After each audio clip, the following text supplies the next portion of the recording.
Good morning, everyone. So welcome back to this very exciting conference that brings together people from very different disciplines and backgrounds. My name is Almut Beiger. I'm head of the quantum group at the University of Leeds and have been there for 20 years now.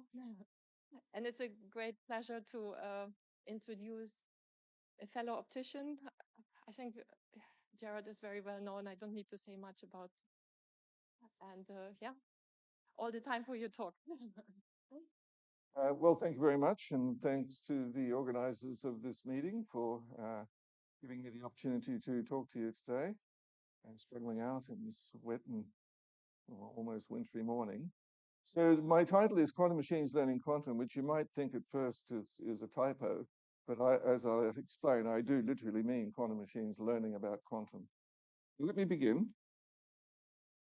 Quantum world is the world, in fact, we inhabit, although it took a long time for us to work that out. And as we all know, it's just over 100 years ago that we discovered this. But no matter how weird it gets in the quantum world, it's always classical in and classical out. It's always classical interventions followed by classical measurement results. And of course, both are to some extent stochastic and random. Certainly the measurement results typically are. And all of the experiments we tend to do, although we don't often describe them this way, will eventually end up looking like measuring correlation functions of some sort or another, correlations between interventions and the measurements consequent upon them. And no matter how weird it gets in the middle, it's classical in and classical out. We've spent the last 100 years or so worrying about this part of it, well, the measurement end. And I suspect we'll spend the next 100 years concentrating on the other side, the quantum control side, because the ability to build quantum computers depends on absolutely heroic efforts in quantum control. They're the two sides of the same coin. Now let me turn to probabilities from the point of view of computation. What I'd like to suggest is that machine learning, or AI, and quantum computing share two very important features, which makes it possible to put them into a same, or at least a similar framework. And these two features are, they are both algorithms for transforming probability distributions over data, typically binary strings, but not necessarily so. And they both require specialized hardware to run. And this suggests a common framework for thinking about machine learning and quantum physics. Now, we're not accustomed necessarily to thinking about computation in terms of transformation of probabilities.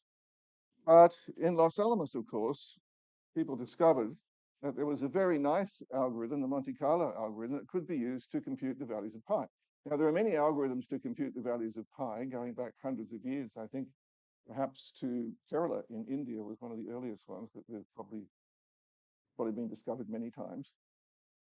But what we're going to do is suppose the only hardware we have is a circle and no string, which of course, if you had a string and a ruler, you could measure the circumference and the diameter and measure the value for pi.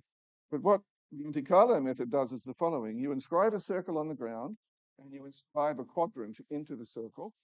Then you randomly toss stones into the circle. And after you've done it many, many times, you count the number of stones in the circle and the number of stones in the quadrant and take the ratio, and that will be a better and better approximation to pi.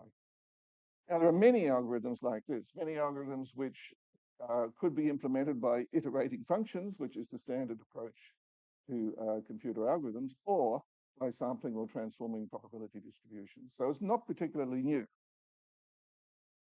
So what is machine learning? Well, as I said, the most powerful way to think about machine learning is in terms of transforming probability distributions. And the basic idea is you start with something that has no information, very high entropy, and you use the data to selectively transform the distribution to capture the correlations implicit in the data to the extent that it will now reproduce results on unknown samples where you don't actually have the labels. So you want to learn complex statistical patterns found in real world data by using training examples to adjust the machine to reliably reproduce the distribution from which the training samples were taken. This means that all machine learning necessarily reduces entropy, because if you start off with a very broad distribution with virtually no correlations of any interest, typically just Gaussian, by the end of that, it's a highly structured distribution. And just without worrying about thermodynamics for the moment, just statistical entropy has clearly been reduced. And this is a theme to which I'll return a number of times. Now, the idea for machine learning, as everybody knows, goes back a long way. I'll start with Rosenblatt's perceptron algorithm, which was a way of universal approximation to functions. So the Rosenblatt perceptron algorithm uses something called an activation function, which is the sigmoidal function. And by suitable concatenated networks of this function, you can approximate any arbitrary function. Now, the key thing is that it's nonlinear in Z, but there's a, I'm not sure this is working. No, it doesn't feel good. But there's a term lambda Z, which contains both the data and the probability distribution that you're going to use to sculpt the information that you're trying to learn. So you have a bunch of input data, X1, X2, or classical, binary digits, real numbers, whatever you like. Then you multiply them all by some weight, which, if this was a physical device, would be little amplification factors or phase factors or whatever you like. Then they're all summed up, and then that goes into the argument of the exponential in the sigmoidal function, and then you just measure the value of the sigmoidal function. If you want to do this with Boolean functions, let's suppose you wanted to train a network to implement a Boolean function on 2 variables. You need 3 perceptrons to do it, because there are 16 such functions of 2 Boolean variables going in, or 2 binary variables going in, and 1 binary variable coming out. And it looks like this. So there are the X and Y, the 2 binary variables going in. There's a hidden layer. One of the hidden perceptron layers is just fixed at a constant bias 1. And then the 2 other ones feed forward to an output layer. And the way you get it to work is you keep checking to see if the correct output is produced with a given input. And if it isn't, you change the weights in adding up the signals before they enter each of these activation functions. And so it's measurement and control, although it's implemented algorithmically, of course. Here's what it looks like. How do you choose the weights if you don't know the function is the key question, of course. Essentially what we're talking about here is building a machine to compute a function when you don't actually know what the function is, but you do have examples of it. And the idea is to use this feedback, which is typically implemented now using something called backpropagation, but there are other ways of doing it, to incrementally change the weights until you get the right output. So here's an example that Sahar Basirius Fahani and I looked at some years ago, where you just run that simple 3 perceptron hidden layer model, use the feedback and calculate the error signal between what the output should be and what you're actually getting the output to be. And you can see as you keep running it and training it and training the feedbacks, the error eventually goes to 0. Now, there's a parameter sitting in there called beta, which is essentially noise, and this is going to be a recurring theme in this talk. It's an absolutely essential requirement for learning of any kind, and that's because we're starting with essentially a probabilistic algorithm. And of course, we know in deep neural networks, you just keep doing this on a massive scale with billions and billions of weights. And so when you finally learn whatever this complicated function is of 1 million input variables, the function is stored in the weights. And so an open weight model means that whoever did the training will give you the weights and you just plug them into your neural network, and now you know as much as they do from the training of the model. Okay, so now let's come to universal classical probability sampling. So this is how it's done classically. You have clock signal, typically on a conventional computer, and everything is synchronized to the clock signal. Then you have binary strings of digits coming in as a time series. They run into a very complicated integrated circuit, a GPU or a CPU or a TPU, whatever you like. And what comes out the other end are binary signals as time series. And implementing the algorithm is all about making some of those time signals control the switching inside the device. In other words, that's the program. So the program and the data all go in like that, and the output comes out like that. So what we'd like to do is take that and turn it into a quantum probability sampling machine. And first side, it's really very simple. It's exactly the same thing, except you take out the CPU and you stick in a quantum processing unit, a QPU, which of course is easier said than done, but we're getting there. And it's all about what's in the box. As I said at the beginning, no matter how strange it is, it's classical in and classical out. And the program is still the classical control signals switching on and off various components inside the quantum computer. Now, over the years, people have settled on a kind of universal design algorithm for building QPUs, which I'll come to. Let's just look at what's basically going on. It is transforming probabilities over bit strings, sometimes in an almost deterministic way, but in reality, of course, there's always noise.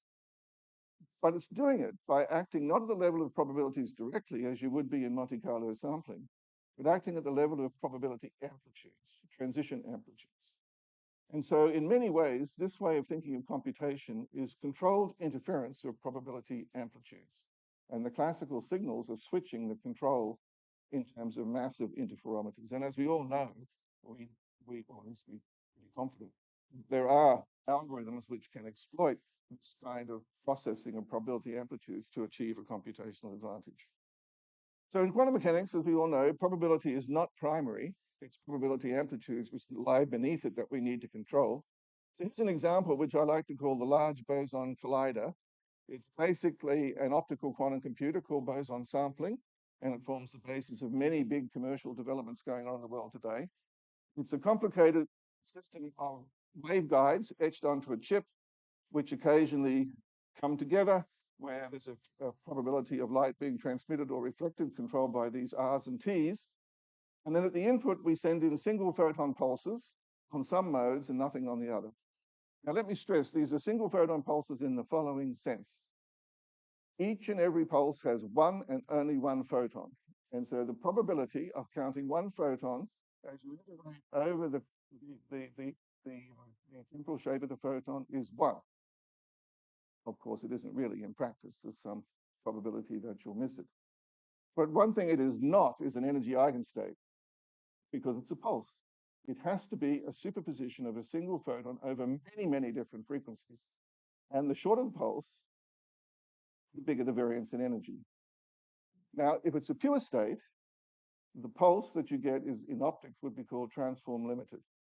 That means to say the phase noise added is no more than is required by the uncertainty principle. If there is an additional phase noise added, then the pulse will not be transform limited. So a single photon pulse that are used in quantum optics experiments is always of this kind. And they're basically like optical communication on steroids, but not done with coherent laser pulses, which could on average have one photon, but have Poisson distribution.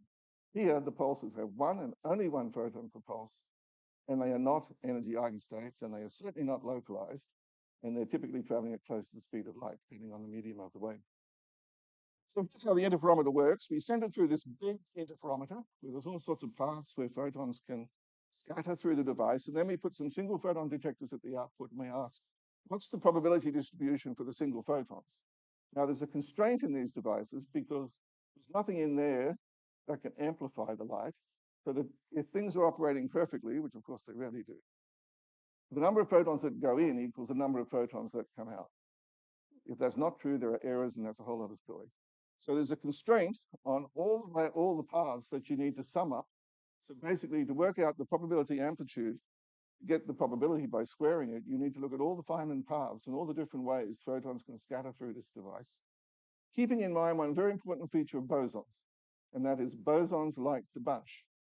So if you have two photons entering a beam splitter from opposite sides, you might think, well, they can both be reflected, or they can both be transmitted, or reflected, transmitted, and transmitted, reflected. In fact, that's not true. What tends to happen is they all prefer to be reflected. They all prefer to go onto one output mode or on the other output mode. There's something called the Honger-Mandel effect. And that lies at the core of why these systems exhibit non-classical probability. But the other way to think about it is these amplitudes are given by these big Feynman sums. We just break down all the unitary steps into a sequence of products, and each of those is complex numbers. If we took the mod squared of each of those factors, we'd be doing Monte Carlo simulation. But we don't do that. We need to multiply them all together and add them and then take the sum. And this is sometimes called the sign problem. But in this particular case, we know exactly what the algorithm is. It turns out if you know reflectivities and transmittivities of all the fiber couplers or waveguide couplers in the system, you can compute a permanent of an n by n matrix when there are n nodes in the system. And once you know that permanent, you can calculate the probability amplitudes and the probability distribution. Now, the crunch is, which Scott Aronson pointed out, computing a permanent is a very difficult computational problem. In fact, it's sharp P complete. And it's almost impossible to do once you get beyond a dozen or so nodes. In that case, your best option is to build a device and just let it run. Well, of course, it doesn't run perfectly, and there's lots of caveats one has to think about in that setting. So there's an example where there's something called the sign problem, which shows how it appears explicitly and shows you how to control probability distributions which belong to a far broader class than you would have got just with classical Monte Carlo sampling in a sequence of devices just randomly transmitting and reflecting photons. And this, of course, is the basis, what I call the commercial large boson collider, is the basis of some very significant technologies, including Orca, based here in the UK. Doesn't necessarily have to use single photon inputs. You can use squeezed states of light at the input, and it's called Gaussian boson sampling. And there's a different computational algorithm required to compute the probability amplitudes, but it's also hard to do. So PsiQuantum are trying to build devices which will operate on millions and millions of photons at a time. We shall see. It'll be pretty exciting if they manage to do it. But what comes out of this device is nonetheless a probability distribution over binary digits. Well, actually integers in the case of photon counting, but you could break it down into binary strings for each integer. And the basic quantum switch, we don't have transistors in a quantum computer, we have things called qubits, has many more states than a classical switch. A classical switch, like a transistor, only has two states, on or off. In fact, you go to a lot of trouble to make sure it only has two states, so that when you turn it on, it stays on, and when you turn it off, it stays off, so it doesn't bounce backwards and forwards all the time. When measured, it only gives you one binary number, so long as you measure the right thing. You don't have to do it this way, but let's just assume we do it this way. So we have our single qubit, a single two-level system.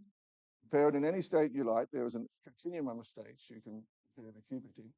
But when you measure it in a computational basis, you get one binary digit. And the difficulty is computing the probability distribution of that binary digit based on how you prepared the qubit state in the first place. But because it has this infinite continuum of states, there's a vastly greater level of control you have over the switching probabilities in these devices.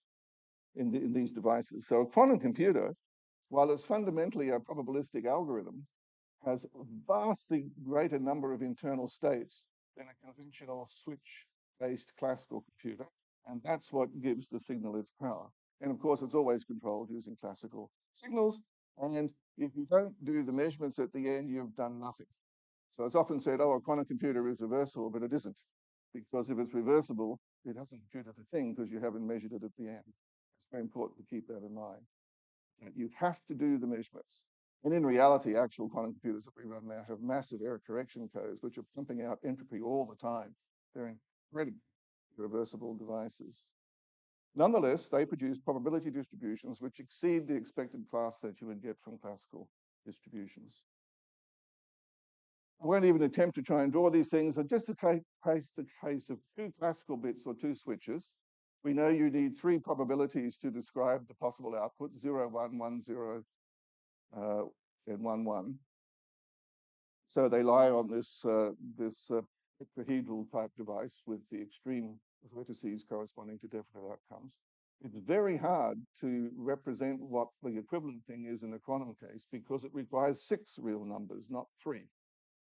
But people have tried. There are various papers. This one here is a nice example which shows you how the states you get look like very complicated threadings through embedded tori in this 6-dimensional space. And the magic of quantum computer is the ability to drive control at that level in that high dimensional projective space. So all quantum technology works like this. You can push the levers right down into the quantum substrate and steer the amplitudes around, have a vastly greater control over the probability distributions at the output. So here's my little cartoon. There's the classical two transistor device running in a Monte Carlo kind of computation. It has 3 knobs to control the probabilities for head, tail, tail, head, etc. The quantum case has 6. And it's just a simple bit of counting of real numbers will show you why that is the case. The real problem, though, is how to scale it up. We want to have distributions over millions of binary digits if we're going to start competing with machine learning and do serious quantum computation. So for one reason or another, the quantum computing community has settled on a design or a universal engineering protocol, which is derived directly from the classical engineering protocol based on Boolean circuits. And it starts by discretizing time. So quantum states are fundamentally analog. And what we're going to do here is talk about computation of distributions on bits. So the first thing that's done is to discretize time, and then all the unitary transformations that we'd use in ordinary quantum control become products of unitaries. And then each unitary is given some little picture in the circuit. So here's a universal 2-qubit device for producing an arbitrary distribution over 2 bits. You need classical input, so you need to initialize the qubits, and that's an essentially irreversible step because you need to reduce the entropy of the input. You don't just want random bits going in. Then, so typically you just fix them to be both 0, 0, in qubit states. Then there are unitary transformations acting on either one or the other qubit, but the key thing is that thing in the middle there, which is a control NOT gate, which produces the correlations between the 2 bits that you can use to control the full probability amplitude distribution over the entire 4-dimensional Hilbert space. But you need to measure at the end as well, and that's essentially irreversible. So quantum computers, this is the design principle, the engineering principle, the scalable principle that we've settled on. It's by far not the only one you can come up with. I gave you an example of boson sampling, which is not, can always be written in this circuit protocol, but fundamentally it isn't a quantum circuit. And one shouldn't become too fixated on quantum qubit gate circuits as the only way to do quantum computing. That's just where we are at the moment because it's a powerful engineering protocol. So in other words, to build quantum computers, the sign problem is the feature, not the bug. That's the bottom line. The ability to sample probability distributions which can't be sampled through traditional Monte Carlo simulations is the key for why quantum computers are more powerful, and it's why they're going to be so important in high energy physics, in anything that involves quantum scattering of any kind, chemistry, high energy physics, whatever. So a quantum computer, in this way of putting it, let me just summarize now, is a machine that can generate a new class of probability distributions over binary strings and over which you have exquisite control of the class of distributions you can generate. So what? Well, the search is on for interesting algorithms that we can use to capitalize on this level of control. And I want to take a different course in the rest of this talk. I want to talk about physical learning machines. Now, the world is full of physical learning machines. There's quite a few sitting here. Some might be in a kind of quiescent state. I'm not entirely sure, but I'm hoping perhaps not. Full of them, everywhere. Anything with a central nervous system is a physical learning machine. So, but let me just show you the simplest way to make the transition from machine learning algorithms to machine learning machines is by simply replacing the activation function with an activation switch. This is a physically irreversible device that can switch from on to off, and it does so in a probabilistic way. We now, instead of having numbers representing our inputs, we actually have signals, electrical signals or photonic signals or whatever you like, and we have amplifiers producing the weights and so on to add it all up. And then they're summed up, and they go into this activation switch. Now, in a supervised learning, you would put the input, let's suppose they're binary digits, in together with a label, might be XOR or something. And then you take that label and you compare it with the actual output of the binary switch. And depending on whether they're the same or different, you feed back to the weights. You actually feed back to the amplifier networks that are controlling the way in which the classical signals are summed up and weighted in that sum. Then you run it again. You do this over and over and over again, and you'll eventually get to the point where the output from this device matches the labels on the training data, and now you can try it on some new data and hope that it works pretty well. So the transition from a machine learning algorithm to a machine learning machine is based on these kind of dissipative switches. So a classical physical perceptron in this picture is a dissipative switch subject to thermal noise. I stressed before that noise is essential for the learning algorithm. You need this distribution over weights, and it has to be sufficiently distributed that you can find areas in the weight space to select out the functions you want to learn. It's the same is true here. These switches have to be thermal. They have to have fluctuations. Too much noise and the learning rate goes to zero, just a random number generator. And too little noise, it stops learning altogether because the output never changes. There's nothing to feed back on. There's nothing to correct. If you never make a mistake, you never learn anything. It's what everybody knows. If you only make a mistake, you never learn anything either. But perhaps that's not the best way to think about it. So the transition now to a quantum learning machine is quite simple.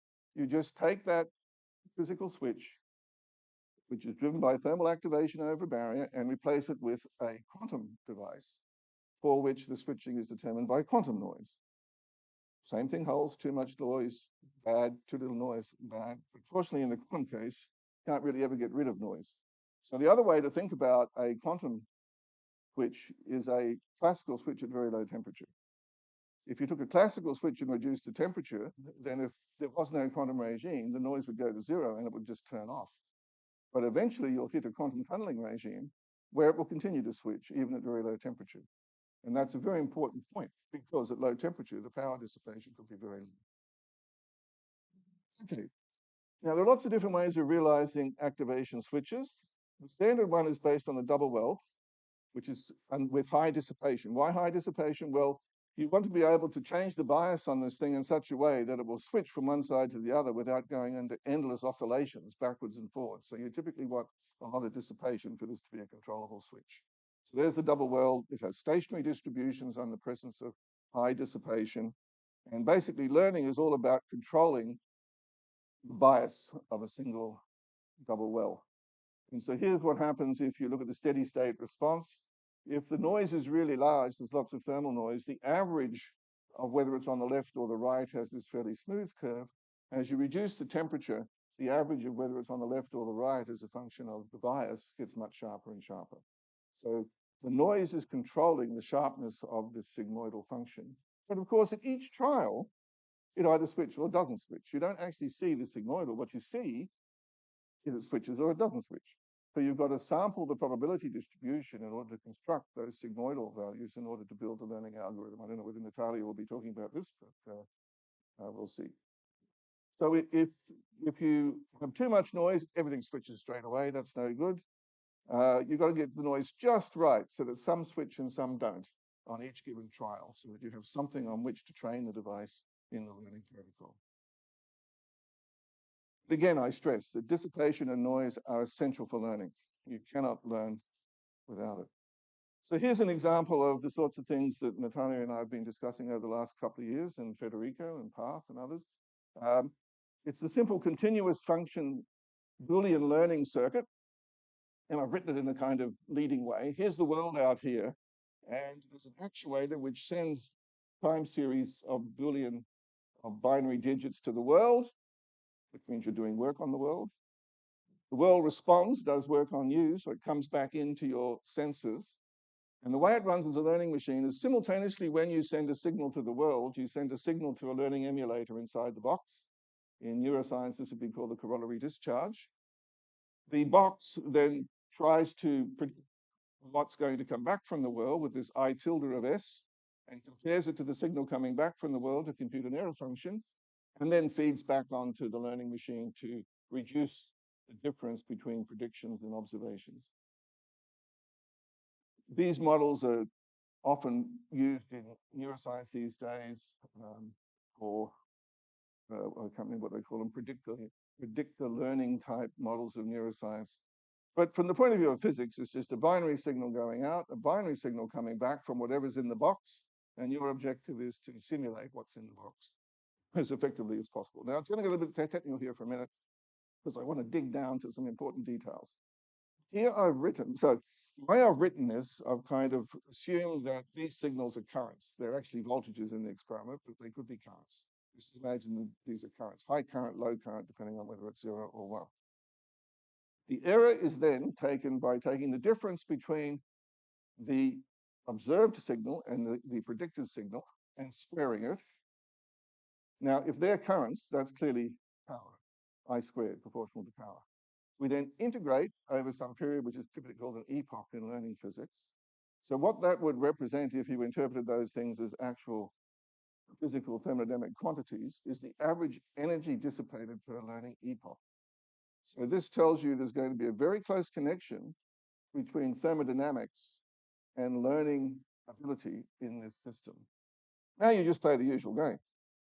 If you normalize the signals, you can write this in a very simple way, so you don't involve anything quite so complicated. It's just basically the convolution of the prediction, which depend on the weights and the actual observed signal coming back from the world. Then we look at how that error varies with the weights. It's going to depend upon the part coming from the emulator, which is the I tilde of S. And what's in the box? Well, I'm just assuming it's a single perceptron described by a tanh function. So it goes from 0 up to 1, or minus 1 to plus 1 if you're just using the tanh function directly.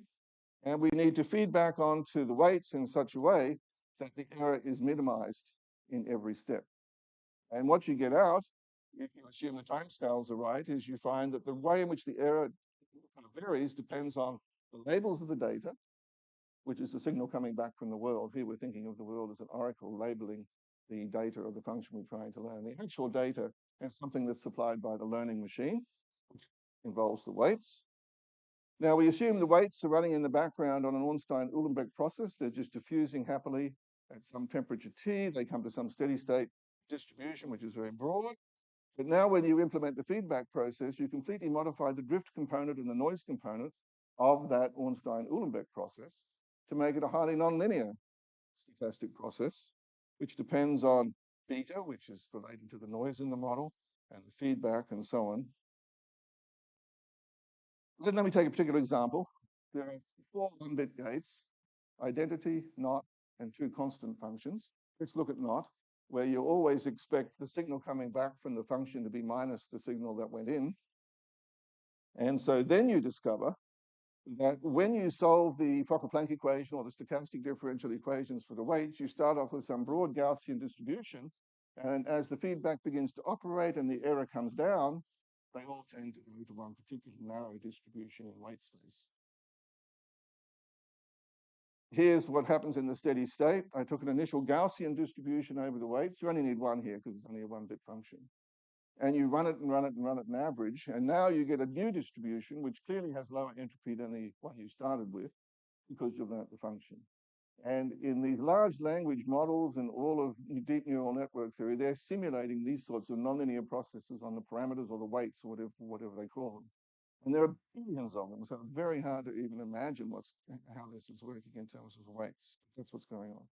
And here I stress, this is a physical device, and this means that learning here is completely equivalent, equally in weight space. It's essentially trying to reduce the entropy of parameters according to the data that you're trying to use to construct the function to simulate. So here's the full example for 1-bit gates. Initial Gaussian distribution in the weights. I'll need an extra parameter now because if I want to learn all 4 Boolean 1-bit functions, I need 2 parameters. There'll be a weight and a bias. And the identity function is it's either plus or minus a weight, and the 2 constant functions lie on the bias axis. So once you've trained it to learn the not function, you now just send in a whole bunch of new sample data and it will reconfigure itself. The weight distributions will shift to a new part of weight space so that you learn the new function. And that's what a learning machine should do. You should be able to retrain it. Mind you, it might cost a lot of money. So this is the ones that Natalia is working on. So I want to talk about what is a quantum perceptron now. So here's one. We want to be able to control probabilities at the level of quantum statistics. The simplest idea is imagine quantum tunneling. Now, quantum tunneling is predicated on entanglement. It's predicated on having entanglement between localized states and states in the environment. That's where the tunneling comes from. So in these devices, it's looking down from above on a semiconductor quantum dot structure where these gates could sort of force electrons out from underneath and create little puddles of electrons. And by changing the weights on those blue electrodes, you can change the probability of tunneling in and out of that quantum dot, typically with only one electron at a time in the dot. How do you know whether the electron's there? Well, you pull the little Coulomb blockaded current device on the other side, such that when there's an electron on the dot, it shuts off that channel, and when there's no electron on the dot, the current can flow. So you get these kind of bench-like distributions. Now, in the actual experiment, you average over many, many tunneling events. So what you're actually monitoring is the average occupation of the dot. So it's sort of built-in epoch averaging in the learning sense. So that's certainly one way to do it. You can control the tunnel barriers with voltage. You've got to operate at millikelvin temperature if you wanted to quantum. But that's not the only way to do it. Here's another one based on the Yarn-Teller model, which is a typical model that's been around forever in quantum chemistry and various other aspects. It's a single qubit coupled to a harmonic oscillator degree of freedom. In chemistry, the harmonic oscillator degree of freedom is meant to represent something like a nuclear coordinate, and the qubit's meant to represent two electronic level structures in some molecule. And there's the free energy of the qubit, not free energy, the bare energy of the qubit, sigma z, energy of the harmonic oscillator, and there's this coupling. And what I'm going to do is an adiabatic passage where I slowly increase the coupling kappa.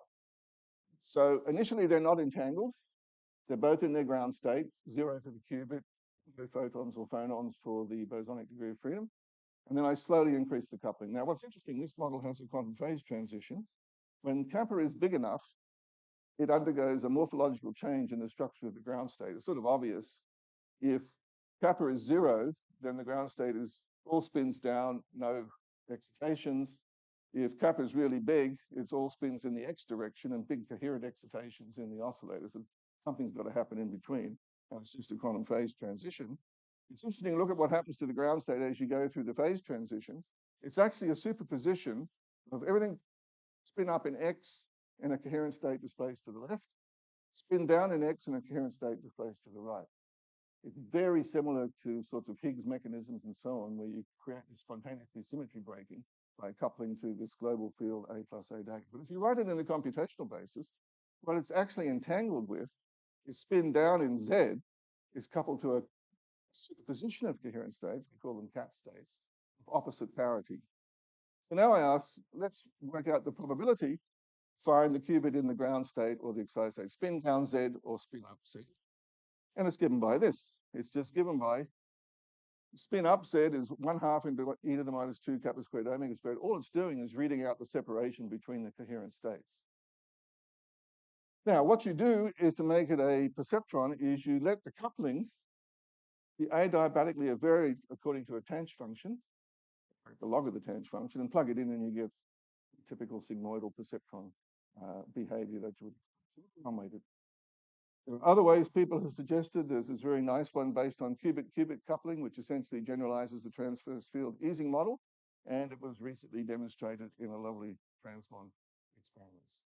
So I think it's early days for innovation in quantum perceptron circuits. There's probably a gazillion interesting designs that we can continue. Now let me stress the thermodynamics, and I think we're going to hear more about this in this session. In the classical case, the energy dissipated per epoch is proportional to the change in the error.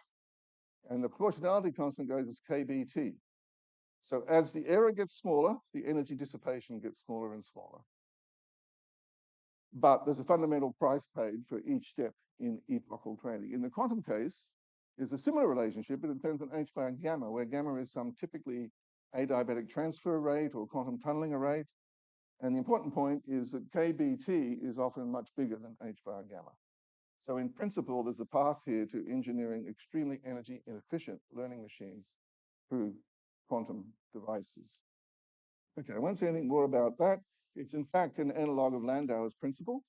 I won't say more about that. If you think about it, probably you can see the connection. And so quantum learning machines are likely to be thermodynamically more efficient than classical learning machines, assuming we can build them and get them to run reliably. But it's certainly no more complicated than building a universal quantum computer, which is not saying much because that's pretty hard. So So I'm coming to the end, so let me now try and draw some general conclusions. I'm going to take that picture I put up before about the controlled NOT gates and put it in a more general setting. So we now imagine we have a physical learning machine, which I'm going to call a learning agent, and it acts in the following way. There's the world out there, and it does work on the world through its actuators. These are irreversible devices that push on the world, and the world pushes back on the primary sensor record.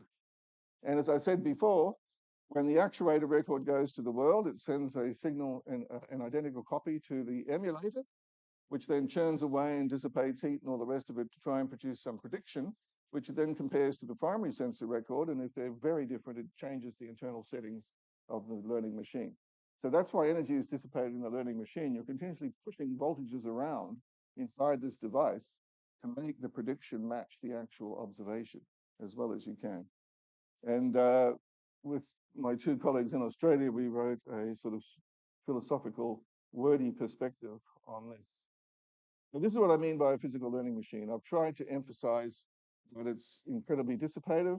It's not to say it isn't quantum, because the quantum perceptron sitting in there could still be operating on quantum principles. The dissipation comes from readout and control of the quantum perceptron.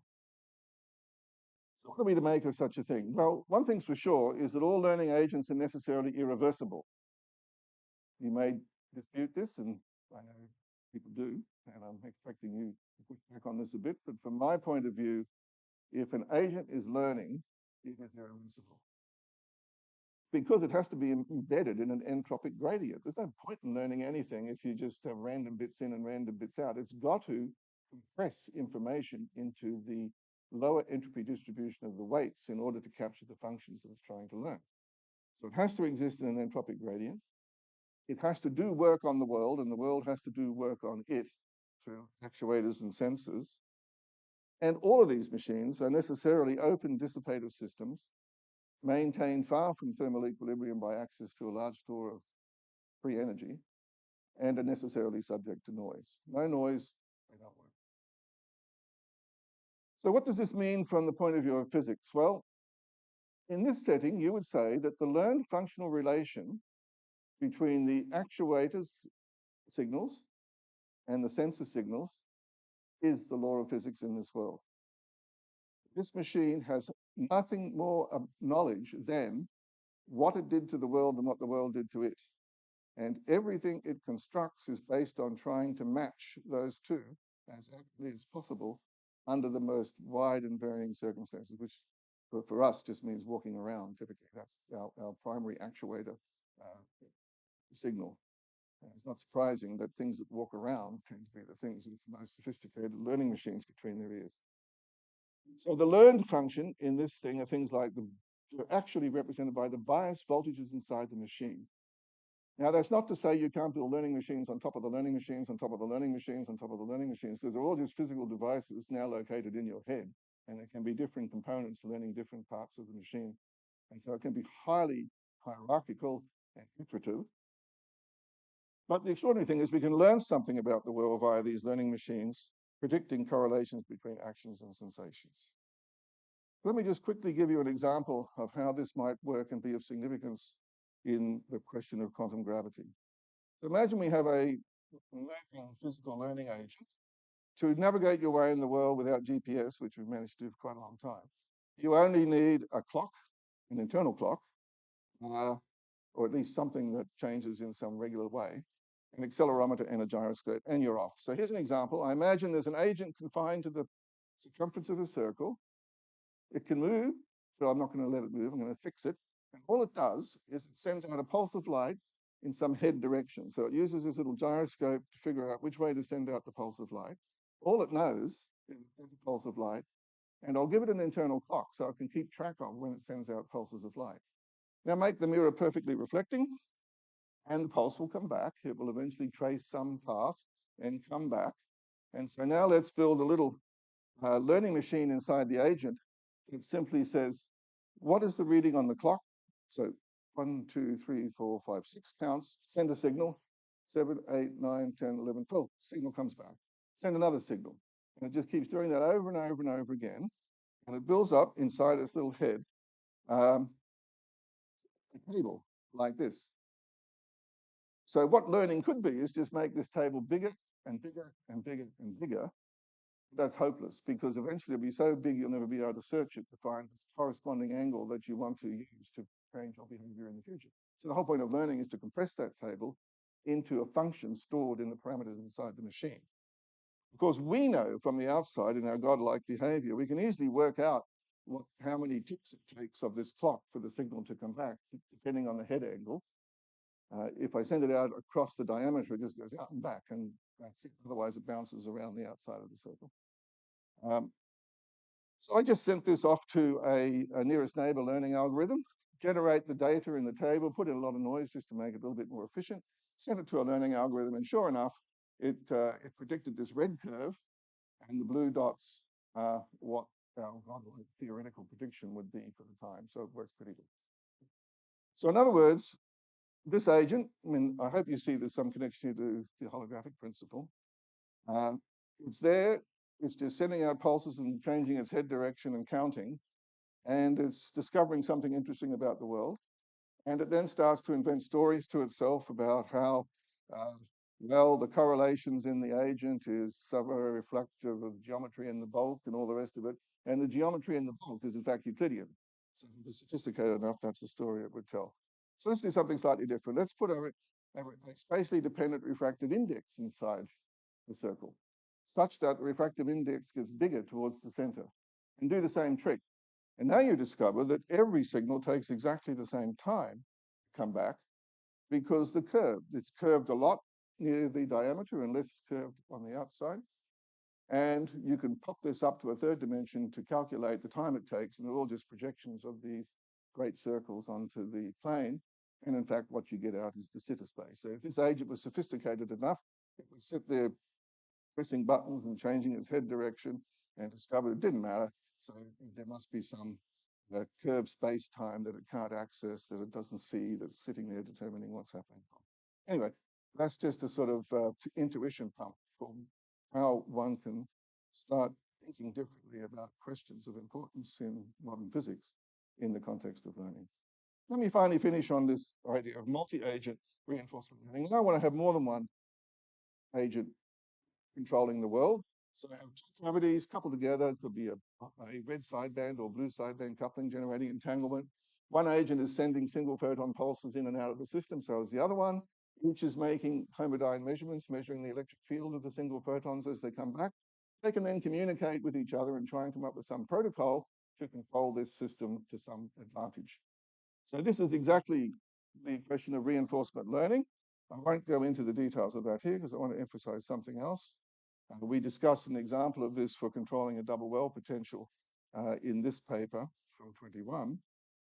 But what you can do now is you can ask, well, what is the communication protocol that these two agents, they're irreversible, that's obvious, they're going to make measurements. What communication protocols can they use? And can they use entanglement between the photons interacting in the system to achieve some learning or control protocol that you couldn't in the classical world? But just to make a side journey through Wigner's friend, I can turn this into Wigner's friend just by turning one of the agents into a mirror. So there's no longer an agent at all. It has no irreversibility whatsoever. Now everything inside the box, the pink box, is completely unitary, and it's only non-unitary through its coupling to Wigner sitting out there as agent B. So this changes your view of how one should view Wigner's friend type arguments in the context of learning agents. Obviously, you can extend this to as many nodes as you want. And in fact, we're doing that to design new quantum sensors based on this protocol, where some of the agents are out at the edge and some of them at some central control node. So multi-agent reinforcement learning is a big deal in modern machine learning. You've got to come up with sophisticated communication protocols. You need to enhance communication, maybe by using LLMs. In fact, you don't need LLMs. That's only if you want to talk to humans. If the agents just want to talk to each other, they can stick to just embed the tokens in latent space and just stay there. Humans may never need to be in the loop. But in the quantum case, we have the possibility of doing quantum communication protocols using quantum states like single photons and shared entanglement. And I would argue that the quantum latent space in which this learning is taking place is vastly bigger than anything we could achieve in classical multi-agent setting. So the questions I would pose to you then is quantum multi-agent reinforcement learning a better way to think about cubism? Each of these individual agents is interacting with the quantum world and communicating with each other and trying to come up with some collective understanding of what's going on.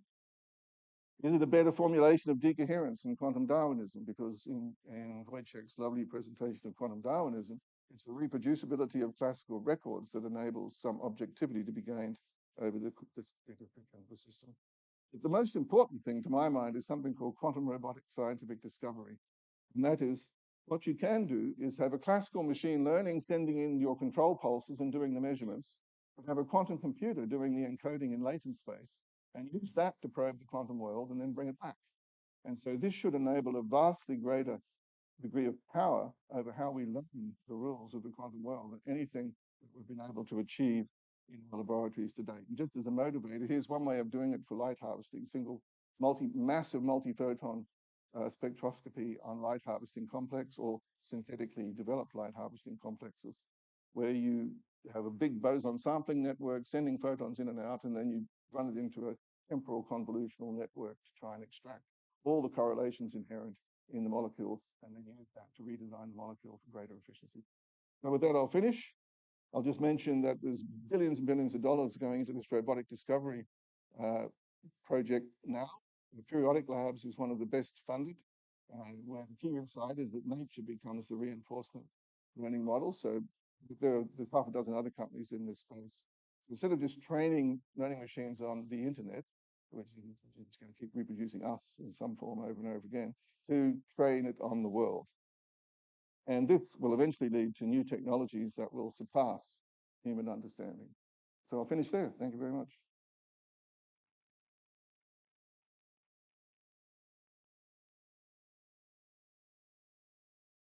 Thank you very much for your talk. I'm sure there are lots of questions. One that is had out. Given that all learning involves dissipation, what's the maximum amount of the universe there? Which is sort of finite amount of energy. Yeah, well, that's an interesting question, because the universe is not an open system. Right. So my gut feeling is that the question doesn't apply. The universe just is. It's agents embedded in it that do the learning.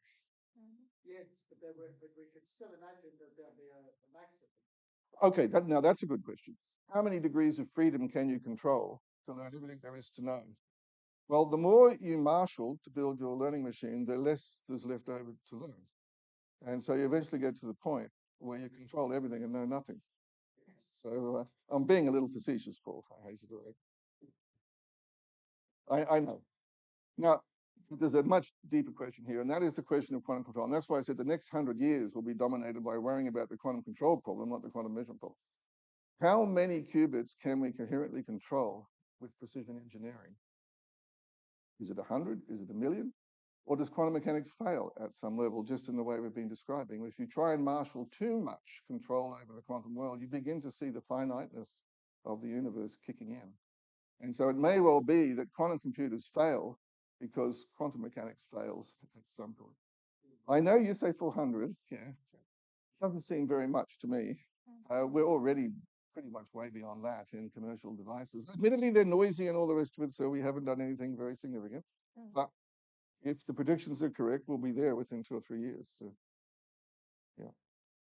Maybe we need to be less ambitious and ask how much the Earth can learn, and then you have an open system. And It's an even more interesting question, I think, is what other kinds of physical learning agents are there out there, not based on meat, biology? Are there agents whose fundamental timescale for learning is nanoseconds? Are there agents whose fundamental timescale for learning is centuries? And how would we ever see them if that's this timescale in which they're operating? It's all getting a bit sci-fi at this point, but I think the questions of the actual physical engineering of the learning agent matters a lot as to what laws of physics it can learn and how much the world it can control. there has been a question up there.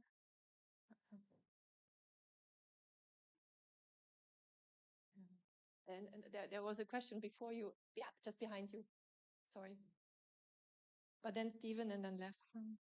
Yeah, thanks very much. I really enjoyed the talk. I think I have two questions.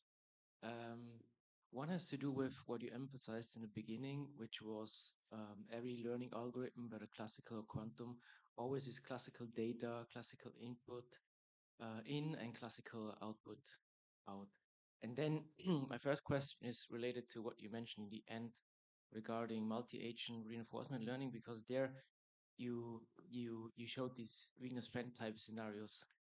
And there, I'm not so sure whether in these scenarios for all agents it's really classical data in and classical data out, because from some of the agents' perspective, they describe the other agents as quantum systems. Yeah. So maybe that's my first question. And the second question is related to when you talk about learning and scientific discovery.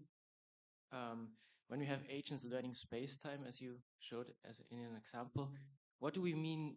What do we really mean by learning there? You said, for example, they can discover de Sitter space-time, and more generally, Yeah. how do we explain and interpret what they learn, if it's just learning, or if it's not directly interpretable as something like a physical law? Okay.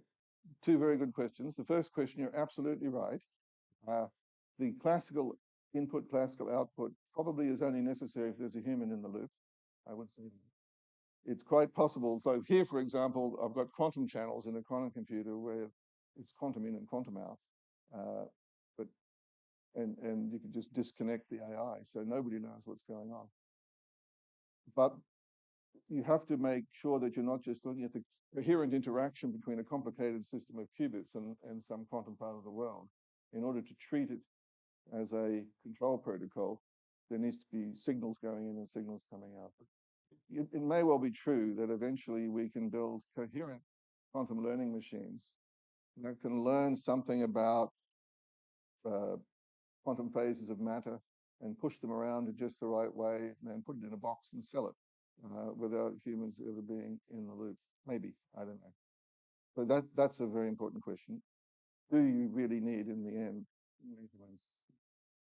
My gut feeling is you do need measurements, and the measurement apparatus has to be somewhere and somewhen, and that requires gravity to distinguish one measurement apparatus from another. That's another question. Now, coming back to your last question, which I've forgotten. What was it again? Oh, interpretability. Yes. So the real question is, what's the point of learning anything, right? So we don't just learn for the hell of it, just because, well, we probably do learn for the hell of it because that's what evolution favors. But the whole point of learning is to have effective strategies for control. So once you've learned the functions involved in some interaction with the world, you now flip to a control protocol and use that to start changing the way the world is. And eventually, that's a question of effective strategies. And in an evolutionary setting, you would say, well, whatever effective strategy enables the organism to survive long enough to reproduce is good.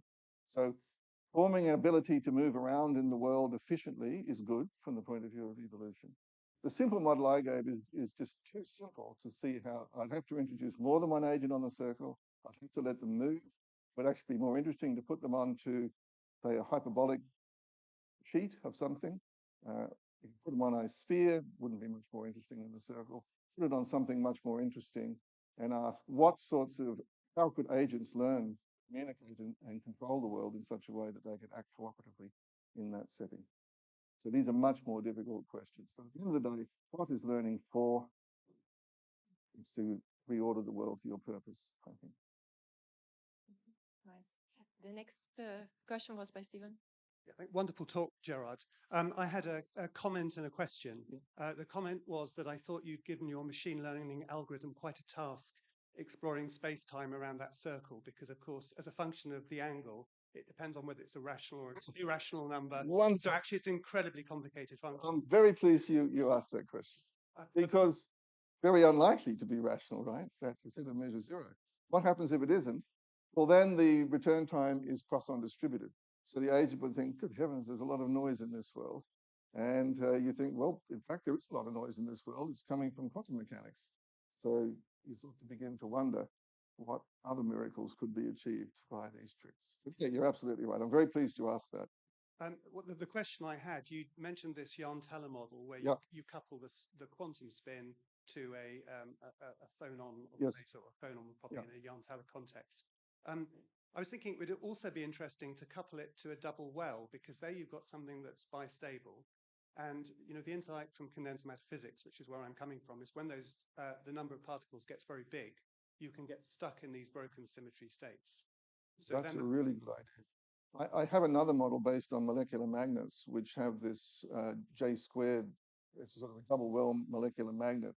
And there you can begin to see these large number limits figuring in the problem. Yeah. Mhm. Thanks. The next question was by Lev Whiteman.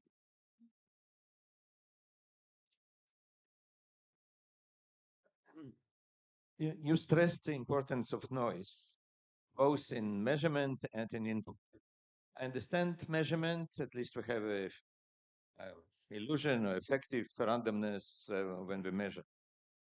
Why cannot we use a pseudo-randomness, like a string of binary representation of pi, for input when there is no real randomness, and to get the same learning? Now, that's a really good question. Is Tim Palmer here? This is exactly the question for him. Oh, okay. So he's otherwise occupied. Well, we'll let him off. No, I mean, that's a really profound question. Where does the randomness come from? And if what you need to learn is random, figure out the best way to get randomness and start selling that. I don't know the answer to that question. It goes to the heart of where the noise in the quantum world is coming from. I will say this, that JP Morgan is investing billions in quantum computing simply to generate massive random numbers for Monte Carlo estimation of stock prices. So that's one thing that it would be useful for. But it's a very important question, so I don't know. Finite machines are always going to deal with finite resources, and so they won't be able. I mean, the way I've presented it, the machine is finite, so it can't store infinitely long binary strings in any process inside the device. But it's a very important question, and I do worry about it. And it's sort of related to Paul's question, right? If randomness is so important and it bottoms out at some point, then. Thank you. Yeah. We have another question here by Andrew Briggs. Yeah. So, Jared, a lot of the problems to which people would like to apply quantum computers involve vast amounts of classical data. In fact, perhaps the majority of the problems, not all of them, but many. You've emphasized so much the classical in, classical out aspect of that. Does it give insights into how one's going to be able to turn all these vast amounts of classical data into a form that the quantum computer can get its teeth into for learning processes and other calculations as well? Yeah, that's a good question. So to some extent, it's a question of how you encode the data. And there's good encodings and bad encodings. The way it's done at the moment is with this tokenization and then embedding in latent space. I don't know the answer to your question, but I think understanding how to use the full power of quantum computers will be about figuring out how to get the classical data into it in the first place in an efficient way that it can exploit most efficiently. Yeah. Thanks. We have time for maybe one quick question. One quick one. Okay, then we are perfectly on time. Let's thank Gerard for a very clear, very inspiring talk. Thank you.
So our next talk will be by Nicole Younger-Halpern. She will tell us more about thermodynamics meeting quantum information theory, and the title is The Continual Whirl and Din of the Factory. So it's all yours. All right, thanks very much. Could I ask everyone to stand up?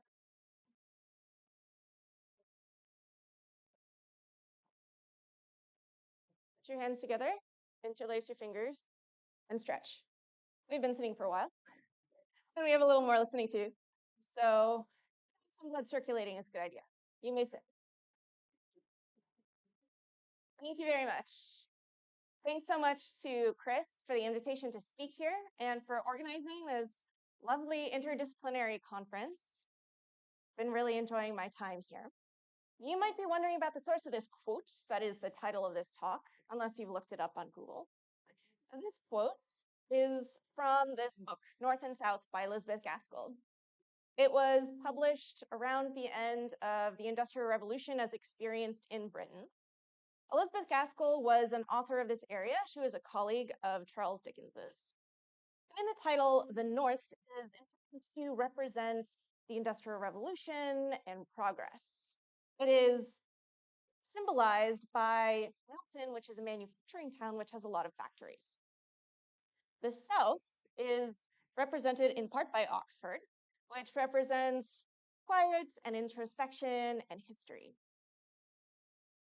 There's a conversation between a young woman named Margaret, her father, Mr. Bell, who is a scholar at Oxford, and a manufacturer in Milton. Margaret's father says oh, there's something wrong with the slides here. There should be a speech bubble. Does anyone in tech know what's going on? I do use some other shapes throughout the presentation. Okay, for now it's not critical. That is a little bit beyond my ability. Hopefully this won't interfere too much when I show equations later. So there's a speech bubble from Margaret's father. He's telling Milton manufacturer, Margaret and I were accusing Mr. Bell this morning of a kind of Oxonian medieval bigotry against Milton. And we suggested that it would do him good to associate a little with Milton manufacturers. And Mr. Bell, the Oxon, responds, I beg your pardon, Margaret thought it would do the Milton manufacturers good to associate a little more with Oxford men. Margaret said, as a matter of fact, it would do both good to see a little more of the other. All of us here are either permanent or temporary Oxonians. So let's bring a little bit more Milton into this Oxford conference. Okay, I apologize in advance. It looks like quite a lot of formatting has changed, and that is going to play a big role in this talk, so hopefully everything will be intelligible. So Milton, again, is representative of the Industrial Revolution, which in Britain was experienced, depending on your source, between about the mid-1700s to the early to mid-1800s. Is there a way to, would it be possible for me to connect my computer to this? Because I have a PDF in which things are arranged okay.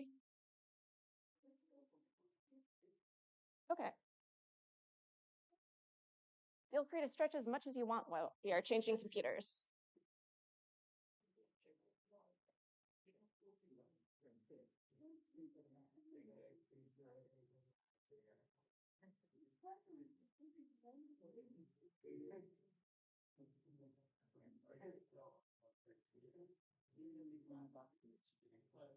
I'm sorry?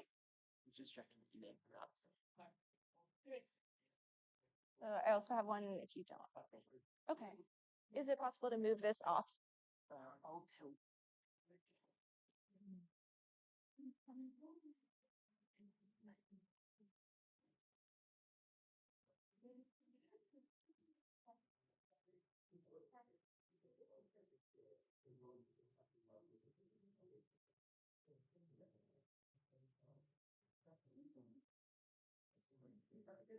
Thank you.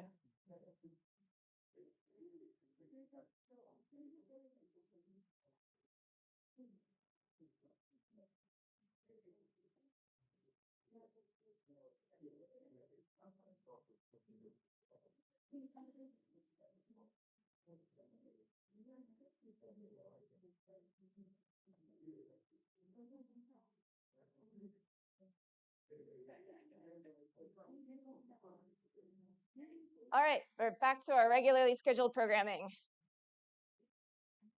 The Industrial Revolution was powered by the steam engine, which powered factories and led to the question, naturally, how efficiently can this engine operate?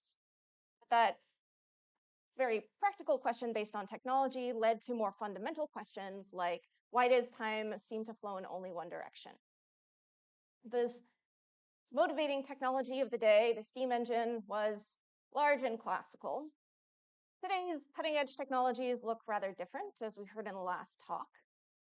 And yet, old thermodynamic concepts like work and heat and efficiency remain relevant. For instance, theories have shown that a true exact projective measurement costs an infinite amount of work. Suppose we want to use any of many systems to build a quantum computer, such as superconducting qubits. We need to cool them down a great deal. And cooling, dissipating heat, is a thermodynamic process, again, as we heard in the last talk. So quantum companies care a lot about resource scalings. So they care a lot about how much energy and how many control wires are required for some level of computation. So thermodynamic concepts remain relevant to quantum systems, but how to define basic thermodynamic concepts is not always clear in quantum settings. Here's one illustration. Usually, when we think about work and heat, we think about a system of interest that's exchanging energy with a heat path and with a battery. When I say battery, I just mean some system which can reliably store energy and from which we can reliably extract energy. We say that the energy exchanged with a bath is heat, and the energy exchanged with a battery is work. But how do we measure these quantities if we have a quantum system? We could measure initial energies and measure final energies and subtract the two, but measuring Hamiltonians can be extremely difficult.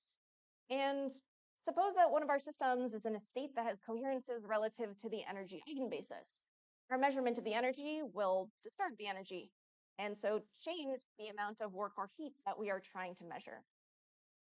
I'm not sure exactly how well this reference will translate across the pond, but okay, good, I see acknowledgement. So our beloved cartoon character Scooby-Doo is saying, oh, because here, how we can define basic thermodynamic quantities in quantum settings.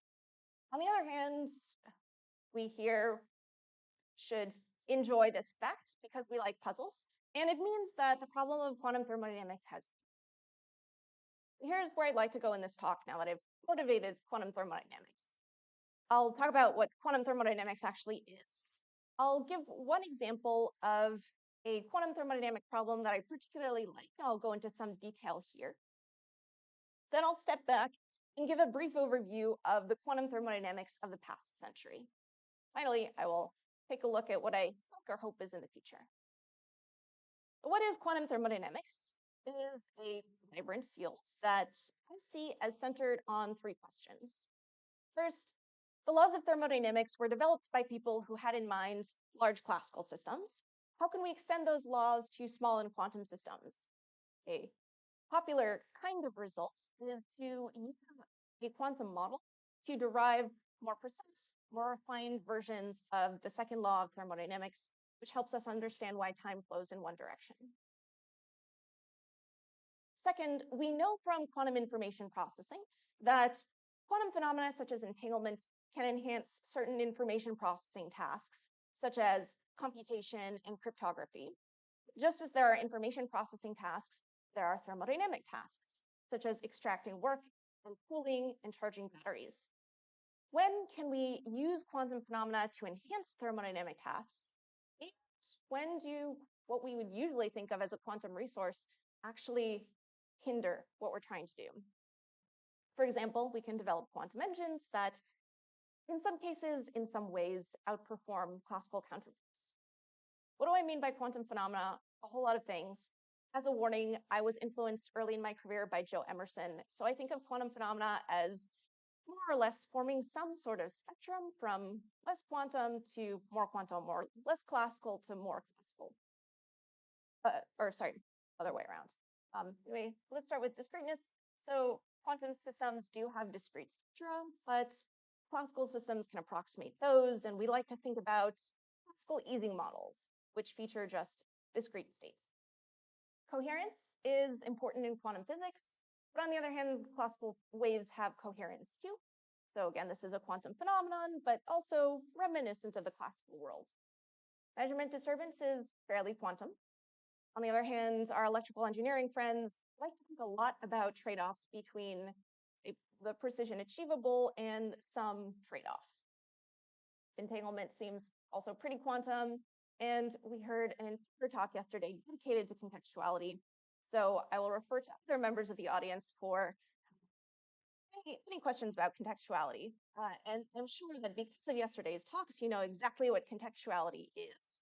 But in case anyone needs a reminder, here is a let's say, working physicist's summary. Contextuality is some quantum resource that has been shown to underlie at least some quantum speedups by computers. We can model quantum systems as being in, I shouldn't really use the word microstates, so I should use the term ontic states, but I like using the term microstates because it makes me think of classical statistical mechanics, which is very appropriate for this talk. So when we use classical statistical mechanics, we think of a system as in some microstate that we probably don't know. And we can model quantum systems as more or less somewhat similar. We might think that if we have two operationally indistinguishable procedures, then we should model them with the same piece of in this model. That seems to make sense. For instance, we can prepare maximally mixed qubits in many ways. For instance, we could sample uniformly randomly from the plus C and the minus C states, or we could sample uniformly randomly from the plus X and the minus X states. Both of these procedures lead to the same density operator, maximally mixed qubit. So it sounds like we should model these two procedures the same way. But in fact, we can't if we want to recapitulate all the results of quantum mechanics. So this seemingly irrelevant context, precisely how we prepare the maximally mixed state, actually matters. So we say that quantum mechanics is contextual. Third, and I review contextuality because it will come up later. Third, we can look at a system that is processing energy and ask which behaviors can the system exhibit if it's quantum and not if it's classical. We can use thermodynamics to understand better what separates the classical world from quantum. I see the final two questions as illustrating Margaret's statement from earlier. It would do both good to see a little more of the other. We can learn from quantum theory about thermodynamics and vice versa. If you're interested in about quantum thermodynamics as a whole, as a field, here are some references. This is a textbook. I should also mention there was an earlier textbook by Beretta and either Giftopoulos or Hatsopoulos. These are two reviews that came out in the mid-2010s, and they illustrate very strongly the quantum information theoretic perspective on thermodynamics that has developed over the past 15 years. This is a book for the general public, but scientists and philosophers belong to the general public. It provides background about what we need to understand in order to understand quantum thermodynamics, many subfields of quantum thermodynamics, which I won't have time to get into here, and a survey of main results. Also, quantum thermodynamics is developing extremely rapidly.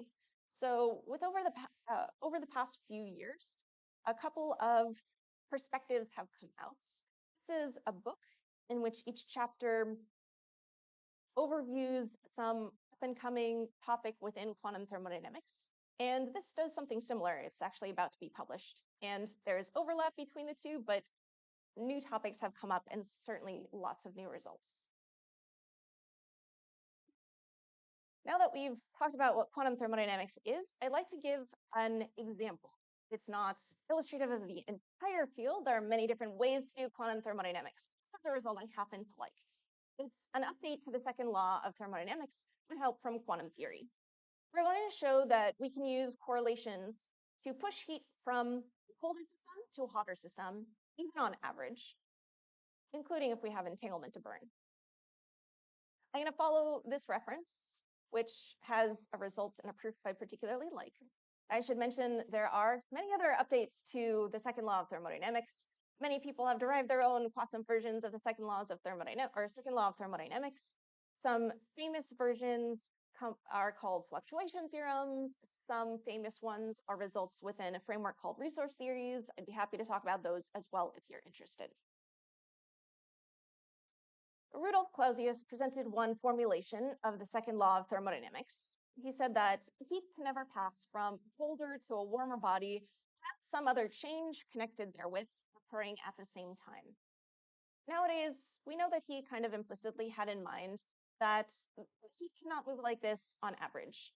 Suppose we go into somebody's kitchen, we open the doors to the refrigerator, and this person has a decent heating system so the room is not freezing cold. On average, heat will flow into the fridge. Most of the heat will flow into the fridge, but a little bit of heat will flow in the opposite direction. It is this average behavior of the heat flow that gives us the sense that time is flowing.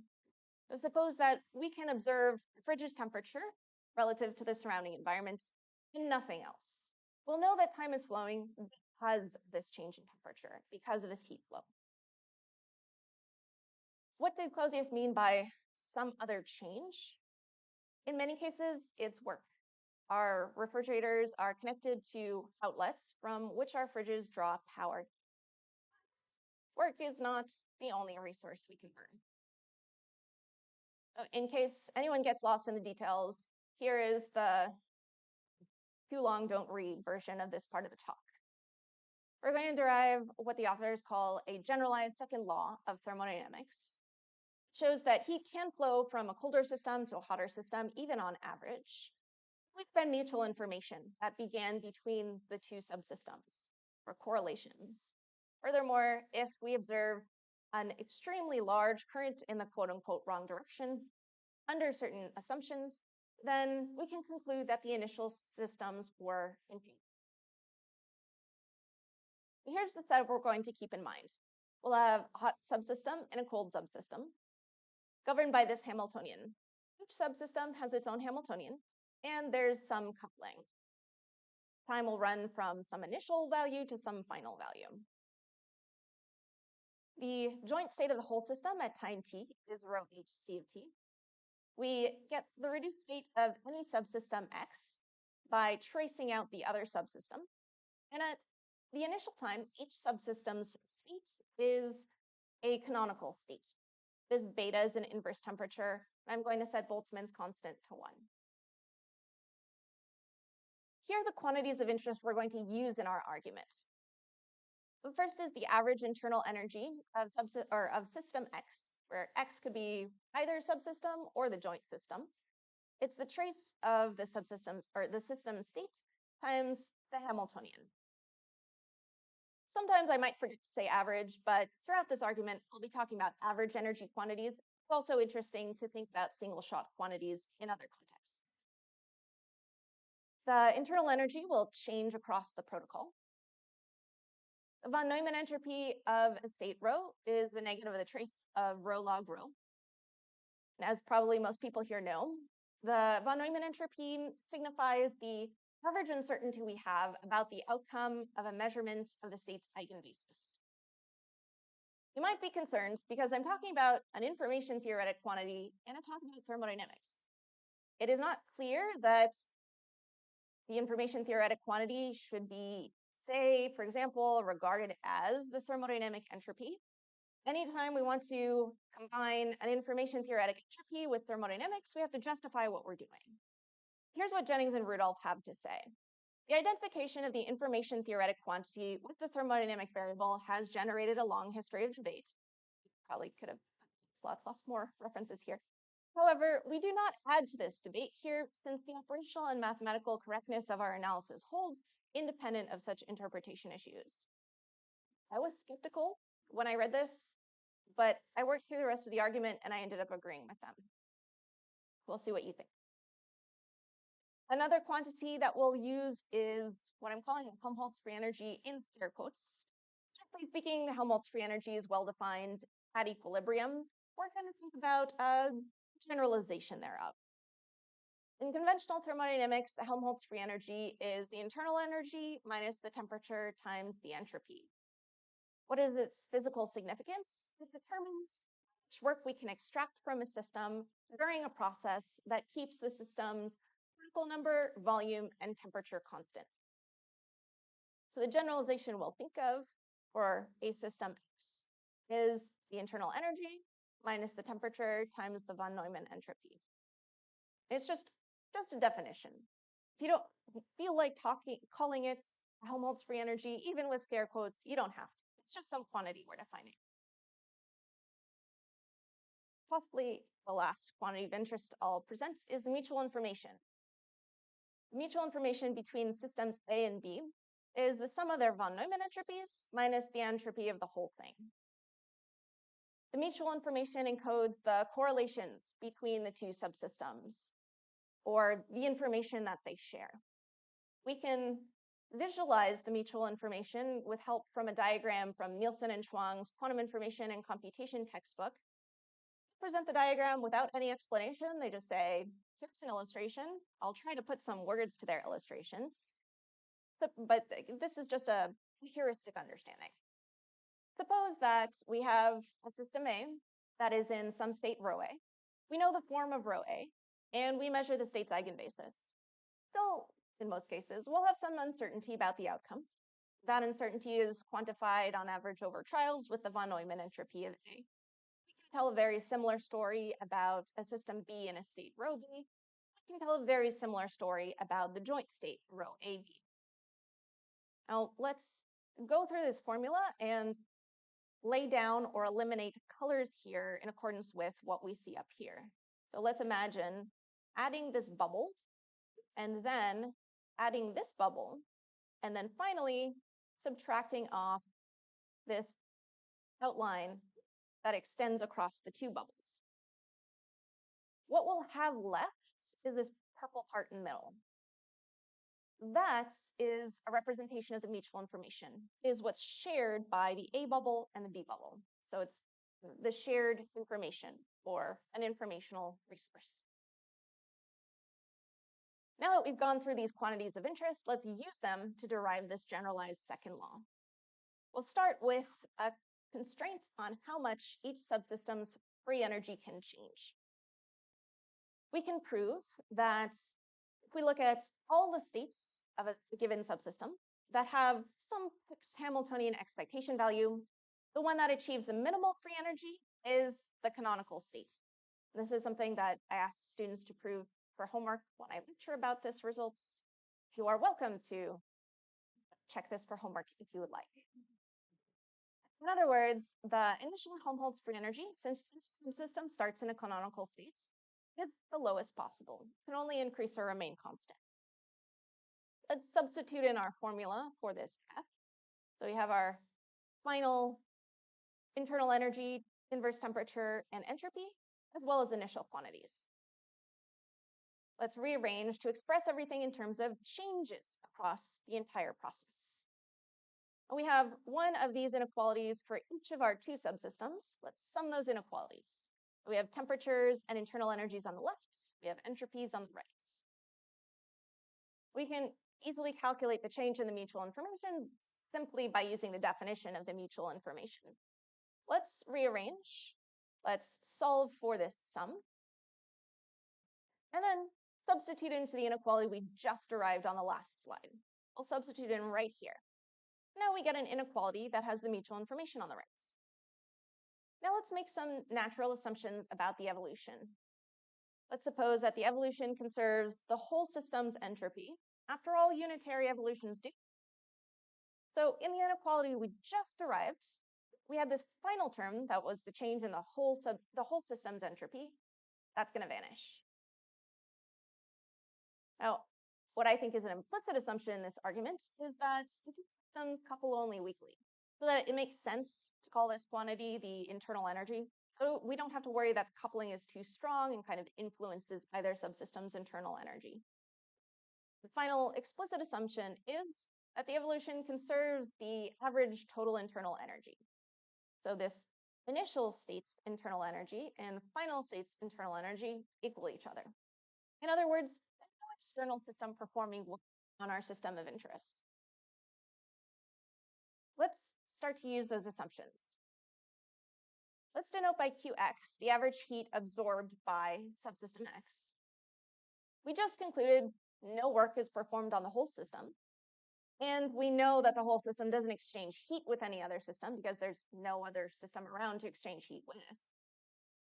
Let's combine those assumptions with the first law of thermodynamics. The first law says that the total internal energy change equals the heat absorbed plus the work absorbed, and that vanishes. Also, it equals the sum of the two subsystems' internal energy changes. Let's focus on those now. These two subsystems aren't changing control parameters in each other's Hamiltonians, so they're not doing work on each other. They can only exchange heat by the first law. So the work vanishes, so each internal energy change is just heat. Then by this equality, the heat that is lost or gained by one system equals the negative of heat lost by the other. Now let's put all of our conclusions together. Let me remind you of what they are. One is an inequality that has the mutual information. One is a relationship between internal energy and work, heat. And another is a relationship between two heat quantities. So I'll substitute for the internal energy into this inequality. And then I'll get rid of the Q sub C. We end up with this inequality, which I'll neaten. We're almost finished, I promise.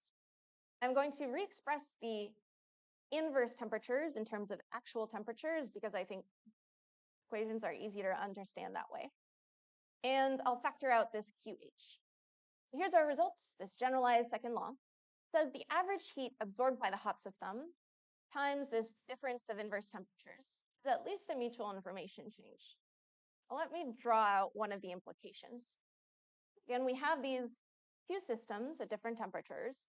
Heat can flow in the wrong direction on average, as long as we consume initial mutual information. Here's another statement. If we consume mutual information, we can push heat in the wrong direction, even on average. From this generalized second law, we can recover the spirit of the ordinary second law.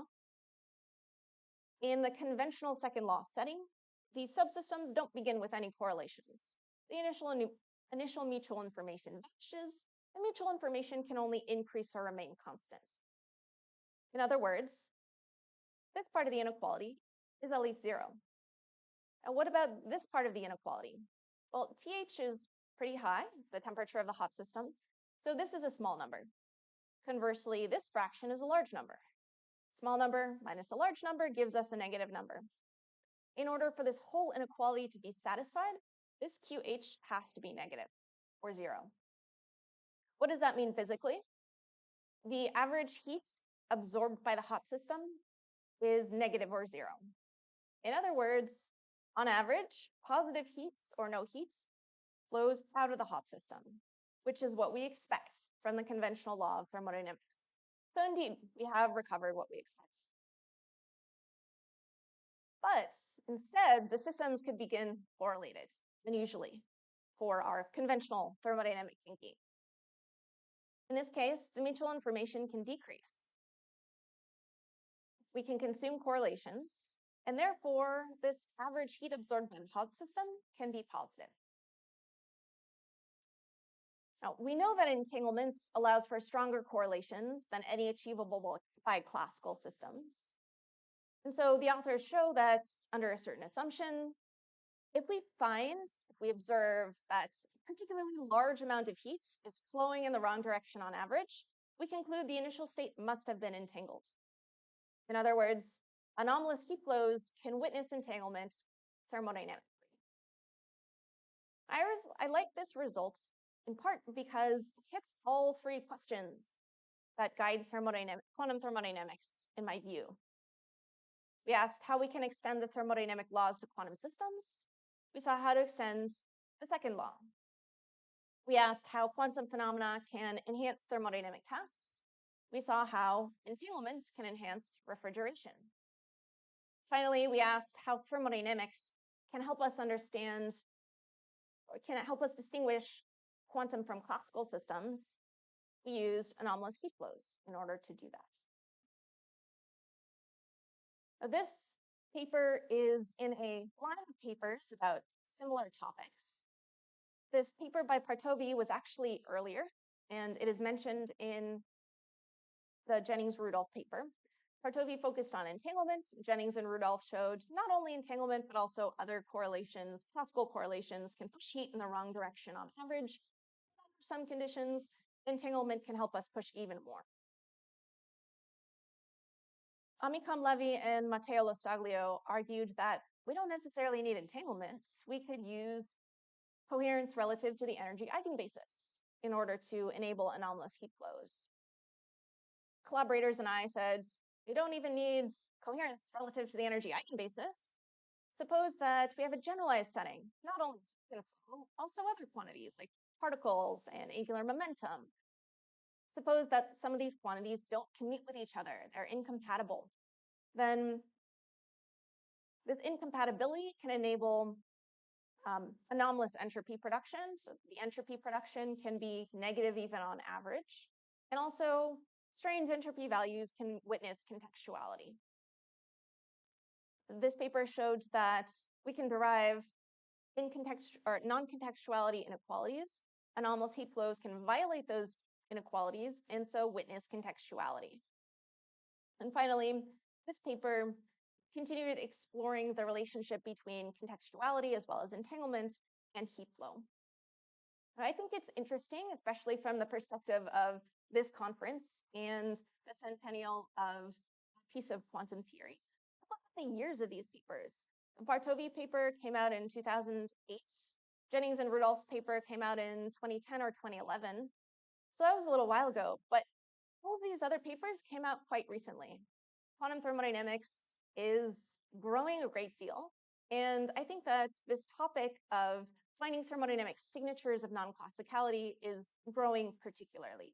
I'll touch on that more later. Now that we've seen some details of a quantum thermodynamics result, we've done our hard work, we can pat ourselves on and sit back and rest and think more broadly about quantum thermodynamics as a whole, in particular its history. I won't have time to discuss all the details of the history. If you want more information, you can see chapter 6 of this.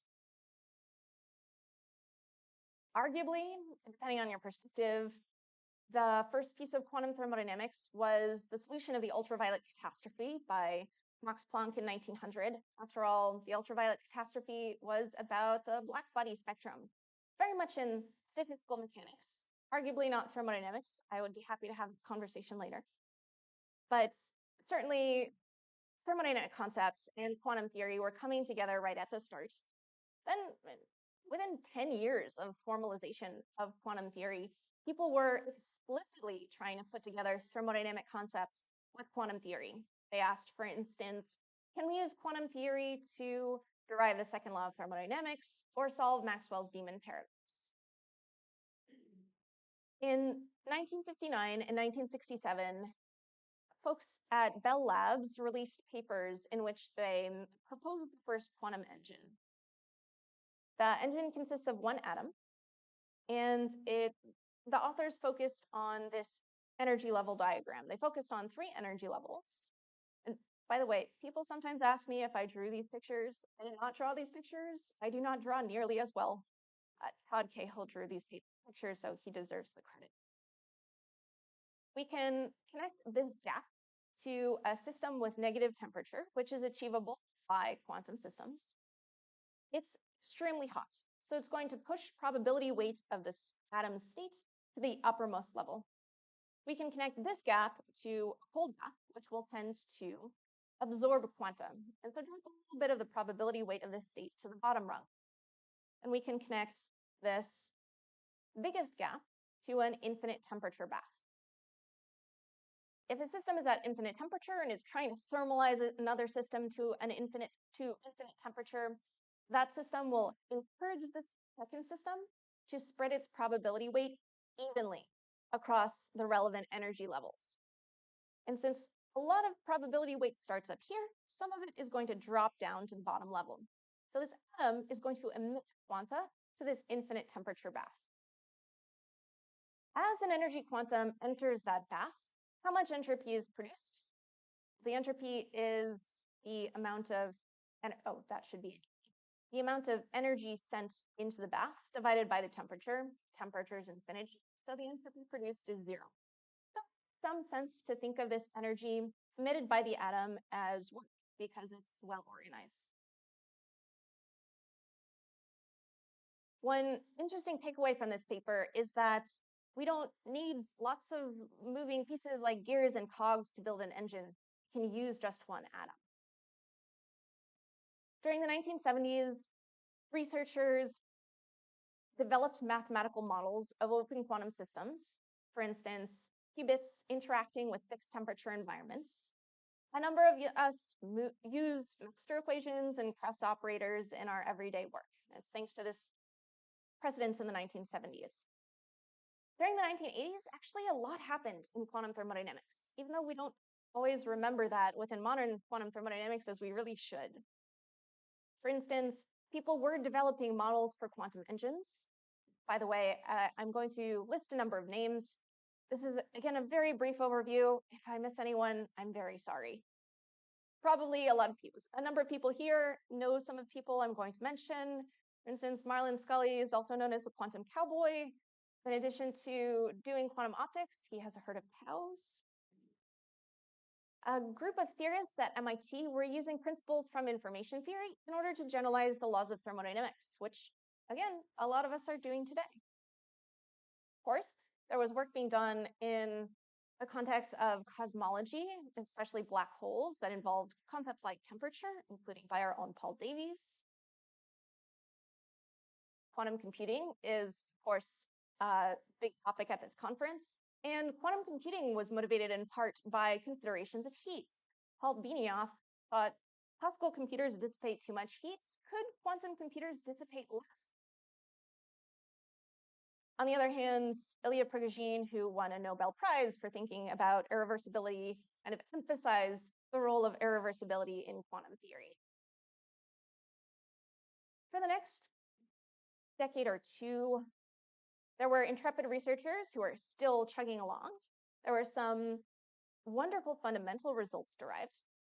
But relatively speaking, relative especially to what's happening now, quantum thermodynamics was kind of taking a nap. But during the 2010s, the field of quantum thermodynamics experienced a boom. How come? I think that there is a scientific reason and a sociological reason. Scientific reason is we have this toolkit of quantum information theory. It's a wonderful mathematical and conceptual toolkit for understanding quantum systems through how they store and manipulate information. Now we could apply it. And then ask experimentalists who are catching up and developing amazing control over platforms to try out theoretical results. We'll hear more about such experiments in part this afternoon. The sociological matter is funding, of course. So some folks around 2010 got a large grant, cost grant from the EU that funded a lot of PhDs and a lot of conferences. And other organizations took an interest. For instance, the Maryland Quantum Thermodynamics Hub, of which I'm a co-leader, is very grateful to the John F. Templeton Foundation, which is also funding this conference. So, starting in the 2010s, a community developed across the world. The big annual conference is called QTD, stands for Quantum Thermodynamics. It happened in Oxford in 2017. I organized a dinner for the Alice Women in Quantum Information Group at Turl Street Kitchen. And last year, QTD came to the University of Maryland. What's been happening at a meta level in quantum thermodynamics? There are so many topics that have been of recent interest, but you can read the snapshot in time reviews that I referred to earlier for those. What's been happening at a broader level One is the migration from theory to experiments. Pretty much any platform you can use for quantum computation or sensing, you can use for quantum thermodynamics. Second, quantum thermodynamics is crossing borders into other disciplines. I recently started on a project with Alexei Gorshkov, who does atomic, molecular, and optical physics and quantum error correction. And at some point within the past few weeks, he said, oh, so this is what you do all day in quantum thermodynamics. I think more and more people from other fields are saying similar things. I love interdisciplinarity, so this is a list of the fields that I have crossed with quantum thermodynamics personally. And that leads us to the future. I think that applications to other fields is a big frontier for quantum thermodynamics. We can use the toolkit of quantum thermodynamics to answer open questions in other fields, or in what I think is arguably more fun, discover new questions that should be regarded as open. In this way, quantum thermodynamics can follow the trajectory of quantum information science. At first, people in quantum information science were just working on their own and kind of in isolation from a lot of other spheres of science. Now, people doing particle physics and nuclear physics and cosmology and more are using tools from quantum information science. Technological applications offer another frontier. We can understand why by referring back to our friend, the Merton manufacturer from the novel North and South. He said, we do not reverence the past as you do in Oxford, because we want something which can apply to the present more directly. So Alexia Fev is a researcher who is applying quantum thermodynamics to try to make quantum computers more energy efficient. My group has taken the perspective of focusing on useful autonomous quantum machines. Researchers have designed quantum engines and batteries. Here at Oxford, they've realized quantum clocks that operate on their own. They essentially extract free energy from their environments and perform their own missions. So I look for spaces where these machines can naturally be slotted into a sufficiently cold environment and do something useful. For instance, here, experimentalists built a superconducting qubit chip in which an autonomous superconducting qubit refrigerator resets what could be a quantum computational qubits, during which this could operate during the course of a quantum computation. Here we proposed autonomous quantum circuits, or how to build autonomous quantum circuits, for the sake of eliminating some of the control wires that limit the geometries and coherences of quantum computers.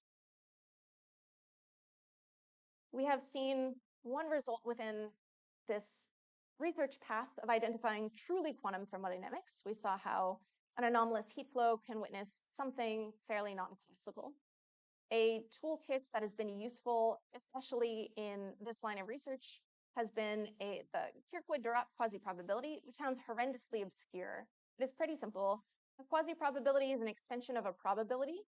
Quasi-probabilities tend to sum to 1, for instance, but they can become negative and non-real. And Kirkwood and Durat, who incidentally contributed a lot to statistical mechanics and quantum theory, defined this particular one. This toolkit has in fact been so useful that just during the past 2 years, 3 reviews or quasi-reviews about it have been published. The last, perhaps, new point I'll make in this talk was inspired by a conversation with Andrew a few days ago. I have thought about quantum thermodynamics from many different angles, from held on the ground angles to bird's eye view angles. And he asked me a question that I was not prepared for. He asked, is there a unified notion of what distinguishes quantum from classical thermodynamics? Of course, at the time, I gave a bad answer. And then afterward, I thought, shoot, this is what I really should have said. I don't necessarily have the answer, but I think it encapsulates at least a lot of the difference. And I think that it'll resonate at least with Wayne. So classical thermodynamic agents. Thermodynamics is operational. We like to think about agents performing tasks using certain resources. We ask how efficiently they can do so. So a classical agent can access certain resources, such as work and information. Quantum agent has access to more resources, such as entanglement. But the quantum thermodynamic agent also has more risks. I won't go into the example that I have planned out because of time constraints, but in summary, classical thermodynamic agent has some resources, quantum thermodynamic agent has access to more, but also has to worry about more threats. In summary, we've said that thermodynamics was developed during the 1800s, not for quantum systems, so it needs extending to quantum systems. This extension comes with wonderful puzzles. We looked over what I think of as the three guiding questions of quantum thermodynamics. We illustrated them with a result from quantum thermodynamics, this generalized second law, which has the opportunity to, in some cases, witness entanglement. We looked at a brief history of quantum thermodynamics and a possible future. I'd like to end with one more quote from North and South. Margaret says at one point, "All is not exactly as I had pictured it. The reality is far more beautiful than I had imagined." I think this quote describes thermodynamics in the quantum era.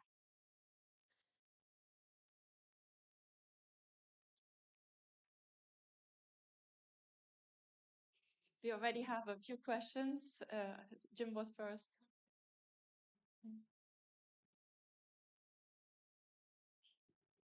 Thank you. A comment and a question. The comment first, Paul and I were wondering where the town of Milton was, so I Googled it. I hadn't realized that it is actually a fictional town that Elizabeth Gaskell made up.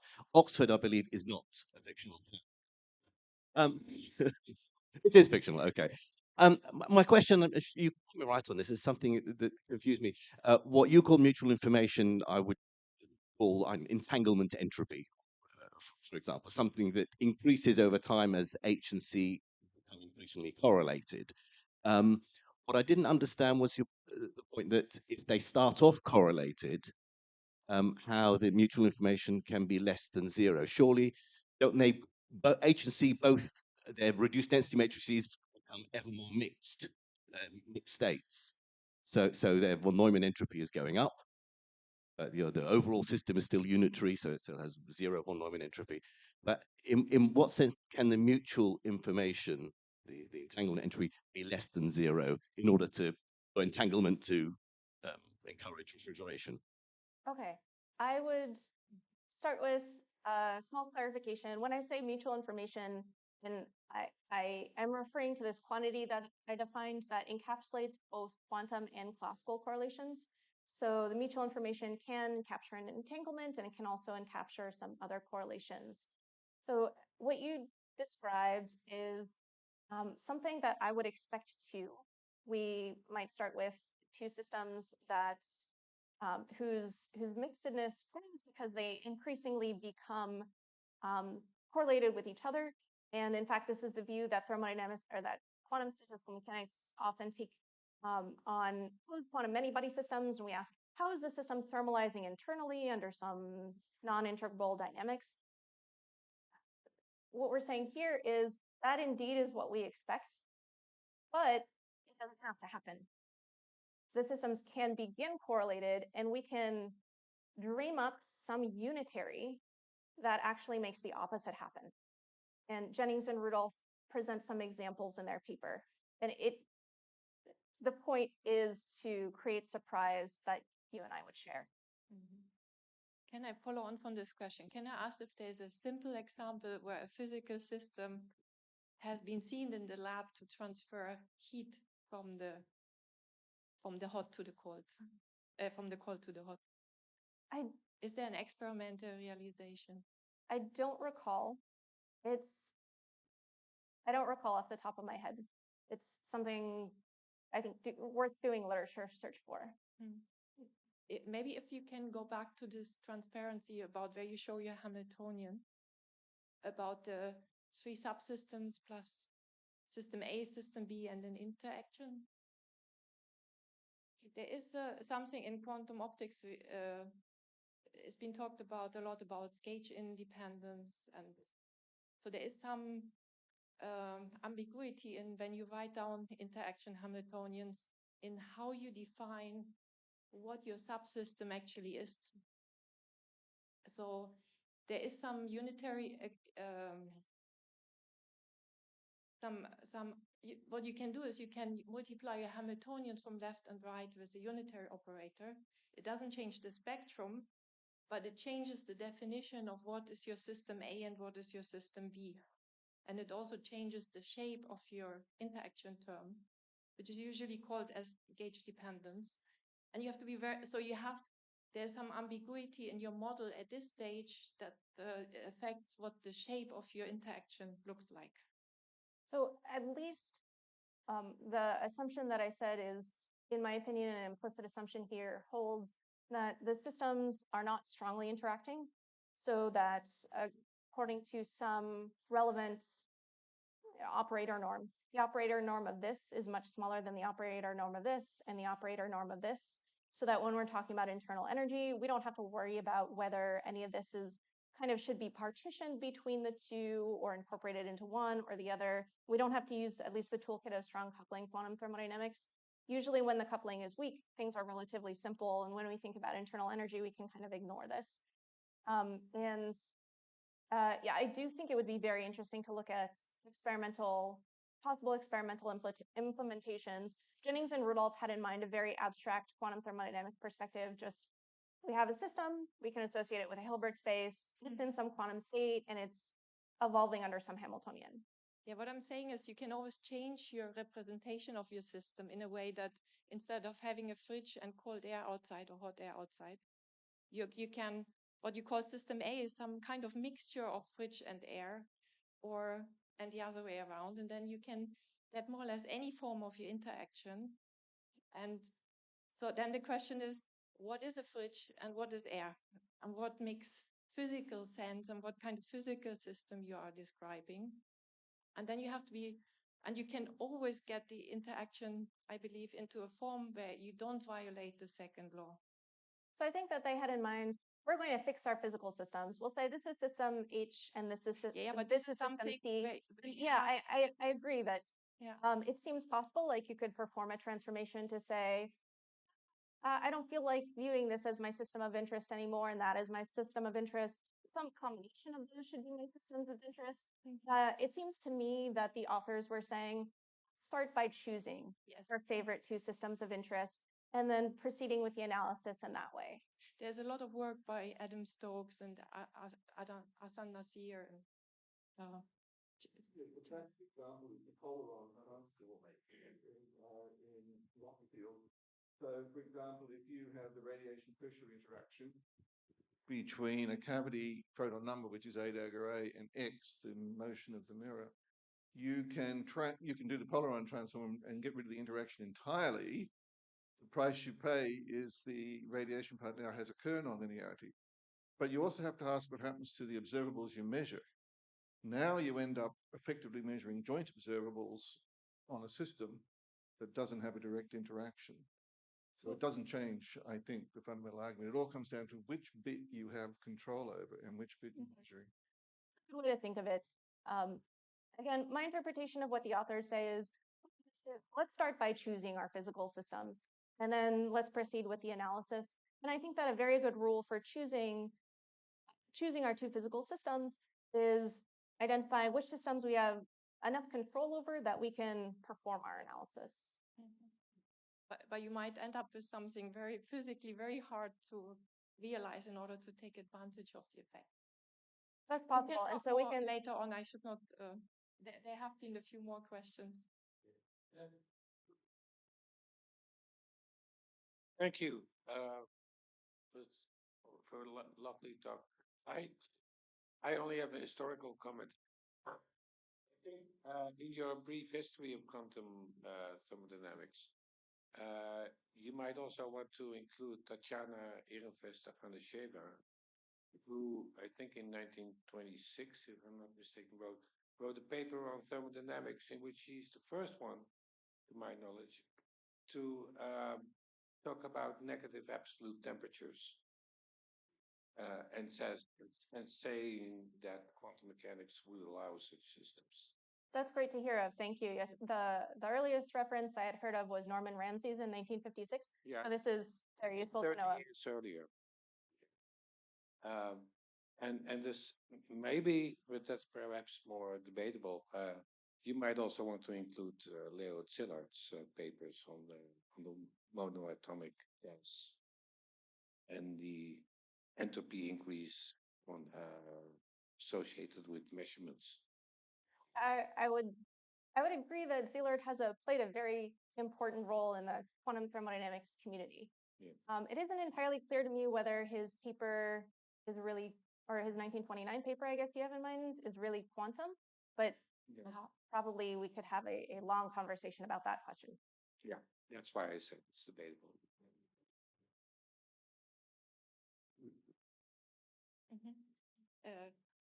You were first, and then Gerard. Thank you. Oh, thank you. That was a lovely overview. I have a question about something you said about the anomalous heat flow as a entanglement witness.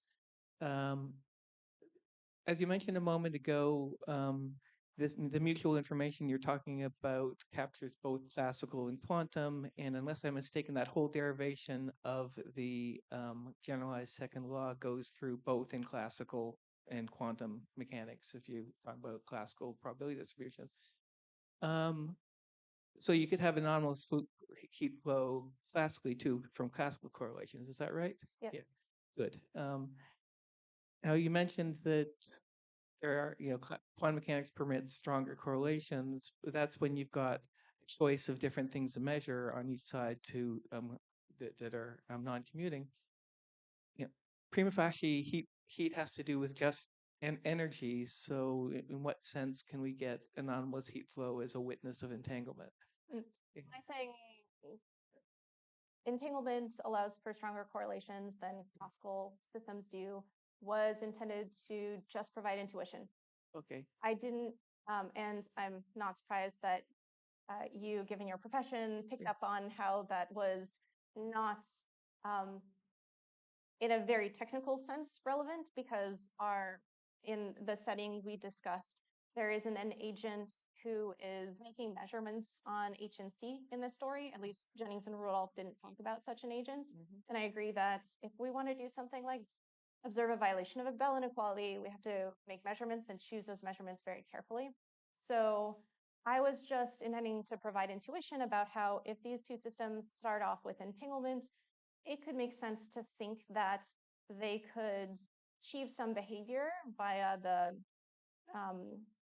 evolution that we might not observe in the absence of entanglement. Okay, thanks. Yes, Gerard.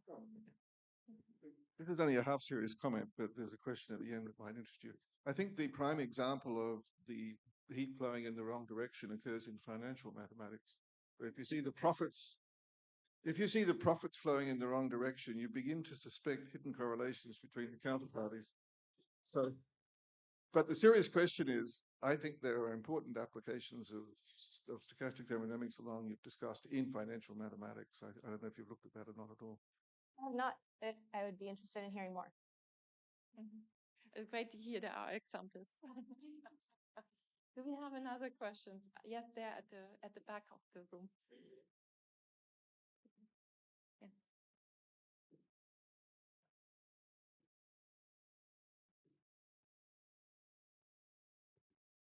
Thank you. Beautiful talk. Just another historical comment. In your historical reconstruction, you mentioned Planck and the ultraviolet catastrophe. But actually, it is consensus between the historians that what Planck did had nothing to do with the ultraviolet catastrophe. But the actual story makes your work and what you're doing in quantum thermodynamics, I think, even more beautiful. What Planck says in his 1900 paper is that, well, he justifies postulating E equals h nu as a requirement of the Wien displacement law. And the Wien displacement law was something that Wien deduced in 1883 as a condition applying the Carnot cycle to black body radiation. So he concluded that you must have E over nu equals a constant because otherwise the second law of thermodynamics would be violated. So actually, this whole quantum revolution thing was set in motion by thinking about the conditions required by the second law. And I think that this makes your presentation even more beautiful. It's lovely to hear of that precedence. Thanks for pointing it out. We have time for one more question, and there was one there at the just at the back.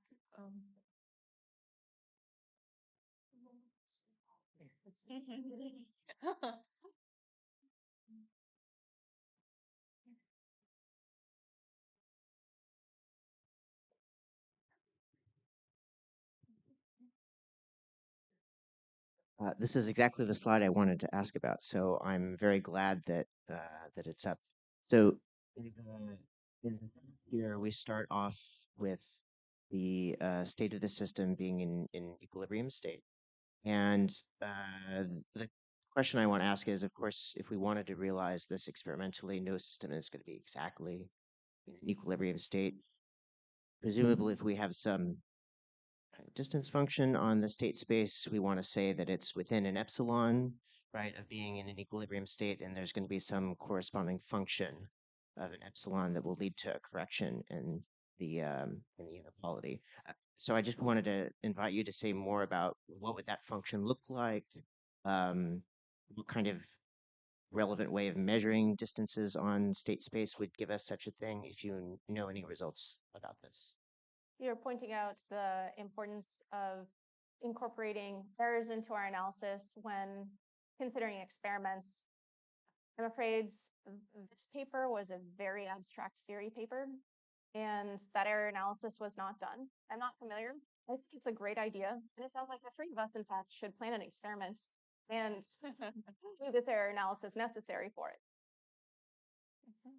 Good. Let's thank the speakers, both speakers again.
Chris.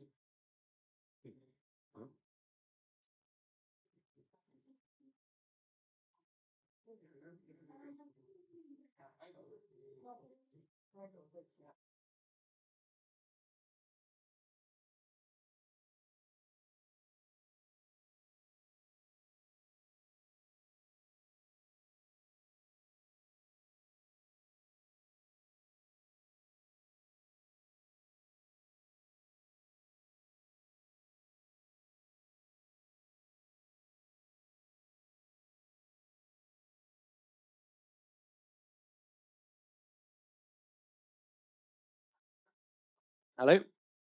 So welcome back, everybody. Okay, I'll just introduce myself if anyone doesn't know me. I'm Dan Beddingham. I'm at Royal Holloway. And so the first thing I want to say is there's going to be a group photo after this talk, so don't rush off. We're going to do that here. And other than that, it's my pleasure to introduce Lucy and Hardy. Thank you. Great. So first of all, thank you to Chris for inviting me back to this cold, dark, wet country that I used to call home. It's much colder here than in Canada.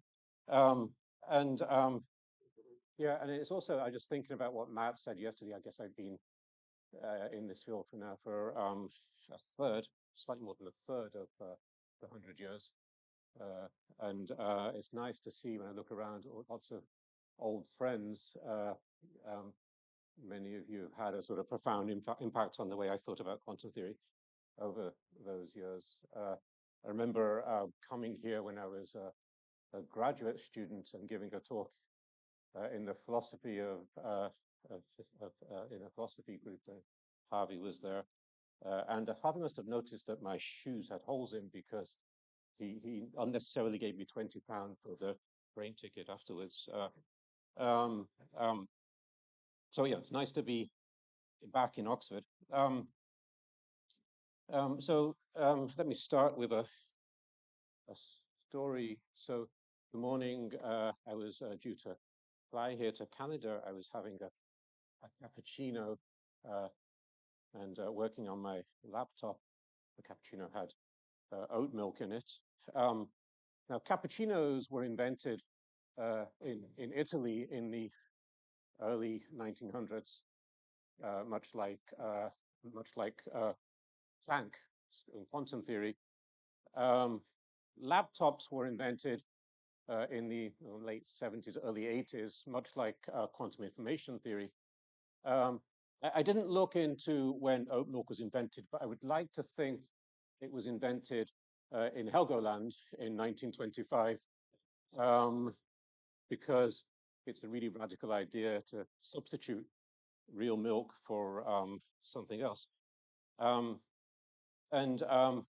reason I'm telling this story is because while I was sitting there, I accidentally spilled the cappuccino onto my laptop, which is a really bad combination. And so my computer did not recover. I brought it here to England. The very nice people at the computer repair shop in Birmingham struggled but failed to fix it. And so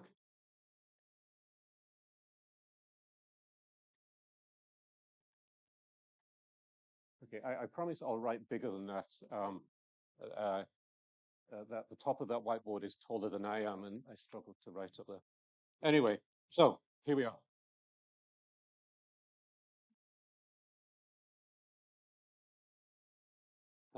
They didn't have laptops in 1925.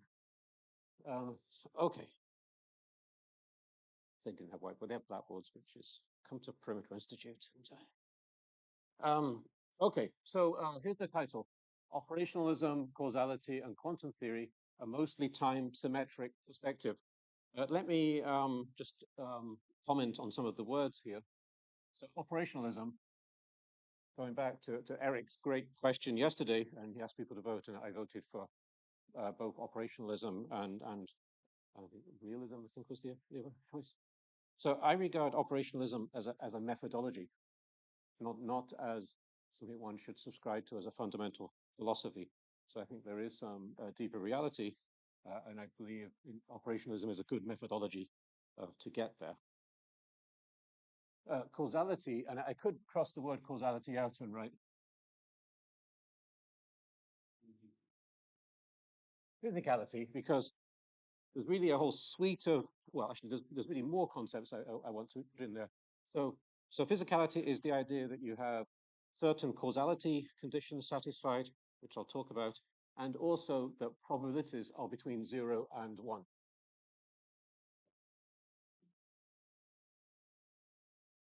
Okay. So causality and probability.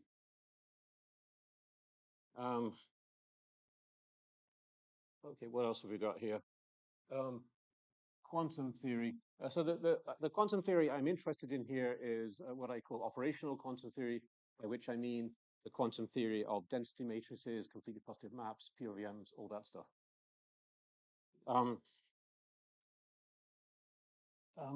This is a time symmetric perspective. And this is something I've been thinking about a lot in the last 4, 5, 6 years. It's kind of a cult, and I'm really the only member. And I'm not necessarily looking for converts, but the more you get into this, the more you believe it's the right way to think about quantum theory. I mean, you have to have some faith, but I think it's the okay. But what's important is that the time symmetric perspective is fully equivalent.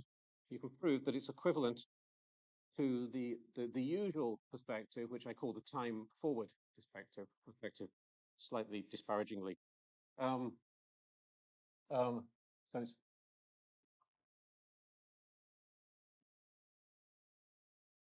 it's also equivalent to a perspective that people don't generally take, which is the time backward perspective.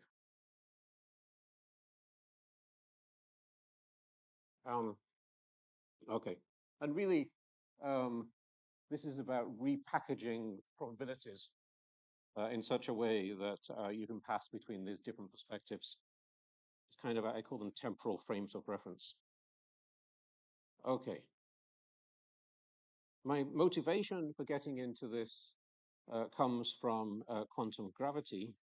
If you're going to try and bring together general relativity and quantum theory, then a strategy is to try and make the two theories more similar. And general relativity is a time symmetric theory. So you can either make GR time asymmetric, which is something I've done in a previous paper, or you can make quantum theory time symmetric. So this is part of a bigger project of going towards quantum gravity. Incidentally, though, I won't talk about it today. I think I do now start to see a sort of path towards going beyond this operationalism towards some sort of realist interpretation in the context of that bigger project, but I won't talk about that. Let me talk about the history of time symmetry within quantum theory. So you have the Schrödinger equation, and that's time symmetric, and that's nice. But then there's von Neumann collapse, or von Neumann measurement.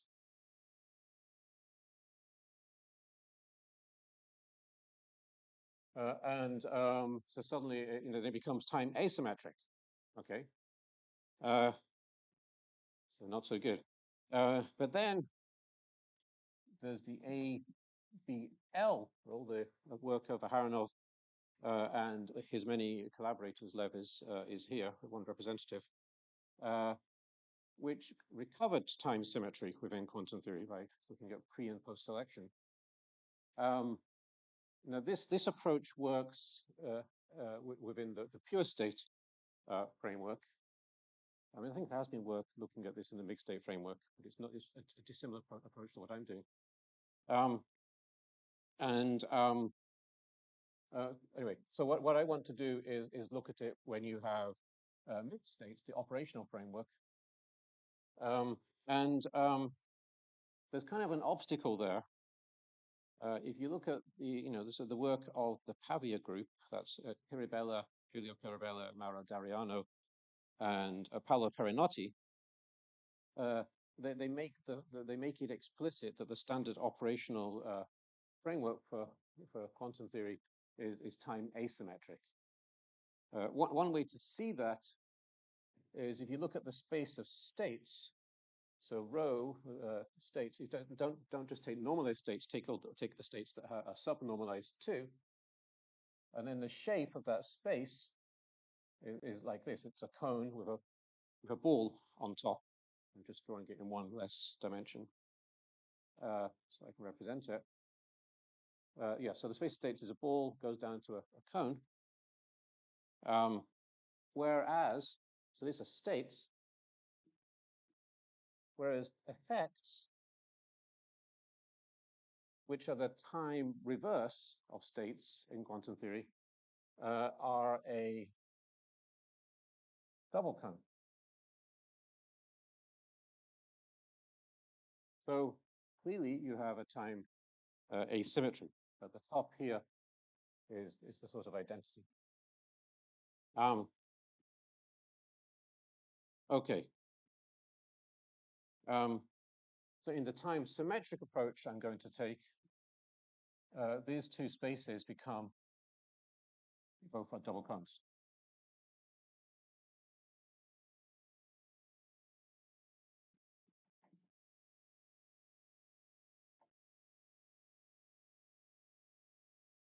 In the time backward approach, then the effects are this kind of thing, a capped cone, and states are the double cone. Okay.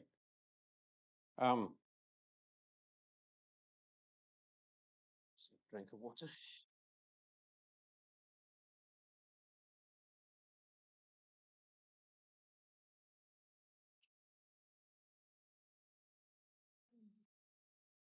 Okay, so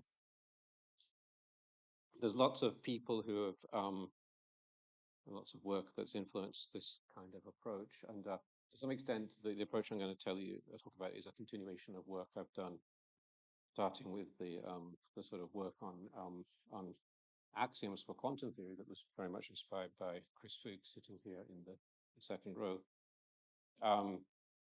and then the sort of more pictorial approach I've taken, and then also some of the machinery that I'm going to adopt. I won't get to talk about it, but in this work comes from Bob Kirker and his many collaborators.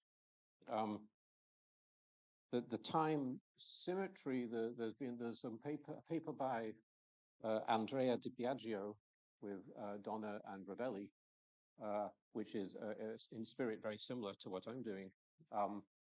The difference is they just do the time forward and the time backward. Whereas what I think the really interesting thing is this time symmetric perspective, but there's certainly that paper is related to what I'm working on. And then the other person is Robert Urkel. That really influences the stuff which is in the second half of this project that I won't get time to talk about. I should say that I started out writing a paper on this. There is one paper on this on the archive already, but I started out writing a second paper, which I thought would be 35 pages, but it kept getting longer and longer. And now it's over 600 pages. And so that is now a book, I think, by any definition. But it will be ready, we'll finish soon, and I'll put it on the archive. Okay. Good. One of the comment is that one of the differences between what I do and what ABL do is that they pre and post select, whereas I do neither. Okay.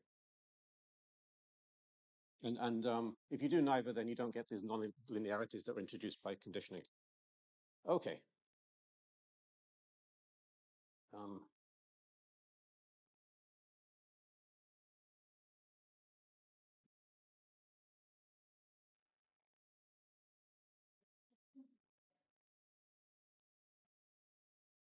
Okay.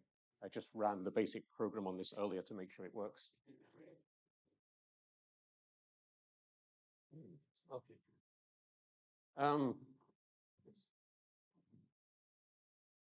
Okay. So let me give you a kind of scheme for how this work and how all these things fit together. And if I don't finish, then then at least you'll know where the talk was meant to go. Okay. So operationalism. Well, what I'm interested in is this operational probabilistic framework for probabilistic theories.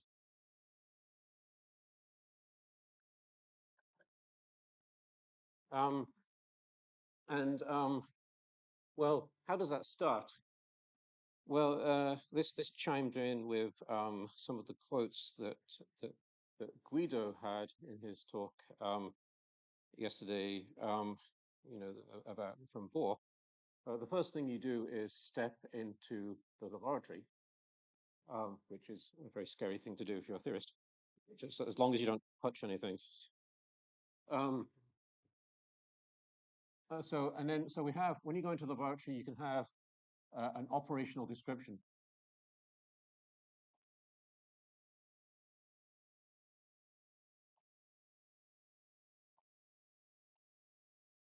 Okay. And that operational description is important, and it forms part of the sort of framework. And then you take the operational description and you introduce something that I'll call a P function, probability. And you have this operational equivalence framework.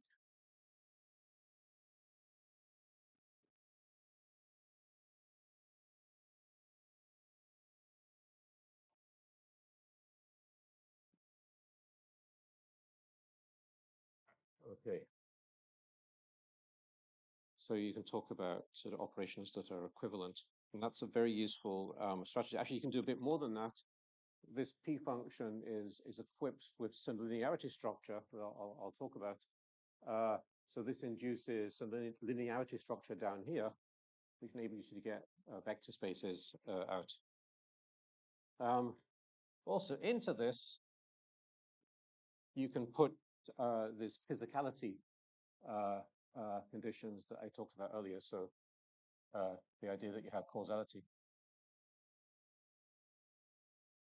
and probability is bounded by 0 and 1. Okay, and then so that's operational theories. Now you can take these and you can use them to study quantum theory, classical probability theory, other tentative theories. But what we're interested in here at this conference is quantum theory, and I'm interested in what I call operational quantum theory.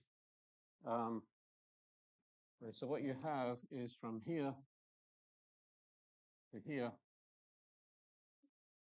there's a correspondence. It may be a bad choice of word because it's not the same. Well, it's not obviously the same thing as the correspondence that's normally used in quantum theory. Really, I'm talking about a map to the operator tensor framework.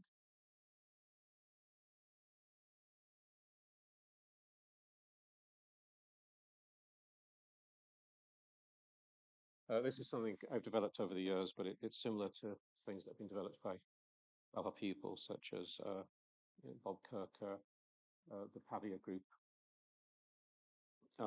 And the way I set this up in the book. There's lots of Kirker-style magic in here. But I won't have time to talk about that. And then down the bottom here, sorry, I did this wrong. This is entirely wrong. I'm so sorry. That's terrible.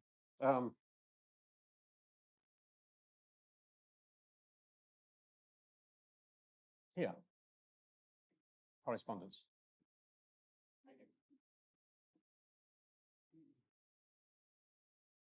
This is operator tensor framework.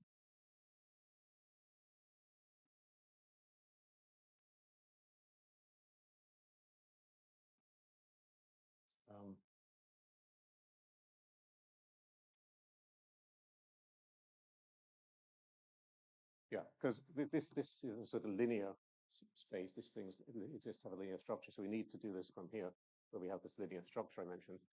And then down here, just see how I refer to it in my notes. Oh yeah, we have this sort of extra structure, which I'm also not going to talk about.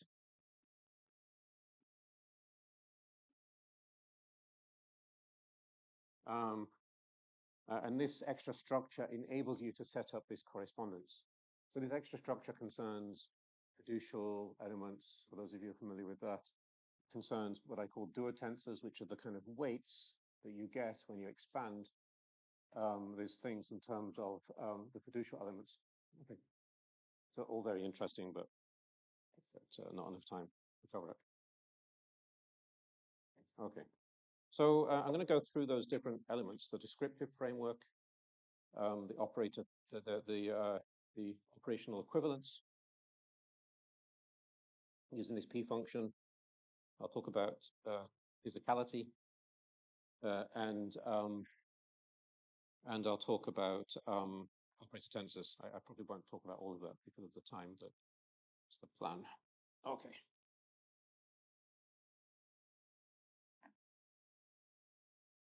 Right.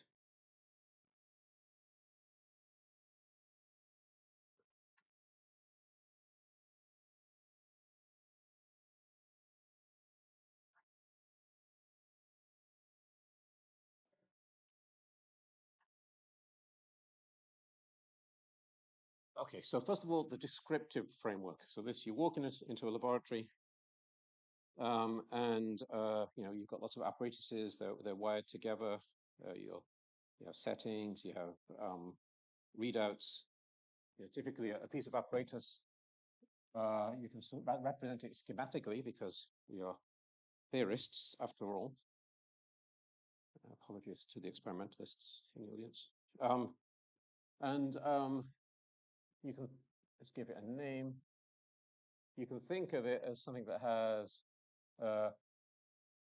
systems. This could be, you know, quantum systems like electrons going in and going out.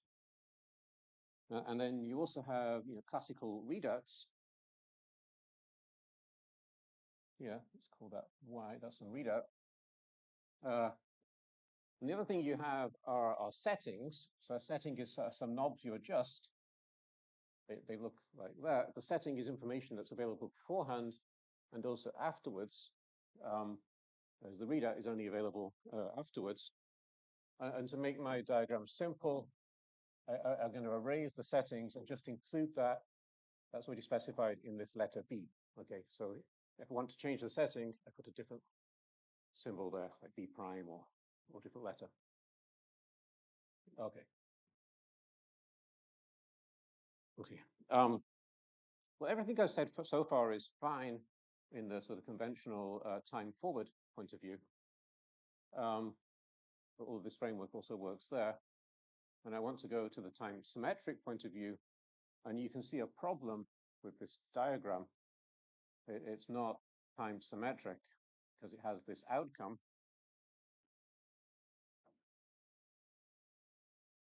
Actually, I call these inputs, outputs.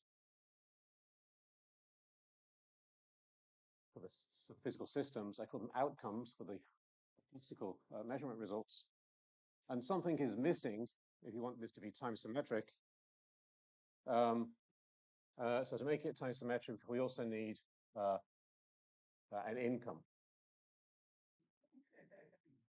And this has nothing to do with the money that arrives in your bank once a month, if you're lucky. It's just the opposite to outcome. Okay. And now if we have this, then it becomes possible to set up a time symmetric framework. So we need to have this. One piece of notation it's useful to have is this thing. I call this a readout box.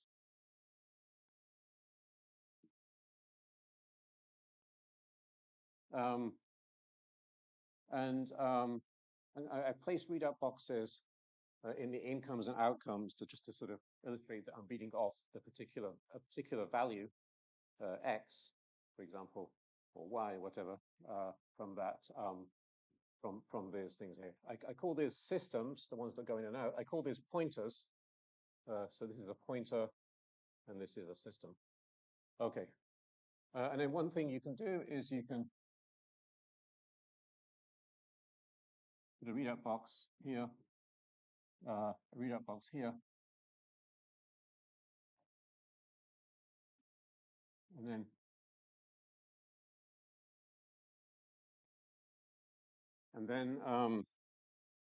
then this R box. This R box is normally in people think of these as being represented as some kind of terminals.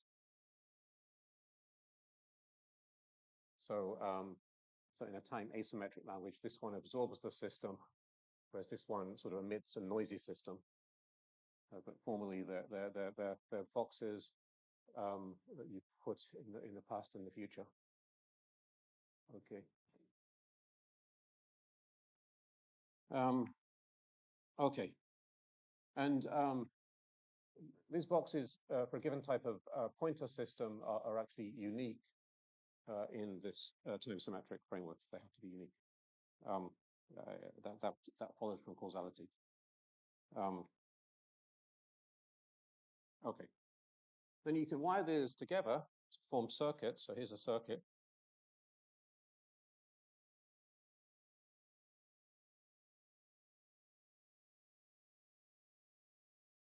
Just randomly labeling these pretty much.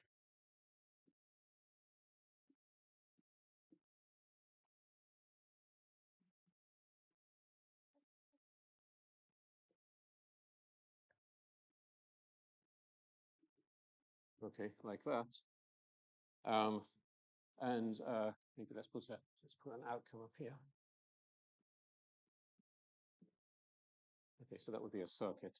And circuit has no wires open on it, and that would correspond to something you might do in a laboratory. Okay, so that's the descriptive part of the framework. This is the description of an experiment with certain readouts specified.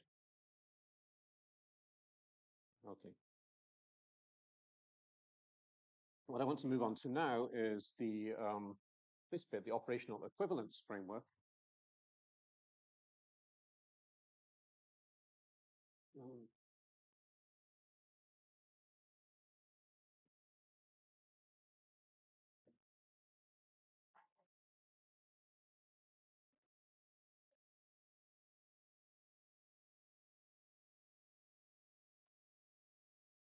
And the first principle is that circuits have well-defined probabilities that are independent of other stuff that's going on. So to save me drawing the circuit again, let me just write this here.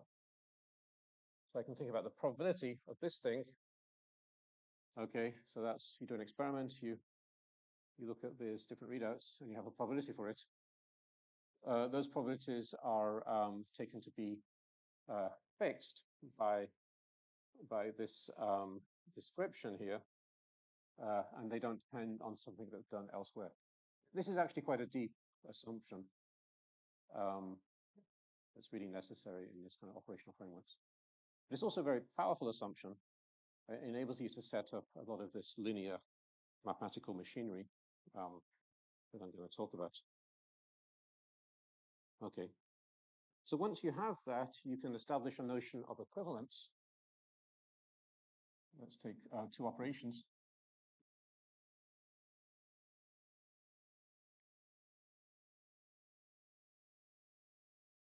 can say that this is equivalent to this.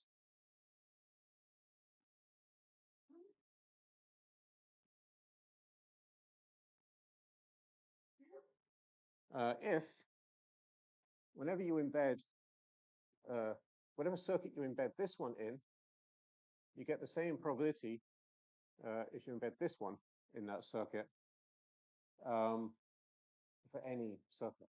Okay. If that's true, then these things are probabilistically the same, and so you can say they're equivalent.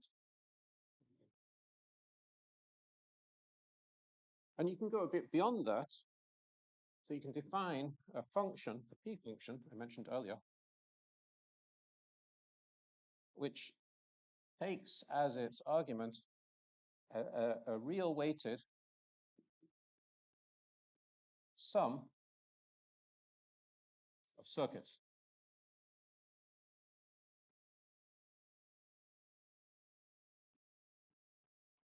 Okay, so that's and that is defined to be equal to those weights times the corresponding probabilities.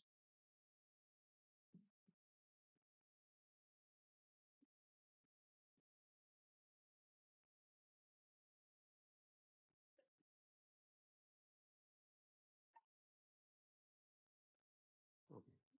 Yep.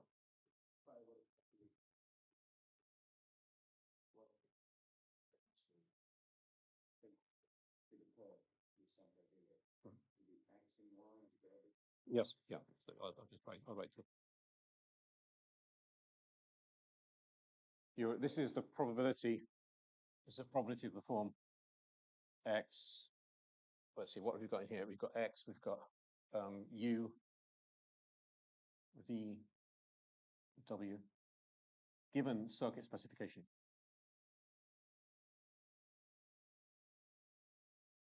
Okay, so the circuit has a certain specification, which is the thing I've drawn, and then we have there's readout boxes. That's the thing. Probably as well.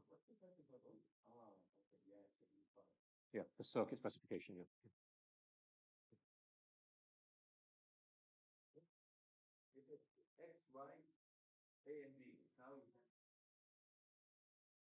These boxes, these are the readouts.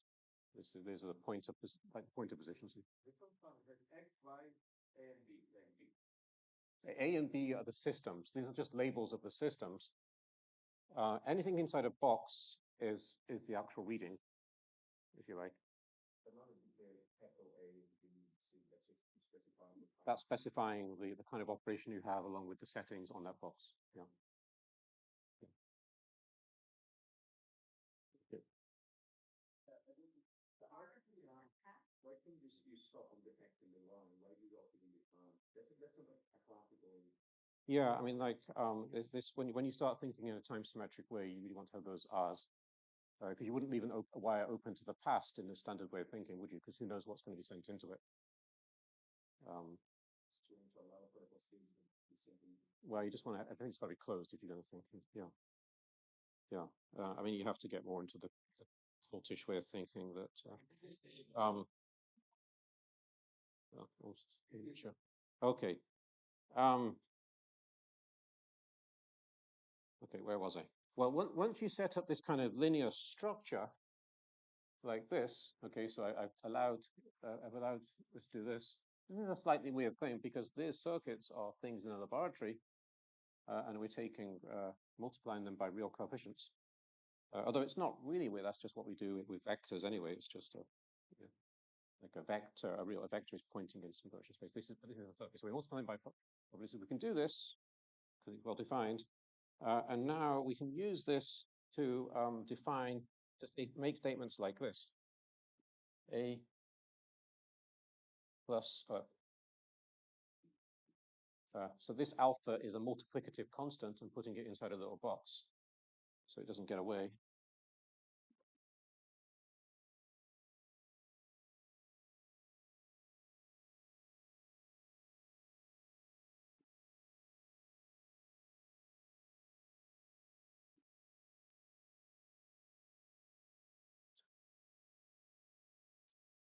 So we have alpha times some operation A plus beta times some operation B. is equivalent to delta times some operation C plus, I got my delta and gamma the wrong way around, doesn't matter. Plus gamma times some operation D. This statement makes sense because you can hit both sides of this with this P function, and then you're just looking at probability of the circuit. So what you do is you have to enclose it in some circuit, each term in the same kind of circuit, hit it with this function, and then so you can make sense of this kind of statement. And so you can set up this kind of linearity structure. You get a sort of vector space and all the things that you want to have to do quantum theory. Notice this is equivalence. I'm using not equality. You can have equality between numbers, but equivalence between things that are actually different.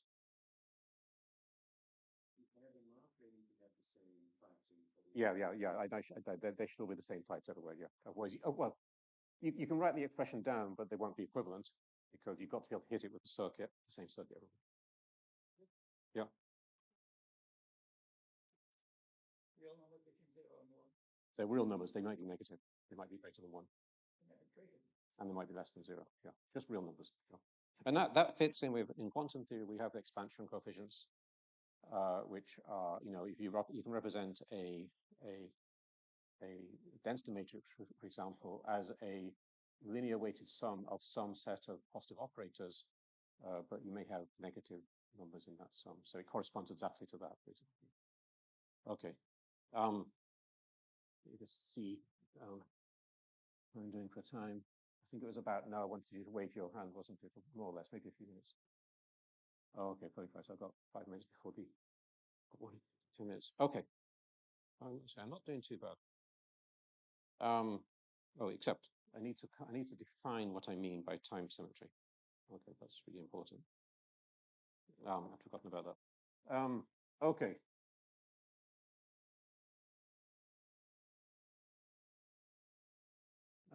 Let's get rid of this.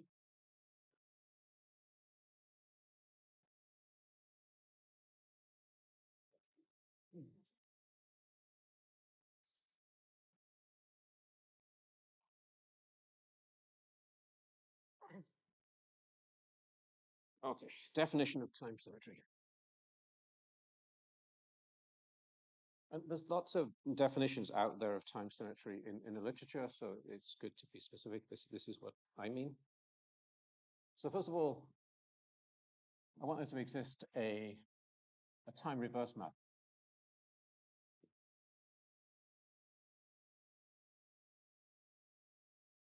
So we have an operation.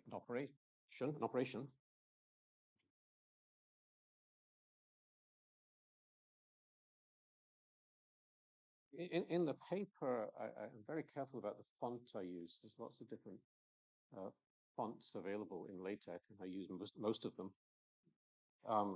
If you use too many, at some point you get a warning from LaTeX. It tells you you've used too many, and it won't do it. Just won't do it. So I want it to be a time reverse map.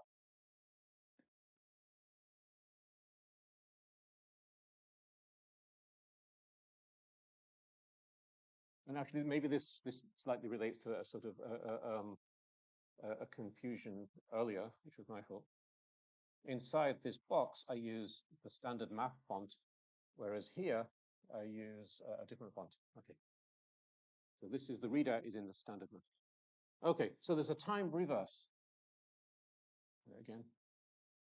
So you need, so you take the time reverse. So you want to reverse all the systems and the pointers. Right, so it's not reversed.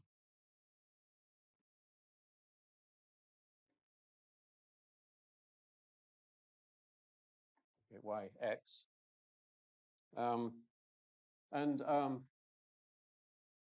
If you're interested in a map between equivalence classes, then then you have this as well. It's important. This map is not reversing the evolution. It's not the case that if you place B tilde on top of B, and you send a state through, you get the same state out at the very end. That's not what these are. This is just a certain map where I associate, for every operation like this, I can associate a time reverse. And it's such that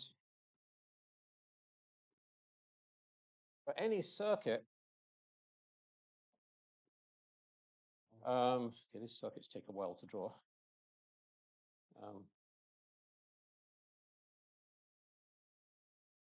Let's draw just an example of a circuit. This has to be true for any circuit.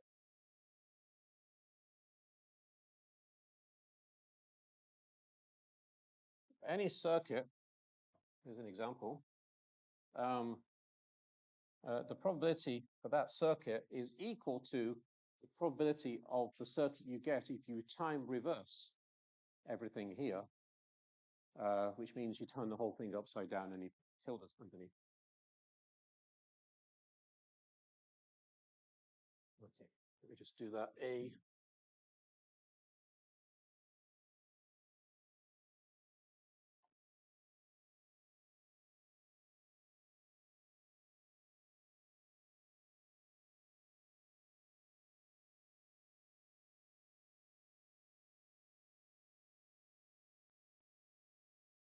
Okay, and tildes. Okay. This is a good definition because it means that for any process described forward in time, there exists a corresponding process where you describe that backwards in time, such that you get the same probability. Okay. For unitary evolution, if you relatively will lose itself. That's right. Yeah, unitary evolution. I mean, there are some subtleties which to do with normalization coefficients that you have to have in this story. It's actually very important, but yes, basically that's true. Okay. So I'm going to have time, I think I'll just take a few more minutes to talk about physicality. I won't have time to actually map this into quantum theory, but there isn't much to that story. Most of the interesting stuff at this level is happening even just in this general operational theory. Okay. Find the eraser.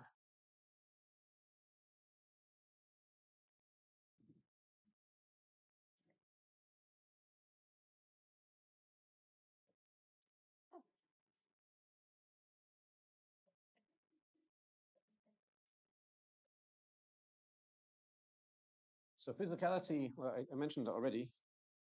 You have to have the conditions that the probabilities between 0 and 1. And that condition is pretty easy to satisfy. You just have to impose some conditions. So I won't talk about that because it doesn't, the way it is in standard quantum theory and is operational theories, it doesn't really threaten, it doesn't really make time symmetry difficult. It's causality that's more interesting when you think about time symmetry. So I'm going to talk about the causality part.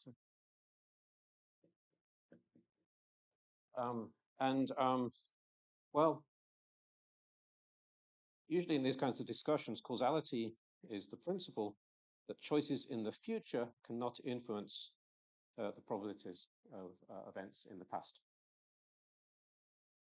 I'm going to call that forward causality.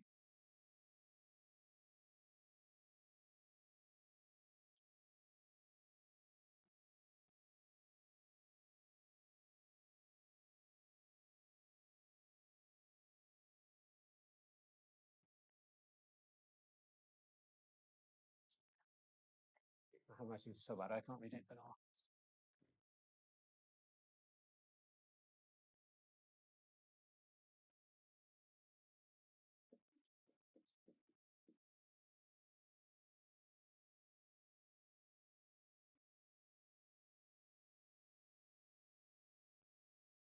there's some ominous dots there, which I will come back to. Backwards causality.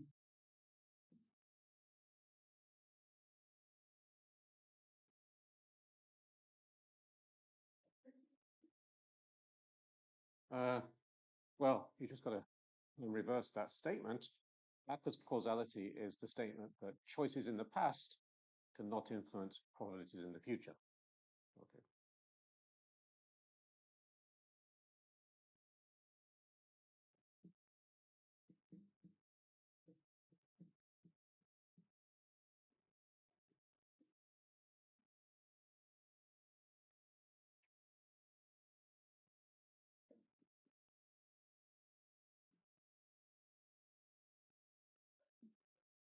So if that were really true, you would wonder why we bother. So let me just fill in these dots. So choices in the future cannot influence probabilities in the past, unless we condition, unless we post-select, which means conditioning on the future. Choices in the past cannot influence probabilities in the future unless we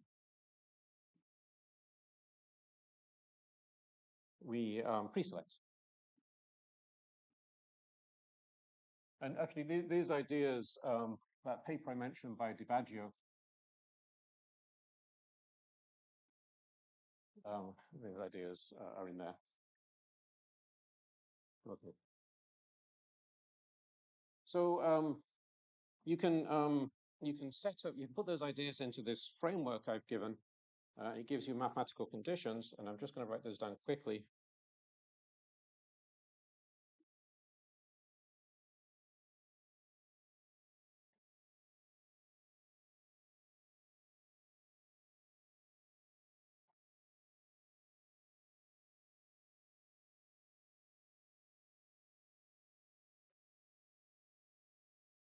Okay.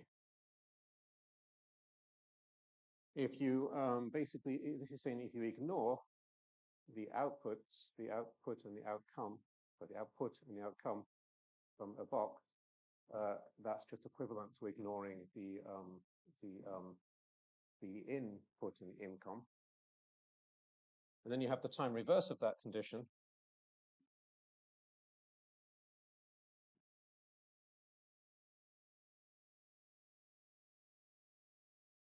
Should be equivalent.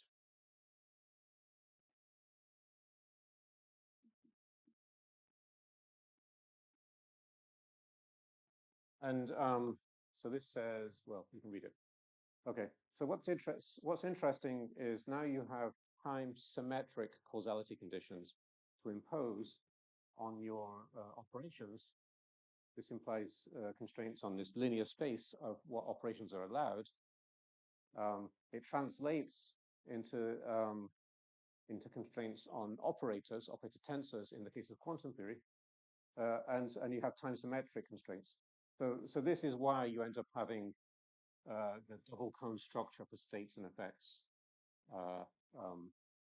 not the time asymmetric structure I mentioned earlier. Okay, there's also constraints to do with positivity that are less interesting. Okay, so let me just wrap up. I'll just say some stuff.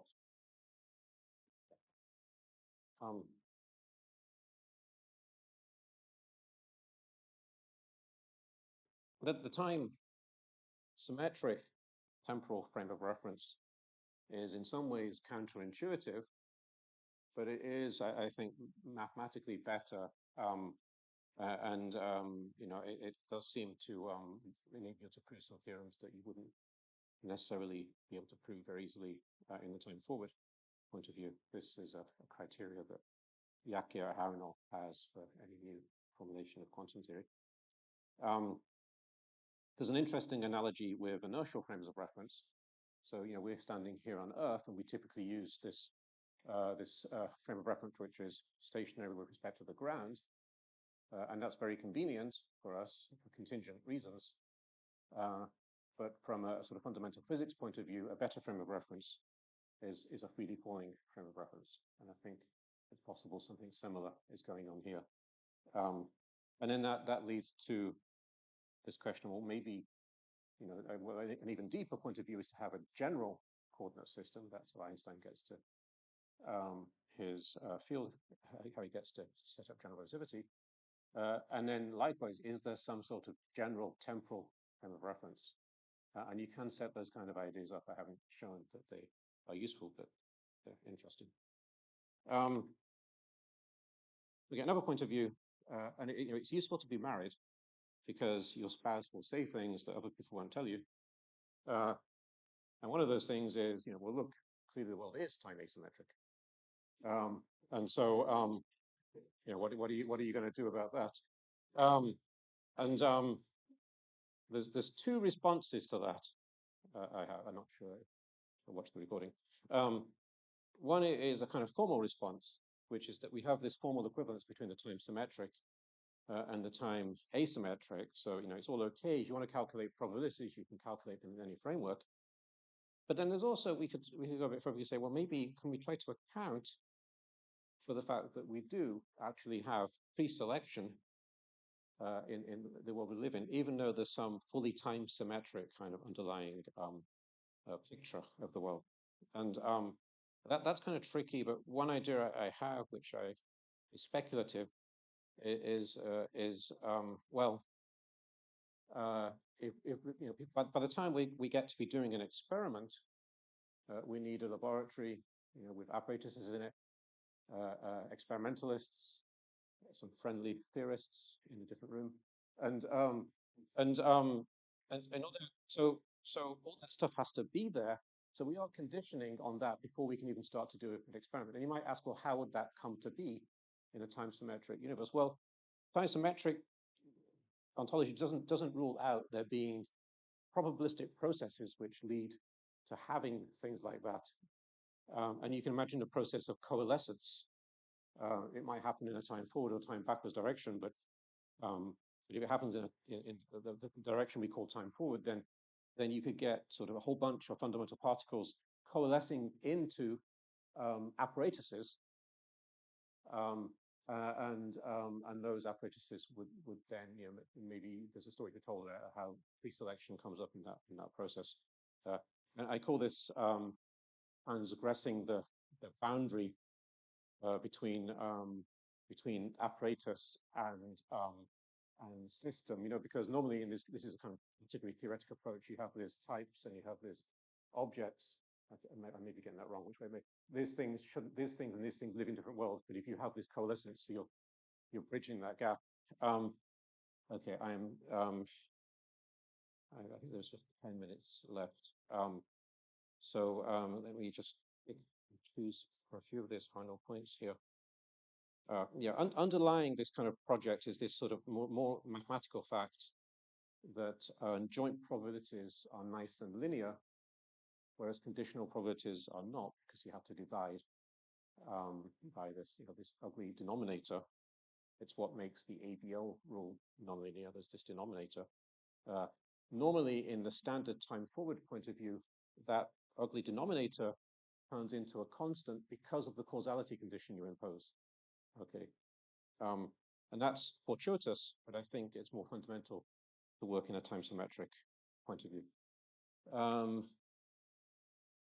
There's a new game you can play when you have this time symmetric framework. You can take your favorite experiment from quantum theory, like in the paper I wrote in 2019, I looked at teleportation, and you can turn it upside down and see what it looks like upside down. And that's a fun game to play. Like if you take a picture and you turn it upside down, and if there's any mistakes in that picture, you can see it sort of becomes more obvious. There's that famous example of one where they've turned the eyes or the mouth upside down. You turn it upside down and it looks horrendous.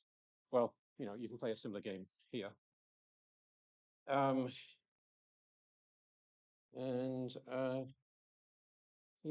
second half of the book is about what I call complex operations. So these are operations that, these operations, I call them simple because the inputs and the incomes are before the outputs and the outcomes. But you can have operations where that's not the case. And so that's a whole new interesting game that you can play. And I'll stop there. Thank you.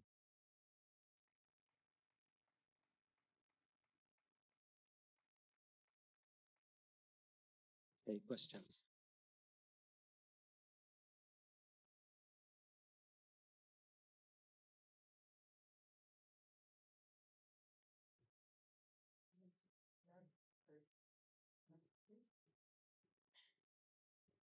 Yeah, thanks, Lucian. So in this framework, I'm going to introduce the terminology effectifying the states and statifying the effects, right? Because you go from the state cone to the double cone of effects and vice versa. So in your formalism, in the time symmetric formalism, you have effectified the states. Is there an equivalent formalism where you statify the effects and have two copies of the state cone instead of two copies of the effects cone? Oh, so you're saying where you have, okay, so where you have flat top. Yeah, for states describing states and effects. Okay, good. I don't know. It might. And I think if I was going to try and do that, I would try both pre and post selecting. But then you get into ABL with the nonlinearity. Yeah, then I think, well, you'd have to go down that route. So that's probably the way to do it, but I don't know how it pans out. Yeah. Okay, Wayne next. I have a somewhat naive question about the time symmetry and the operational description. So you have these outcomes, and I usually think of like an outcome experiment. You form a at least quasi-permanent record. Yeah. It's a thermodynamically irreversible process. Right. You've got a blank piece of paper, and then it's got something written on it. Is that how I should be thinking of these outcomes? And if so, how do I think of as an income? An income, is it a time reverse of an outcome? So it's the opposite, of course, of a naive question. It's a very important question. There's a whole bit of this I didn't mention because I thought I might get away with it, which is when you're in this time symmetric picture, even classically, well, especially classically, you can't clone. So if I have an outcome, so if I have a readout, okay, which I'm going to call an income, okay, and I want to port that information from the readout into the future, so I can compare it with some other readout, okay. Well, I can't do that because I can't copy forward. I also can't copy backwards.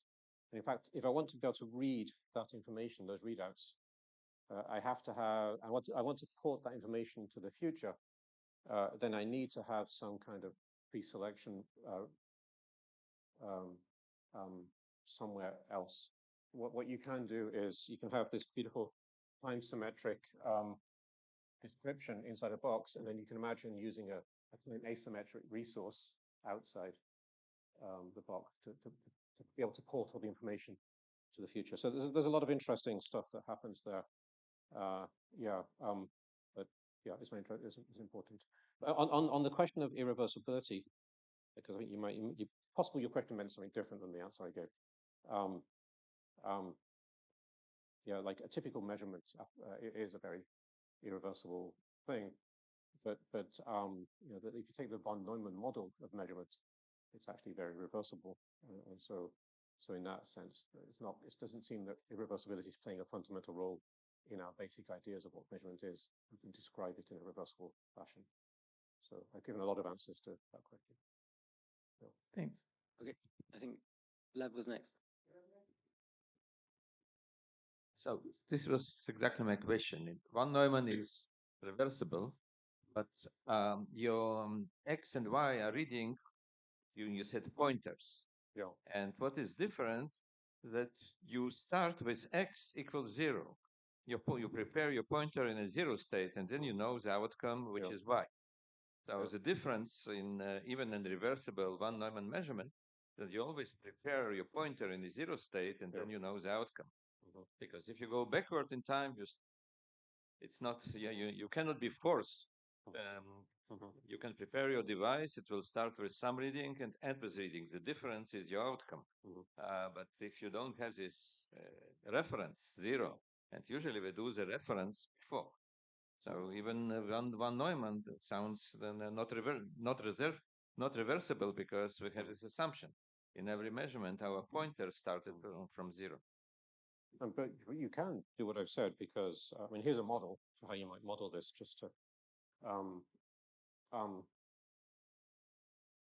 so,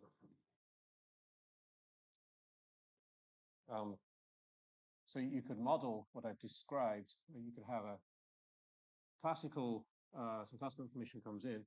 You could use it to prepare one of a set of orthogonal states, quantum states, that go in. They could go into some, for example, maybe this is a unitary, of course, and then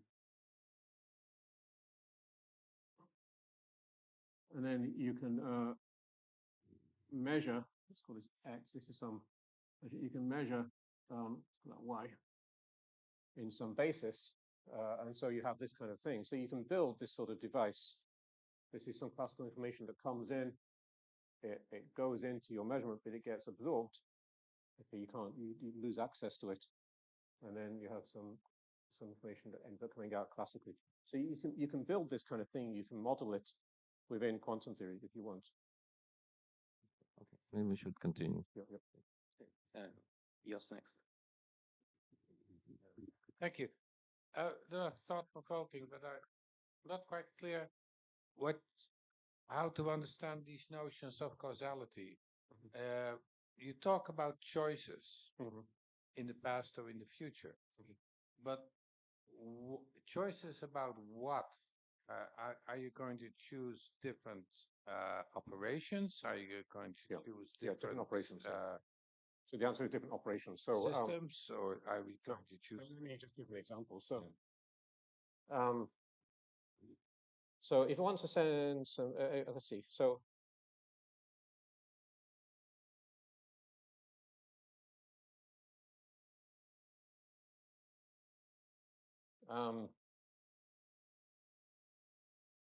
why?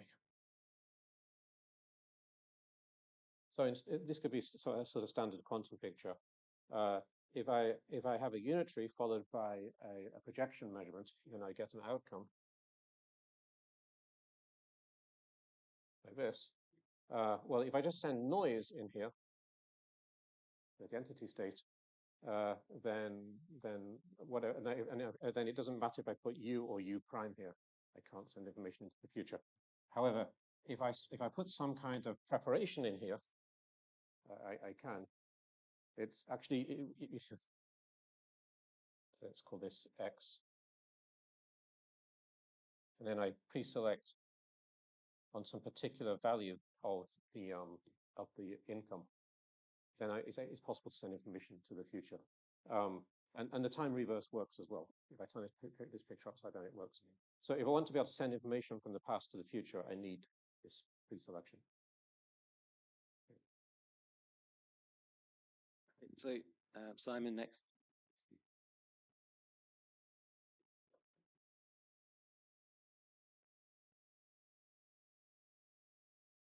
Thank you. So my question is about probability and how are you understanding probability? I mean, if I could just put it, I mean, I know Wayne's here, but is it epistemic or is it something physical? And what can you say a bit more about this condition that the probability be, I thought you said independent of other things, is that right? Yeah, so, yeah. So other closed loops of the form you're constructing. So you're imagining them sort of distributed over space or something like this, and the probability of one in particular is independent of whatever you do to all of the others. Is that the sort of idea? Okay, so two questions there. So I've always tried to be agnostic when it comes to the interpretation of probability.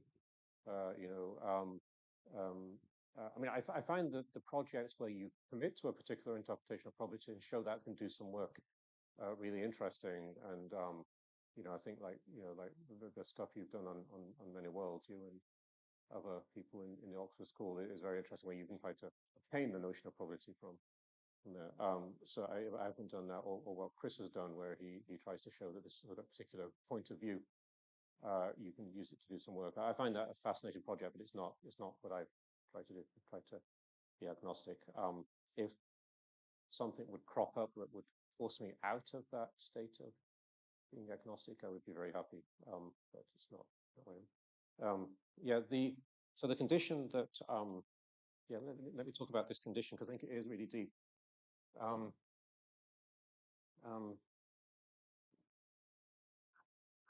so imagine I have a piece of apparatus in a laboratory. Apparatuses aren't normally cubes, but they're also not normally squiggly lines. And then it's got some apertures in it, like here's one, and there's apertures over here. And I try to set things up. So I imagine sending systems into here and here, and over here and here. Okay. And then I put the whole thing together, and I do an experiment and I measure a probability, I form a circuit with a whole bunch of similar pieces of apparatus.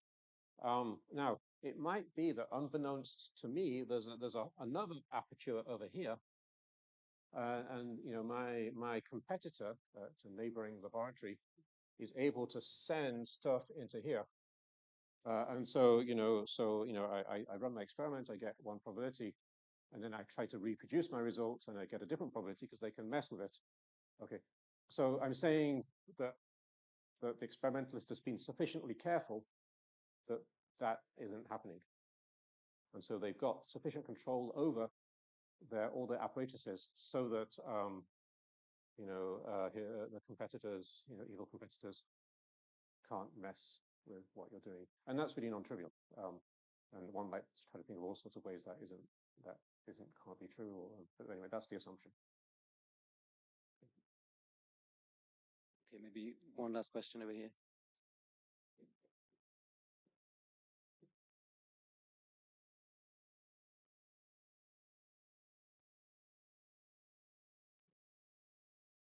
I'm still a little bit curious about the concept of choices. The way that I think of a choice or a free choice is always relevant to a certain context, to a certain causal description of something. Yeah. Right. What makes a choice free is that it has no relevant causes. And relevant means it has no causes among the other variables that you are interested in. Right. But then a choice, it has this temporal notion. If a choice of the kind that's relevant for forward causality is something that has no relevant causes, and then we would say that it cannot influence probabilities in the past. Yeah. But there is no reason why we wouldn't think that that kind of choice could not influence probabilities in the future. It has no relevant causes, but it has relevant effects. But I could think that maybe a post-choice, there is something that has no relevant effects, be of the kind of thing that might be thought of satisfying backwards causality. But then my question then, doesn't the notion of choice is necessarily time asymmetric in itself? Because if it has no relevant causes or no relevant effects, then it's not a choice at all. Yeah. Okay. So it's a good question. So the best I can say about that, because I think there are more issues here than I know how to speak to, is yeah. Okay. Let me say it like this. I use the same bit of space. If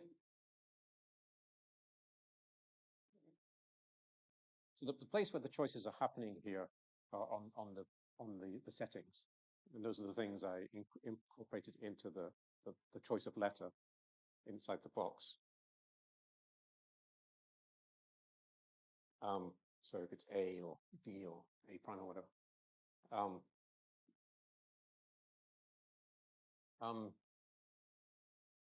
There's something interesting going on, which is we might say, well, can't I use these incomes and outcomes to sort of implement my choices? Isn't this just a setting?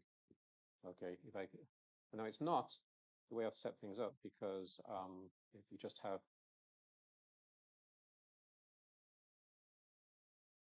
this, you have no control, because this is a random distribution.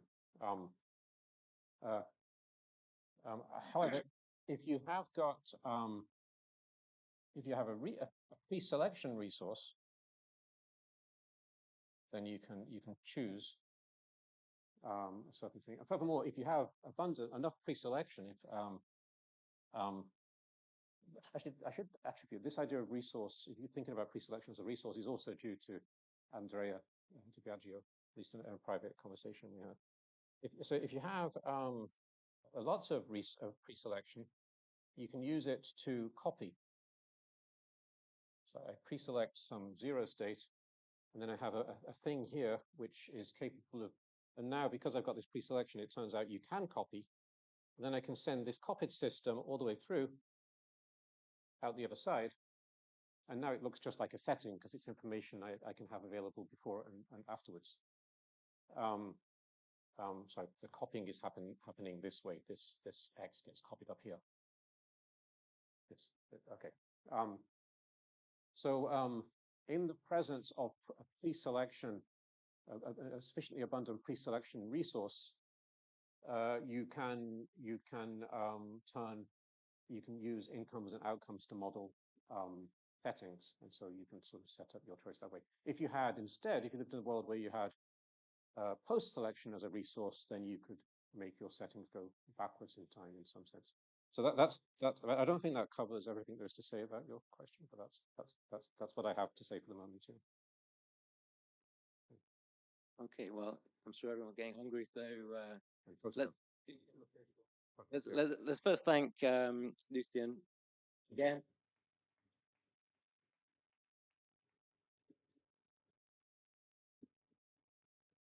And yeah.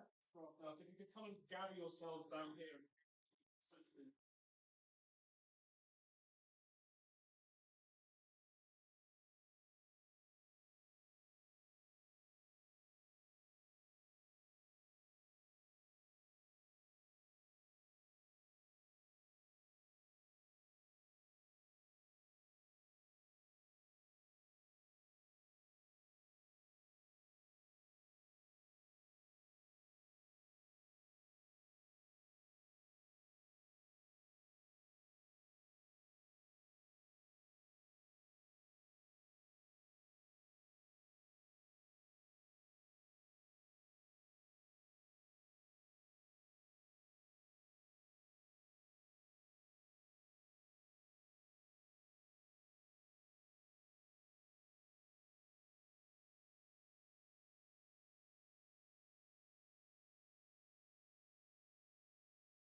Is this working? Yes, it is.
We good to go? Yes.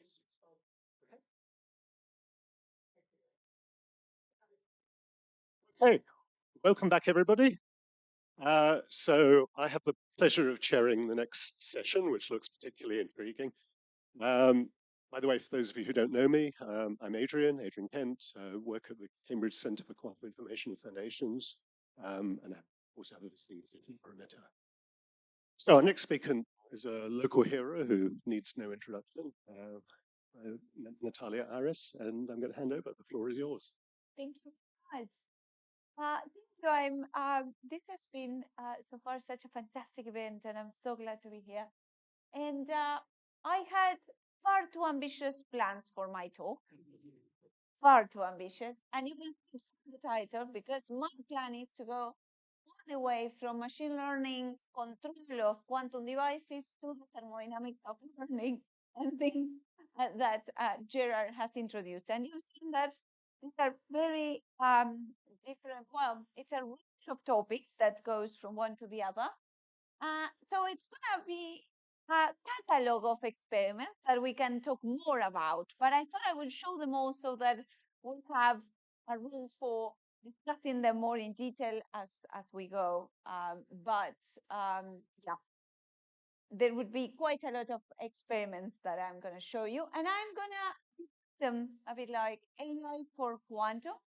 So, and what we can do for device tuning and characterization, and a bit more into the thermodynamics in solid state devices. These two parts a bit separate. So let's talk of AI for quantum. And so far, AI and quantum had different interactions. These are the intersection of these two very rapidly evolving fields is also rapidly evolving. So we have the first type of question that one could ask is, how can AI help us build quantum technologies? And I would say that that's AI for quantum to help us develop these technologies. Then ask the question, well, if I had a quantum computer, would I be able to run more powerful, more efficient AI algorithms? and that would be quantum a bit for AI. And then there's all sorts of bridges between quantum and AI, some of which were fantastically introduced by Gerard this morning. So we will be navigating this, but we started from the question what AI can do for us in the lab. I would say that controlling a quantum device is resemblance to controlling a drone. And you will tell me that this is a far-fetched analogy, and you might be right. But we have actually published here a framework of meta-learning that basically is validated with a drone and quantum device data. So clearly, the approaches can be very similar. And what in my lab we have been focusing on controlling some types of quantum devices, semiconductor ones, so basically quantum transistors that can be controlled with bias and gate voltages in the same way as a normal transistor, a classical one. And the output is some sort of current or voltage that we extract from these devices. The only difference with the transistor is that we will encode the quantum information in these spin states of 2 electrons, and we will use that as a qubit. Now, it's not that simple that we can just grab our device and encode a qubit.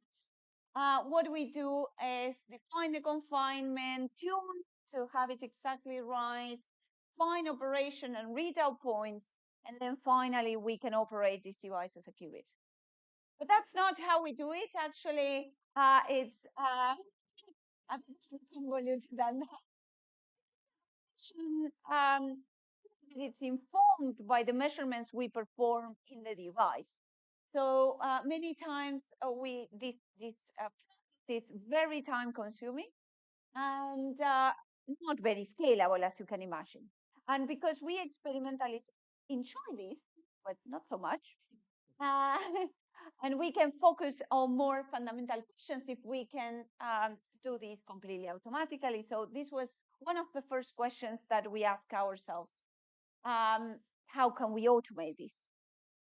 And indeed, we have just published our first fully, completely automated spin qubits device.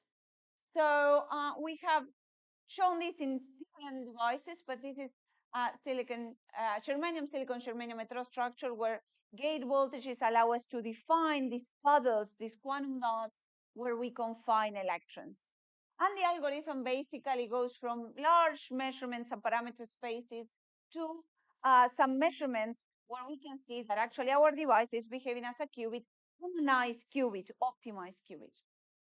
And it's great because we can now automate this, but because we know a lot more about our devices than we previously done thanks to this.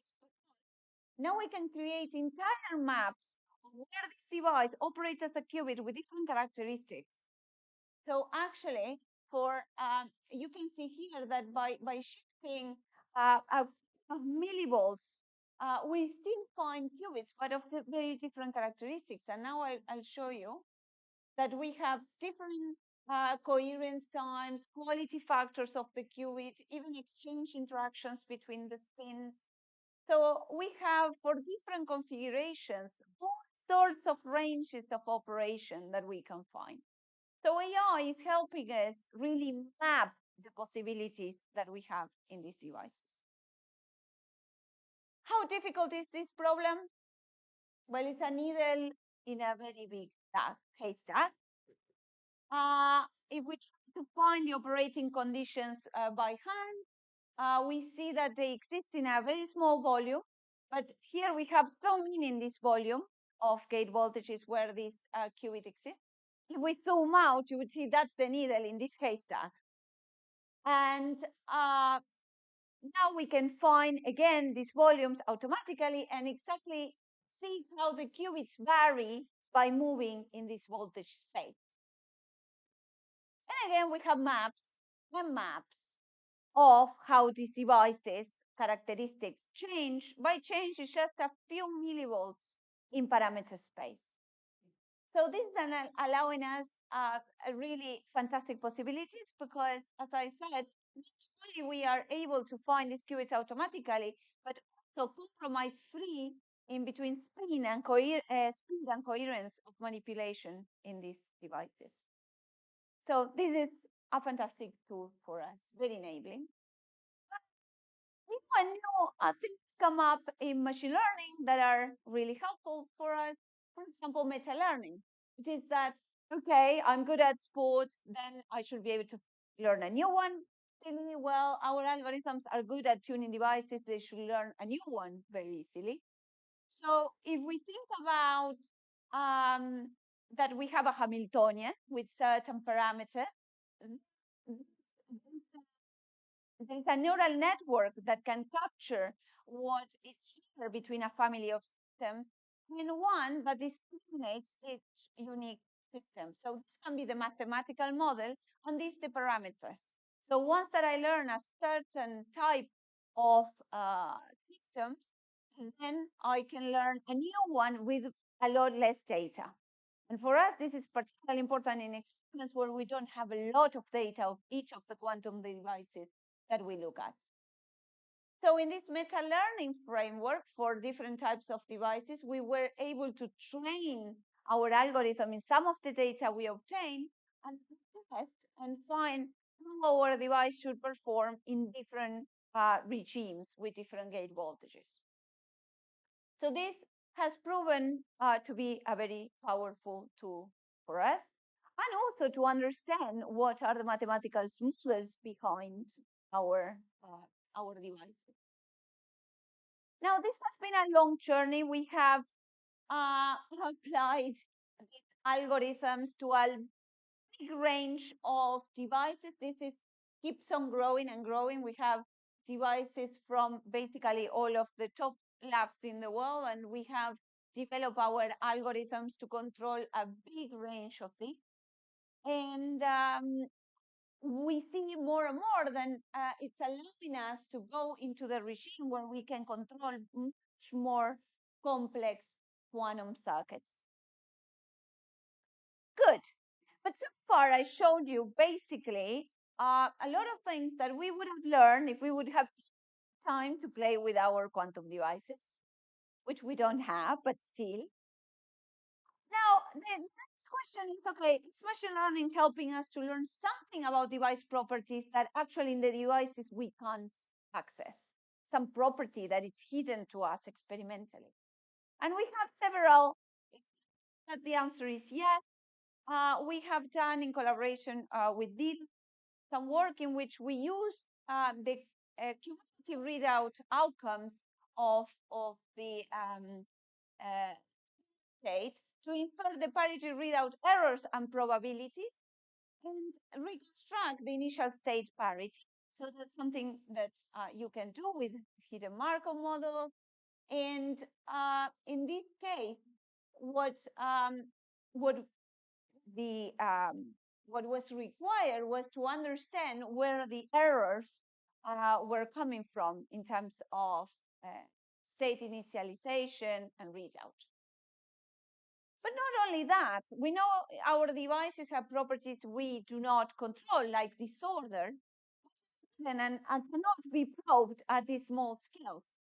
Well, something we can do is try to guess how my disorder looks like and posterior samples of how this disorder might be according to the measurements that we take that are not of disorder, but of operation of the qubit.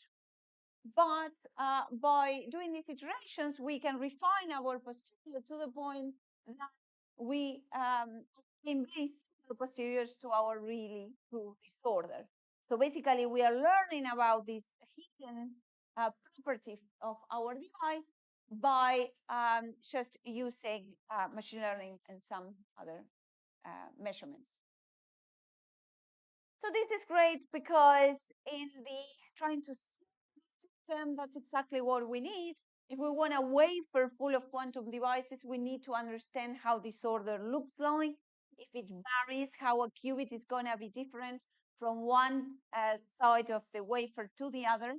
And what we are doing now is basically learning disorder and characteristics in larger and larger semiconductor circuits.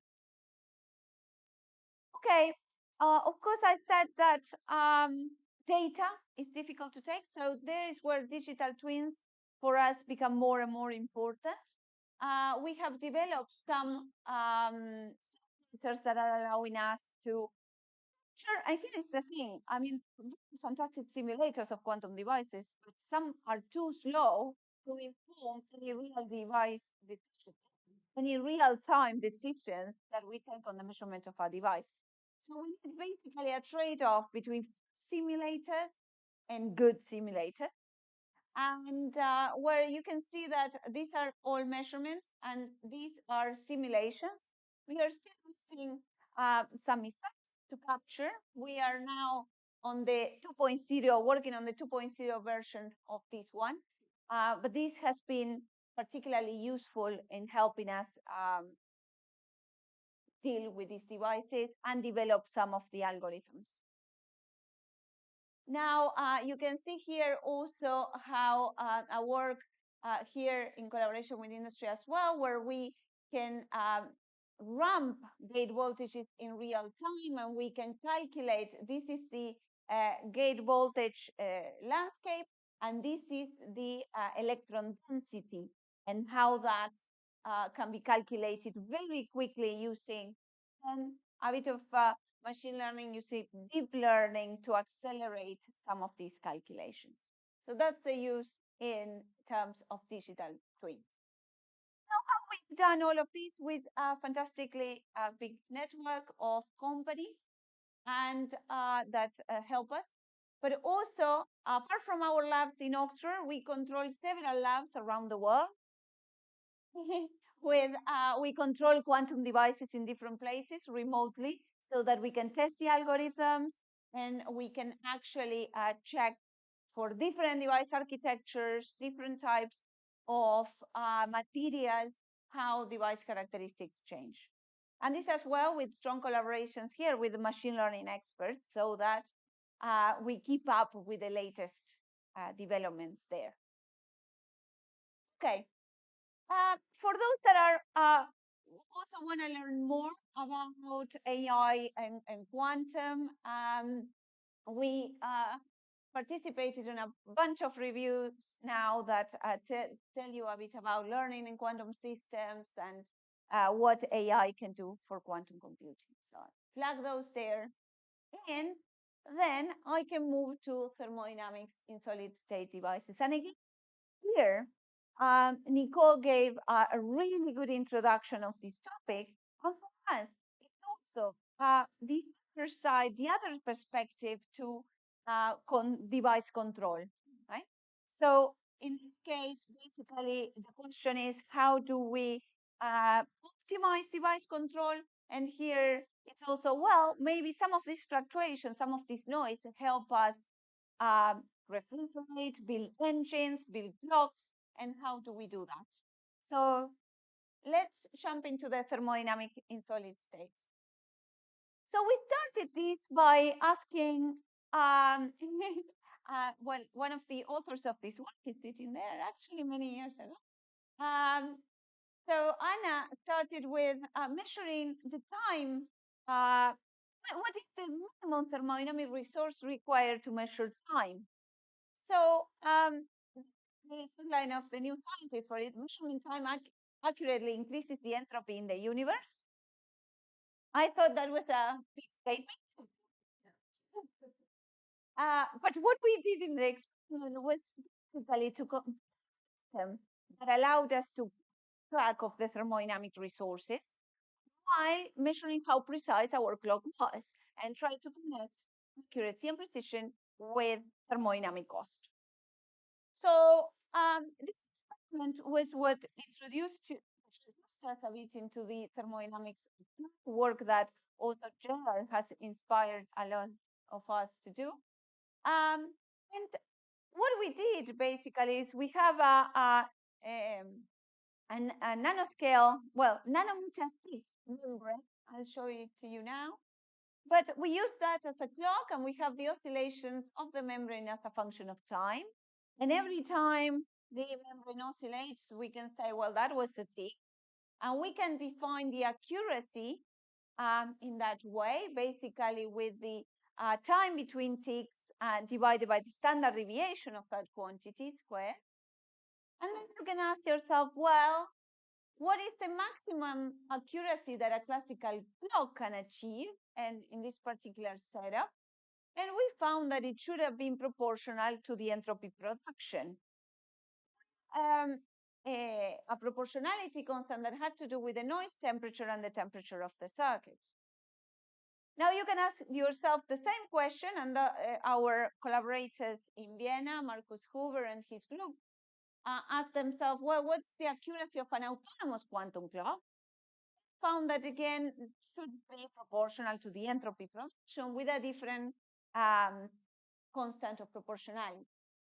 So we did the experiment, that's Pearson city, and what we see is that indeed we see a proportionality between the entropy production and the accuracy of the clock.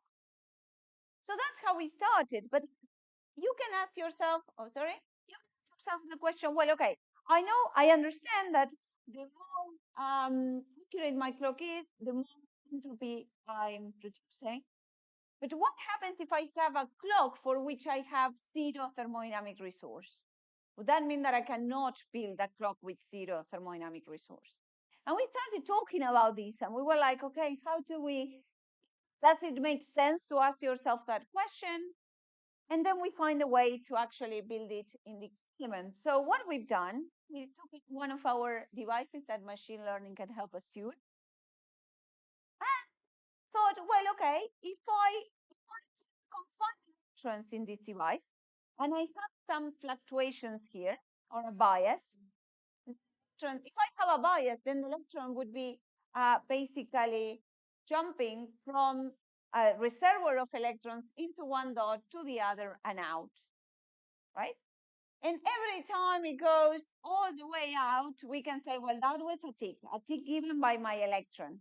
Electron is basically measuring time. Now, of course, because how do I know that the electron has hopped in and out? Well, we have a sensor here, which is basically another quantum system, another quantum dot in the same of the same nature of the clock itself, but that it's basically its electrostatic environment is such that every time an electron jumps in, this one would give you a slightly different current. So if we have an electron going through, what do we see in the sensor? Oh, that's not looking great. Sorry. What we have in the sensor is we have three different levels of current, T1, T2, and T3. Because that would depend on each electron did the first jump, the second jump, or the third. So every time I see a tree, I can say, well, that was a tick. Okay. But now, if bias is equal to zero, there would be some fluctuations that would allow my electron to go all the way through, right? And that would be a clock for free. So that was how we thought we could build a bit this idea of thermodynamics. Now we have a different way also to measure this.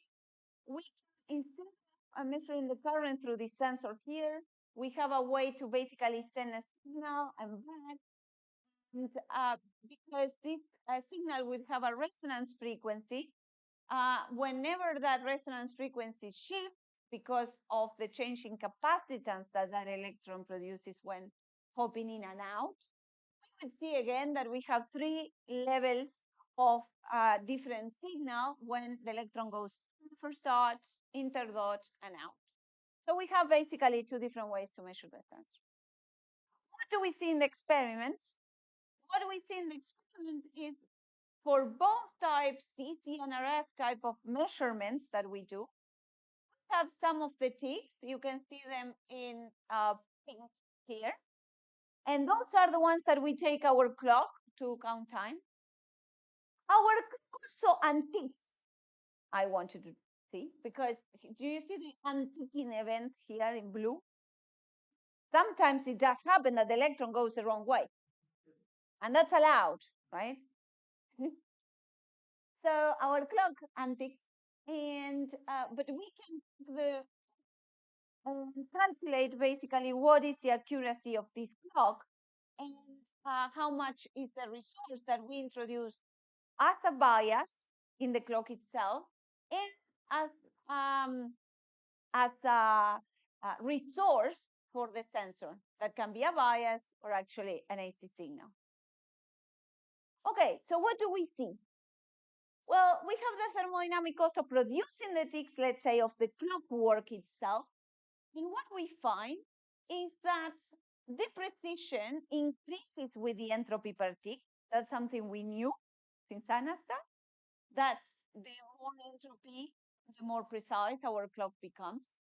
But you can see that even at zero entropy per tick, let's say when our bias is zero in the clockwork, we have some ticking.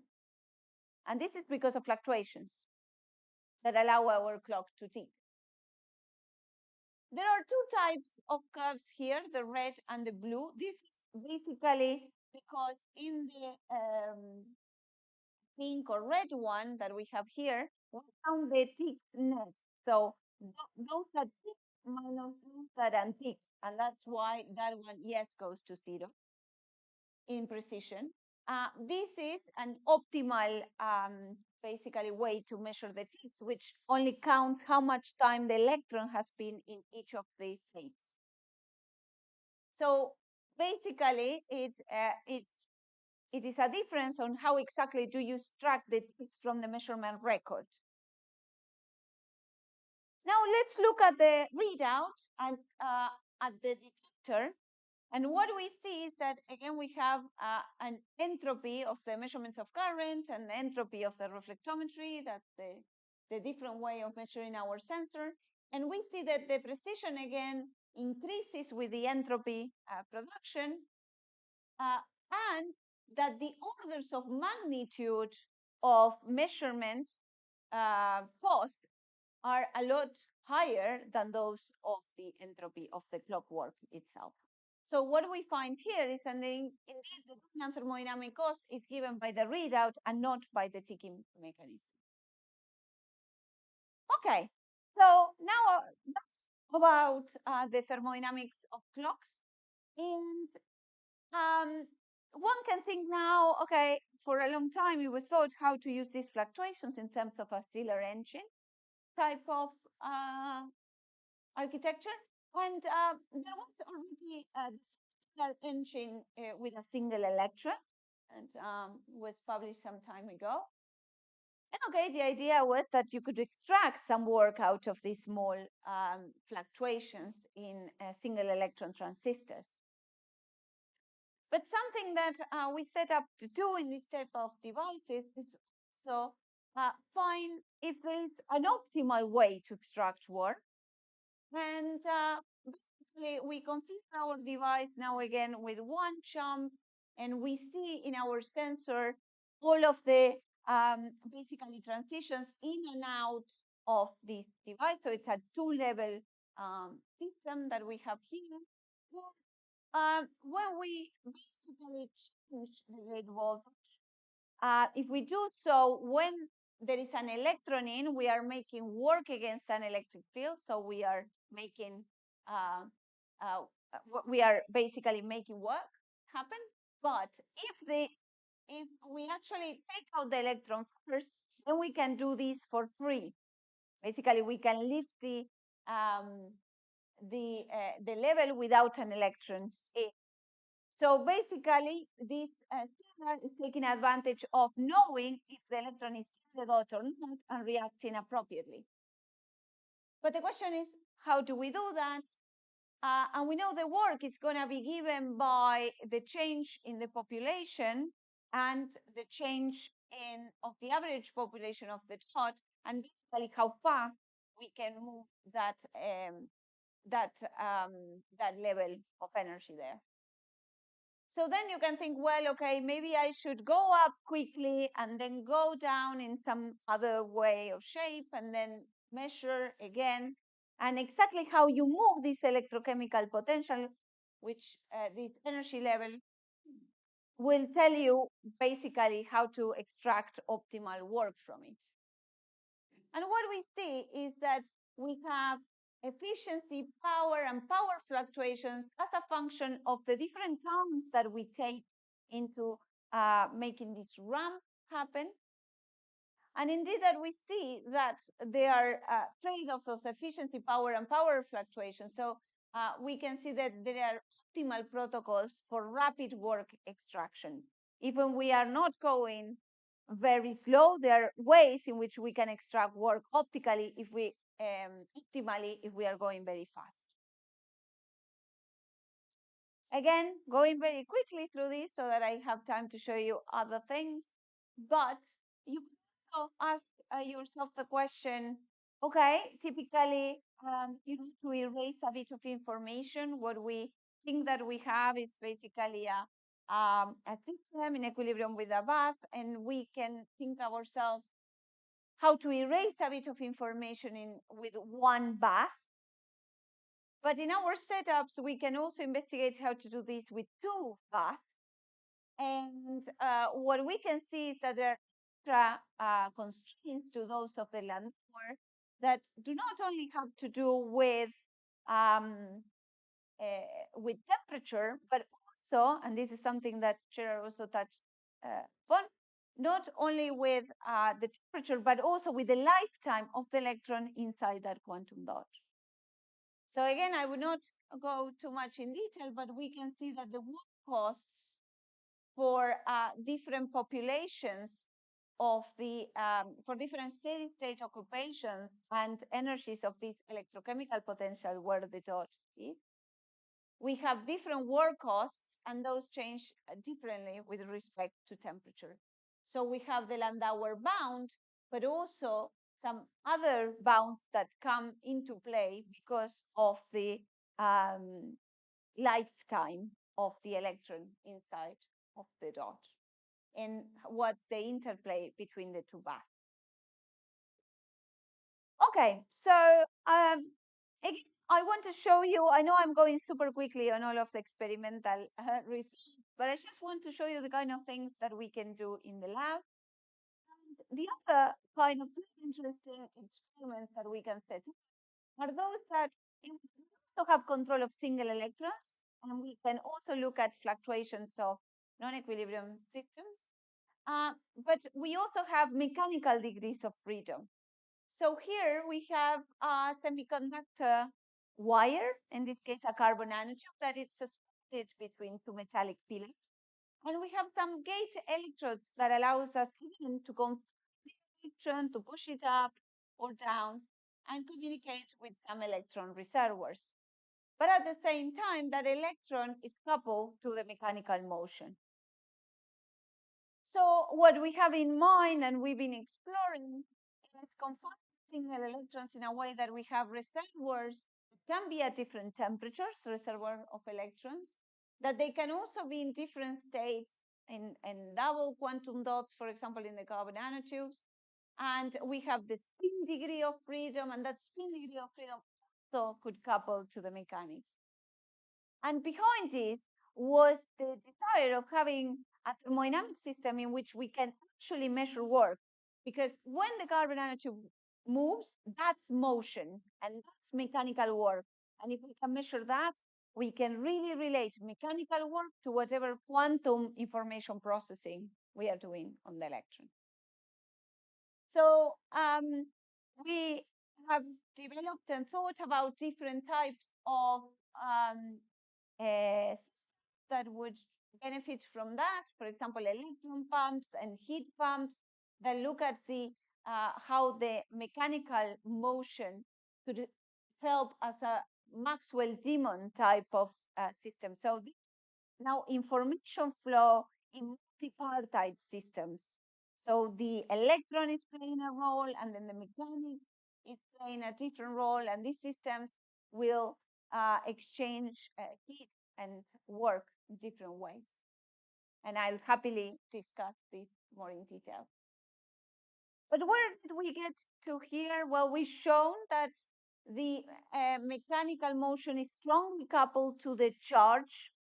But something that was not known was that if the motion was also coupled to spin, and in that case, that was particularly interesting because if it would be coupled to spin, then we could perform different quantum gates and look at the thermodynamic cost of that. While charge qubits are very short-lived, and those would be more difficult to use. So there was a lot of speculation if this would be true, but again, here an author in the audience, I think is there, has shown that indeed, and I won't explain this in detail, but we have some spin resonances that are right frequencies at the frequencies of motion start broadening and start shifting. So we know that actually our spins are coupling to the motion, and we can use the mechanics as a probe. Again, this has helped us understand a bit of how this coupling takes place, and what type of Hamiltonians we can realize with this system. Now, what we would like to do, and we would love to do, is to be able to say, well, okay, now I have a spin, it couples to the mechanics, so I could prepare my spin in different states, and then change, for example, the energy between states, the spin up and spin down states. We can do those with fast magnetic fields. Well, with magnetic fields that we control with fast electric fields. And then basically do all sorts of protocols to see, for example, if we could do some work extraction out of states that show different types of preparations that are entangled or not. So by preparing different states and seeing how much work we can extract, and this we do by reading out the mechanical oscillator, we can play all sorts of games in terms of the thermodynamics. Okay, here, just I wanted to flag this roadmap on quantum thermodynamics. If you're also interested, and Nicole gave a lot of really nice pointers too, if you're interested in reading more about quantum thermo. So now I went through AI and thermodynamics in solid state devices all far too quickly.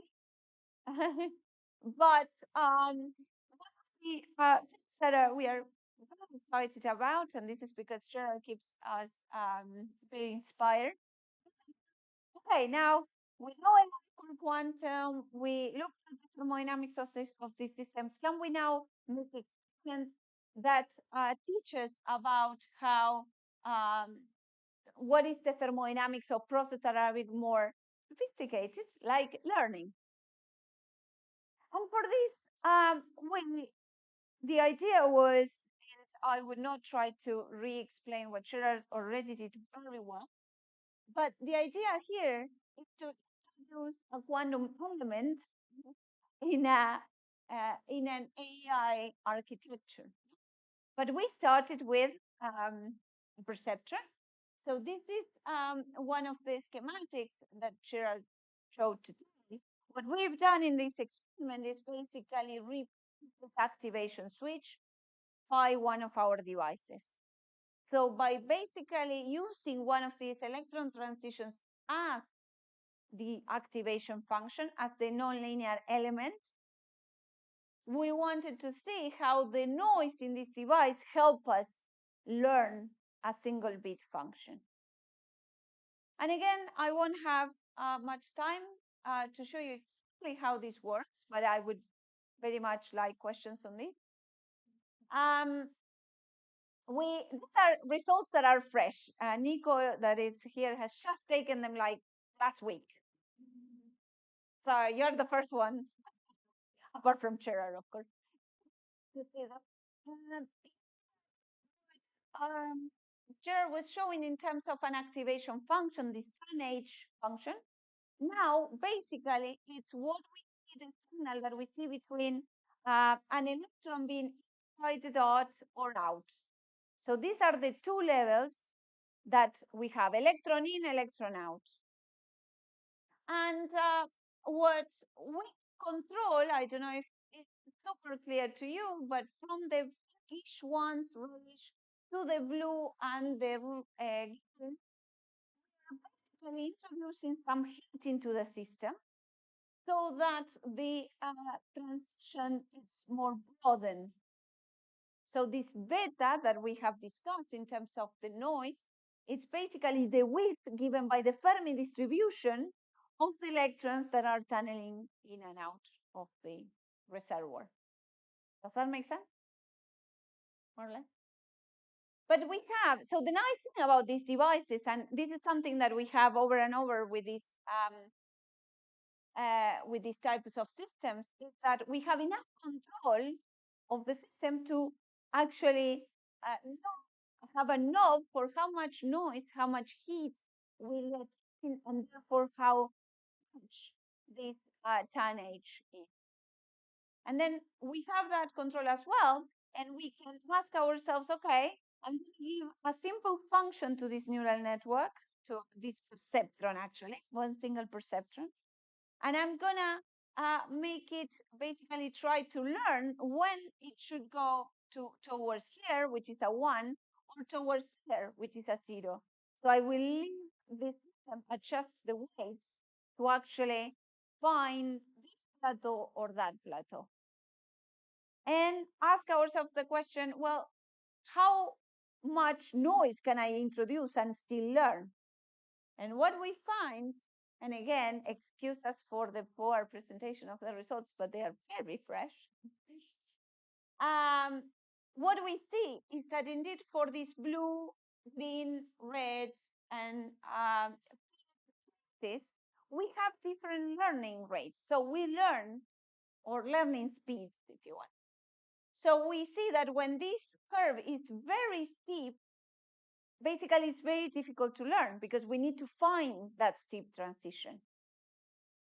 When that,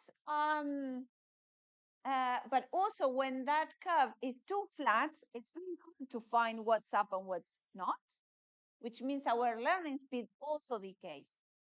But with this sort of optimal noise that allows us to learn quickest.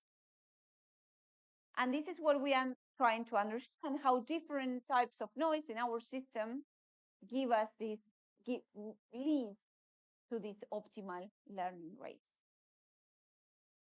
Okay, I went through a lot. I don't know if I'm still on time. Fantastic. Sorry, I ate too much, but you see, we went through a lot. I went through a lot. I just want to thank the team, and if you still have at some point some time, I'll happily show you the labs in the Kibble triangle. Thank you.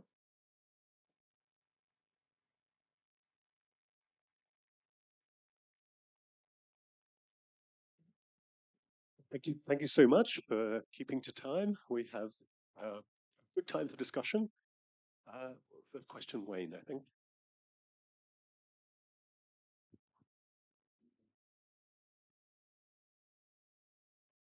Thank you. That was a very rich talk, and you've given me lots of stuff I wanted to go and read. Let's ask a question. If we go back to when you were talking about the thermodynamic cost of clocks, you had a classical result and the quantum result. I think it was slide 23. And something that struck me is in the classical result, there was there's a ratio of temperature. Now, just remind me, what was Tn in the T is the TC is the temperature of the clock? Yes. So and what is Tn? The temperature of the noise temperature, let's say. So this is the temperature of the circuit, and this is the noise temperature. Okay. Oh, circuit. Okay. And then the quantum thing doesn't have those temperatures in it. Is there an intuitive reason why classically you've got that ratio of temperatures and in quantum you don't? Well, I must say that the derivation of the quantum clock was basically for a system that an abstract quantum clock, let's say. Here we basically ask ourselves the question of how this clock in a particular electrical circuit what would be, let's say, the maximum accuracy that one can extract. You see, this is a bound, it's the maximum accuracy you could extract from the classical circuit. So you can calculate basically how much noise you have in your signal and how difficult it is for a given signal to noise ratio to detect that tick. While none of this was actually derived here, this was a bit more of an abstract derivation of what will be the accuracy of an abstract quantum clock. No, this was a bit for us to have an idea of what our clock was capable of, and this was more of a question of, in general, should we expect about the accuracy of clocks? Okay, thanks.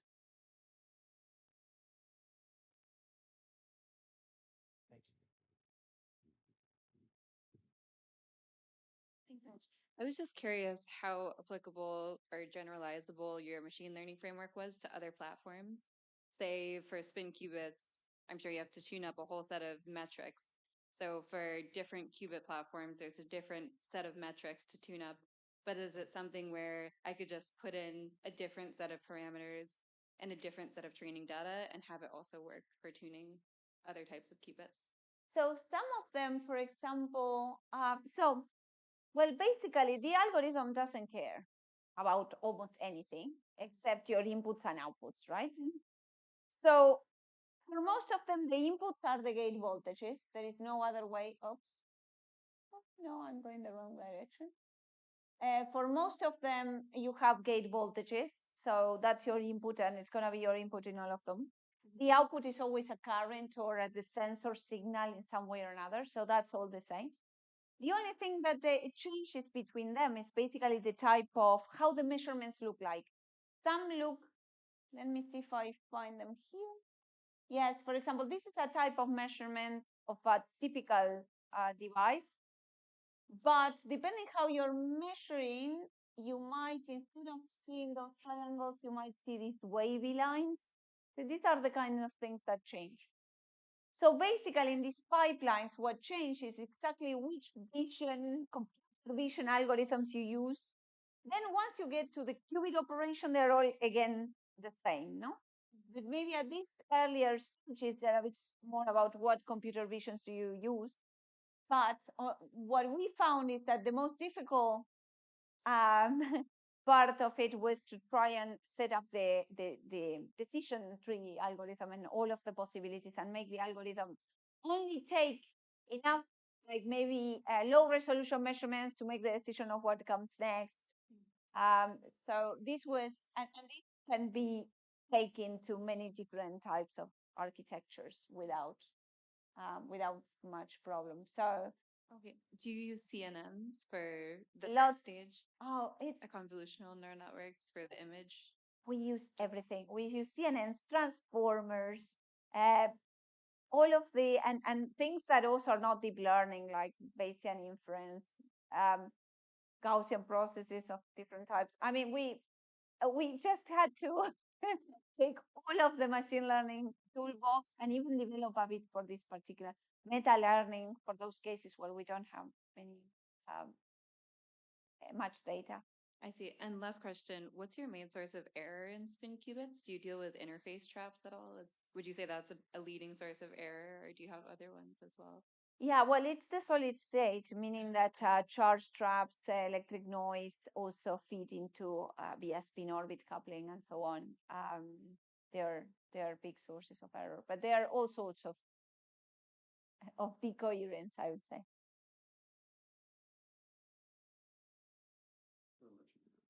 Thank you very much. I have a very naive question about what you mean by a clock.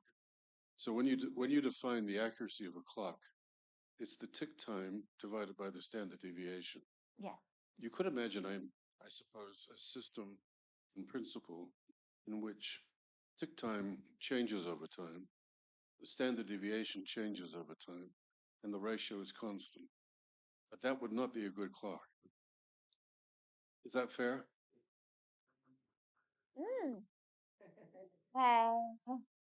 Well, so when you were saying this, I was thinking that's exactly our clock.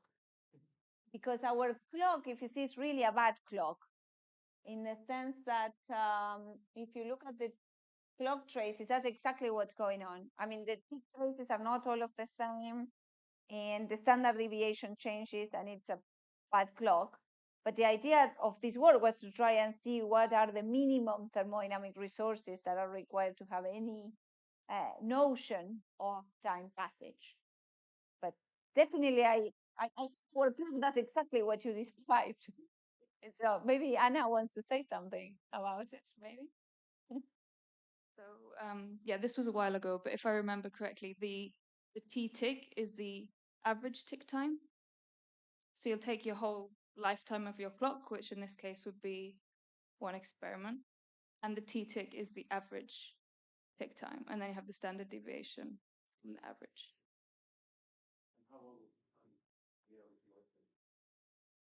I mean, we did minutes, I think. You could probably do a lot longer with that device. No, maybe Yeah, I we mean, did hundreds. but I totally get the point that it's I mean, the accuracy is not only it's not the only parameter. No one can also think about precision, which is the other complementary, and and precision that it's very related to the Allen deviation, and start to look at this clock from different angles. This is one aspect of it, which is the accuracy. Well, Natalia just said it's for those reasons that people use Allen deviation to characterize clocks, where you look at the standard deviation over increasing time intervals.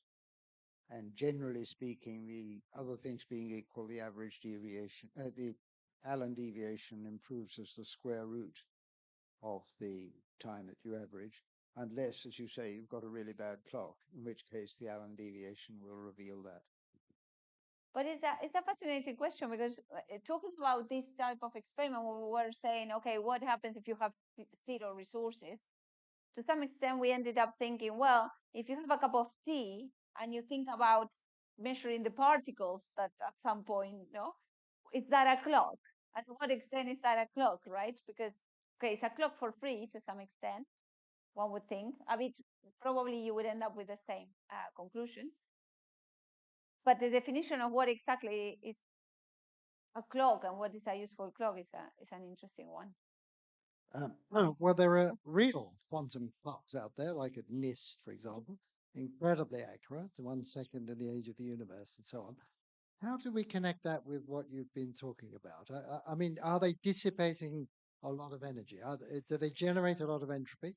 And if they were to be more efficient from that point of view, they would be less accurate and so not so good. Is that all that applies? Is it?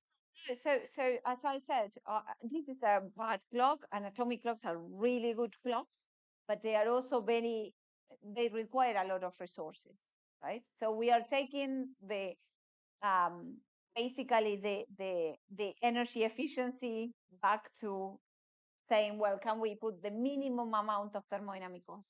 But if you want a very accurate clock like those on you should definitely use an atomic clock, and they are very. You need a big delta S, so that's part of the. Gerard for sure has something more.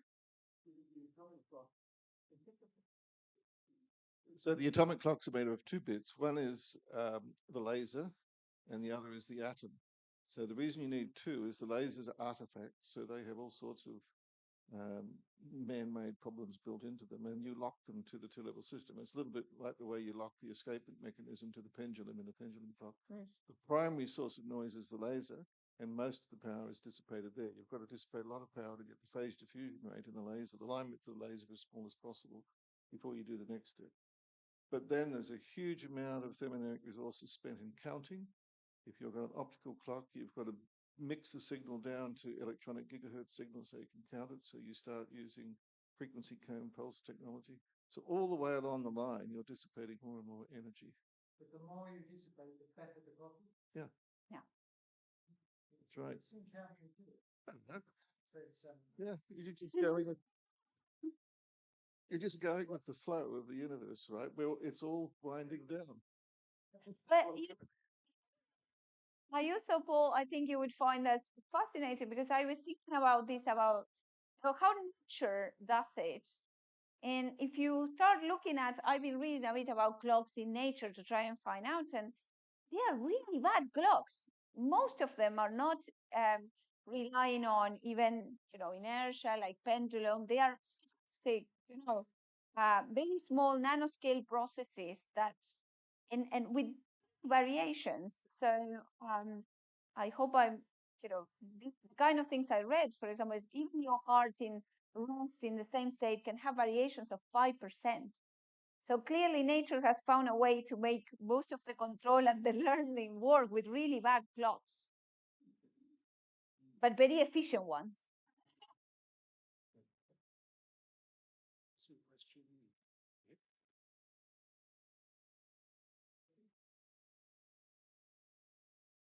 Well, if I could just come back to the meaning of a clock. You were talking about the flow of the universe and so on. One of the questions is, why is my heart a worse clock than the watch on my wrist? To some extent, they're both periodic processes. What makes an atomic clock a good clock? And these other processes they were mentioning less good. Surely at the end of the day, we're trying to find processes and manufacture them which march in step with the time in our fundamental equations in matter, and in particular the Schrodinger equation. That's the ultimate clock. It's the Schrodinger equation itself, that time parameter. If we don't use that as our fundamental notion, it seems to me that we're lost. Am I wrong? We have to be very careful with time, with what we call little t, which is a parameterization of time and what the actual physical clock is. T in the Schrodinger equation is an arbitrary parameterization. And it's the same in general relativity. The x and the t in particular is an arbitrary parameterization. What matters are local coincidences between events. So you have a clock, which is counting, and you have the Schrodinger equation, which is determining tunneling rates or something or other, and you compare the counts to that. And so you have integers for the counts, integers for some events, and you can always reparameterize that in terms of a real t. And that's the t that's in the Schrodinger equation. It's not physical time. And I know it sounds counterintuitive, but that's just how general relativity and time works in physics. Now, of course, if you choose a lousy parameterization, the equations will be really complicated. And so you need to choose a good parameterization so that you can capture the true physics underlying.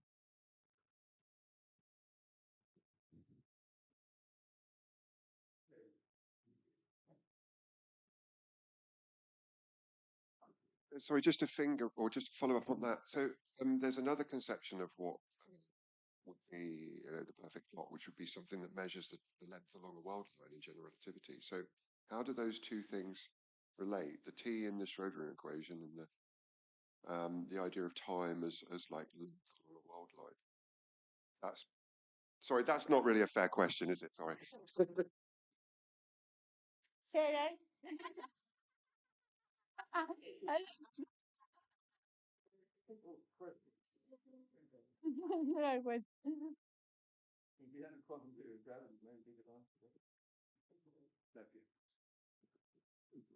Just another finger about the clock. Sometimes there are different tasks. Sometimes we need a clock which shows really ticks. Then every tick we can look. And sometimes we want to know that the time period of the process. And it's a very different situation and very different dissipation. So this the definition of a clock is a subtle. There's a question, but what you are trying to do with the clock. Actually, we did find that in the experiment because, of course, it also depends on how much you want to keep of the time in record, which is exactly what you're pointing to. Because if you have the entire trace, then you can find this optimal. So that's what you can do, this optimal tick extraction, because you can say, well, I have all of these ticks and I can look at the average and I can look at the average time that the electrons spend in each of these and extract one. But if you only can have the ticks as they come along and then you forget, then that's a completely different picture. So we did find that analyzing the data, we were like, okay, how much memory do we have of this? And that comes into ultimately what's your accuracy. Yeah. Okay. Maybe I can ask one very quick question. The very last work you presented on the Perceptrons. Yes. I was just wondering if you could say a little bit more about what the results actually mean, because there were a lot of dots on that diagram, and you highlighted a few of them. Well, all of these dots actually are different traces of those. So for similar values of the so basically we run this experiment several times, and those are the learning rates that we find. So these are just to show you basically how broad the this parameter beta is telling us how broad this step is in terms of width. And I just highlighted a couple of them to show what happens when you have a very steep. Actually, we will love a point here, Nico, please. Because yeah, to show when it gets very beta gets very broad or very sharp, so that we have all of the range of spread of that noise. And the way that we have a, as I said, the way that we have a knob over this beta parameter is by heating. So we send basically microwaves to our device to heat up locally and make the Fermi distributions of the electrons in the reservoir broader, and this will ultimately map that Fermi step. Thank you very much. This is a quick question.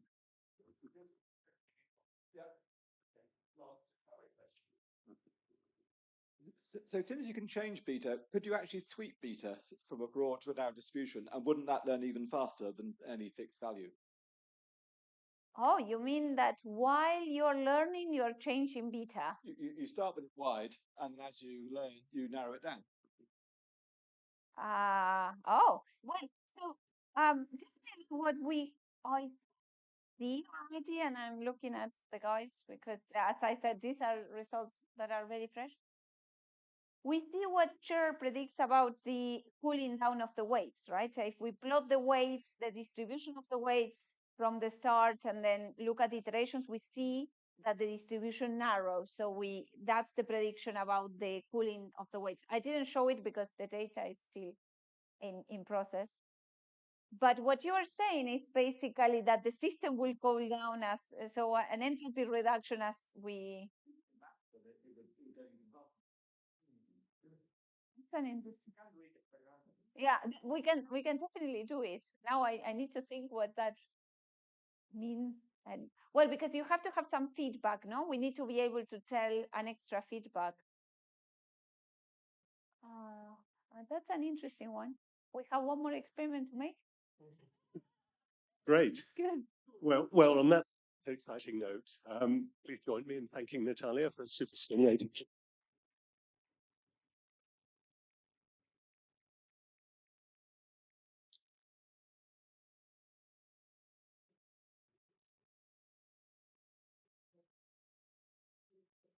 So I'll give you a 45 minutes. Yeah. Yeah, so I want to talk for 45 minutes. Yeah. 15. So shall I give you a 40-minute signal then? Like a 35-minute signal. 35 minutes, okay.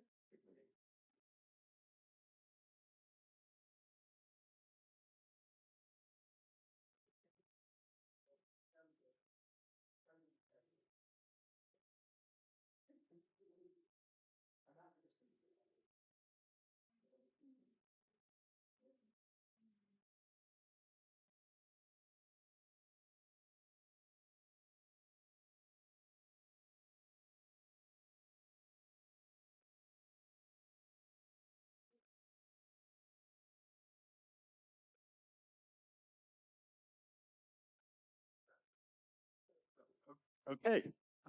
So next up is another colleague who's, I think, very well known to almost everybody here, old friend of UK foundations, Oxford foundations, somebody who many of us had many stimulating discussions with over the years. Wayne Mulvold of the University of Western Ontario. The floor is yours. Thank you. And now for something completely different.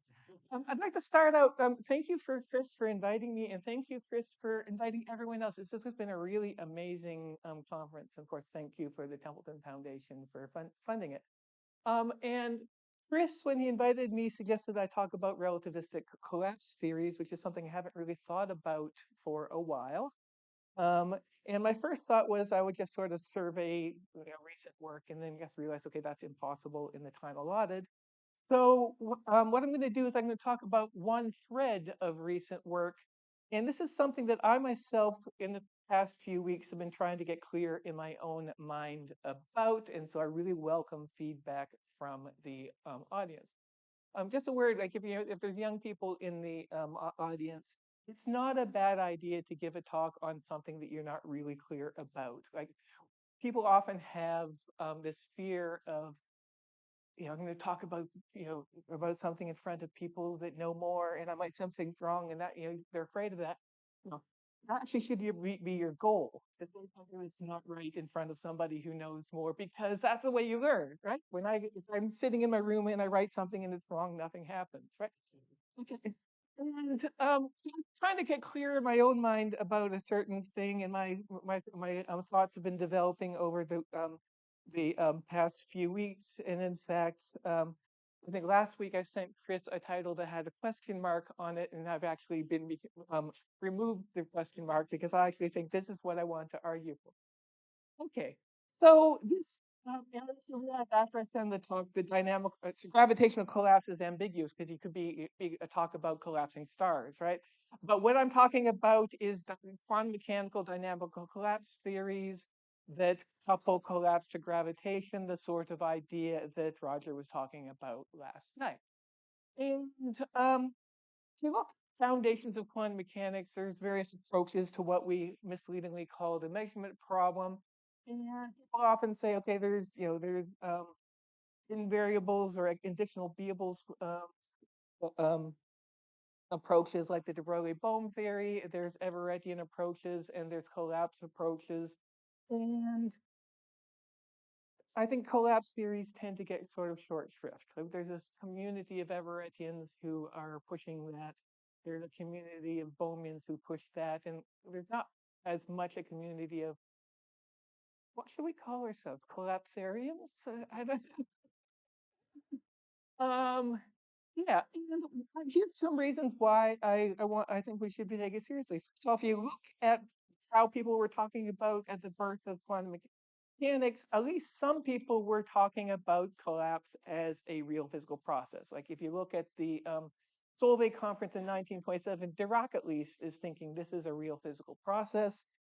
It actually is closest to, it takes seriously the idea that there's a genuine indeterministic. And, in the popular mind, that's supposed to be the big lesson of quantum mechanics, that the world, God plays dice, right? And what a collapse theory says is, there actually is a stochasticity in the laws of nature, right? And one thing that appeals to me is that unlike hidden variables theory and modal interpretations, they don't require a privileged relation of distance simultaneity. That might seem obviously incorrect to some people, but but be patient, right? I'll explain. Right? And they're in principle testable because collapse theory is going to suppress certain kinds of superpositions that if there's only unitary evolution would persist, and so it motivates experimental work, and I think that's a good thing. Okay.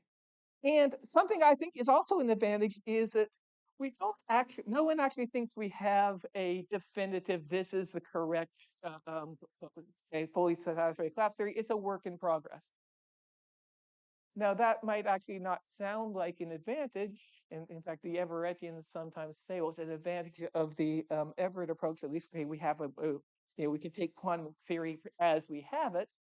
But to my mind, this is what gets it closer to real physics, because physics is always and always has been a work in progress. There has never been any time in the history of physics when anyone has had any serious researcher has had a candidate for this is the full story. This is a well worked out theory. We've got all the answers. Okay.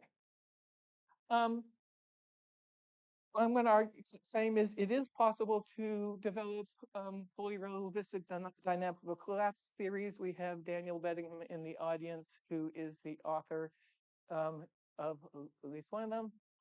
But the difficulty that arises when you try to do so. And one possible response to this difficulty might be to couple collapse to space-time curvature. And what I want to say is that this could be taken as another clue, independently of the motivations that prompted DOC and Penrose to suggest this, that there is a connection between space-time curvature and between collapse. There is a connection between collapse and curvature of space-time. I'm sorry, I wrote the wrong thing there. Okay. So plan of the work is general framework for a certain kind of collapse theory for relativistic quantum field theories, and then a no-go theorem for the more straightforward way of doing it. This is a little paper of mine from a number of years ago, and then a proposed remedy, a way to get around that in terms of collapse. Now, something that might be in, some might be thinking is, hold it, wait. This guy is talking about a relativistic collapse theory.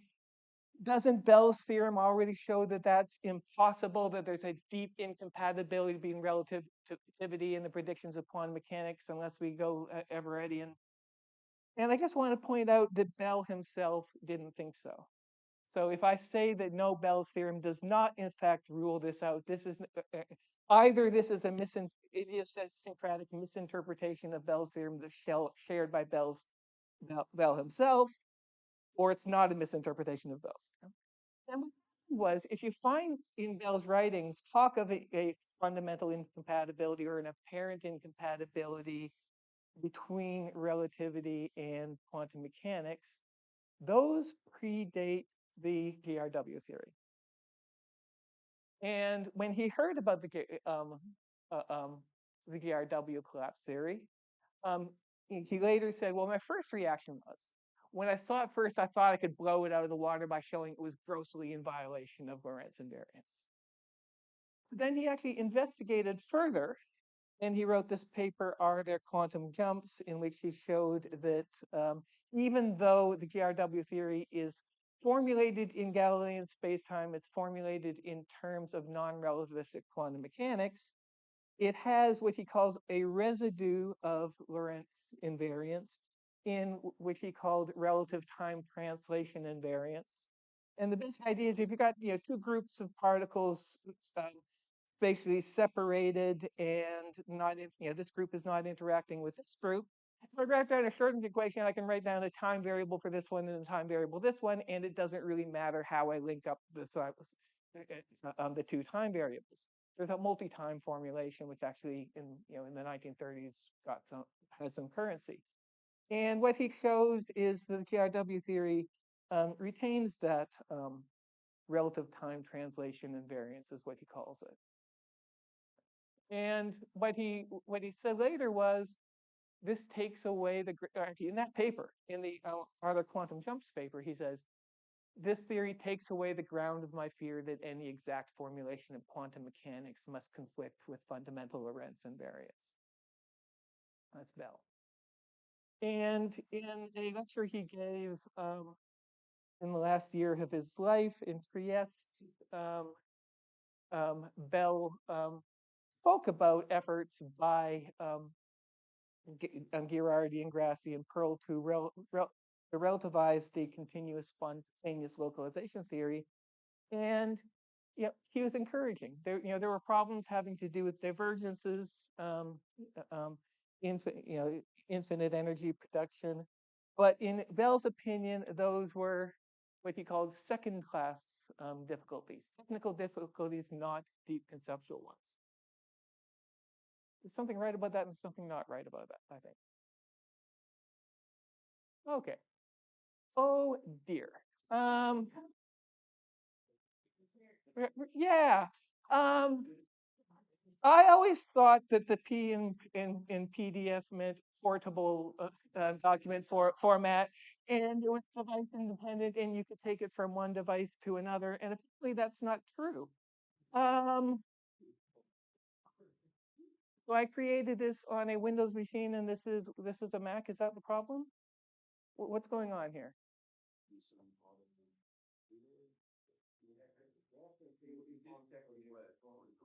It worked on mine.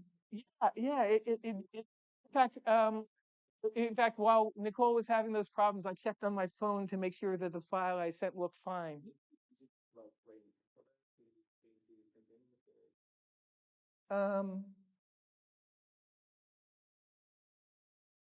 Good question. Why is this claiming? Okay, look, I sent a PDF, and this is running PowerPoint. Please help.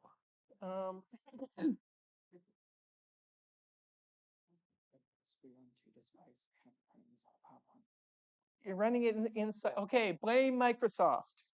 You're running it inside PowerPoint. Okay.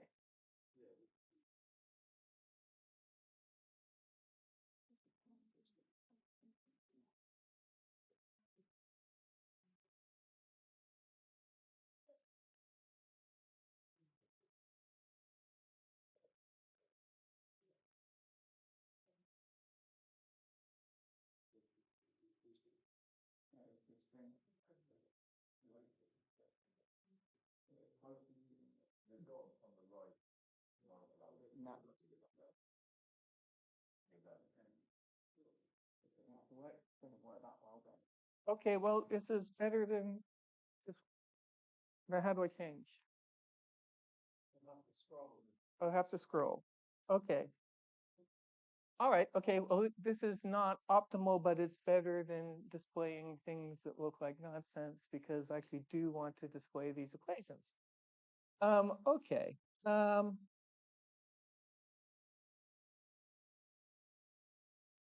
Okay. All right. So, a lot of people are familiar with the GRW theory. A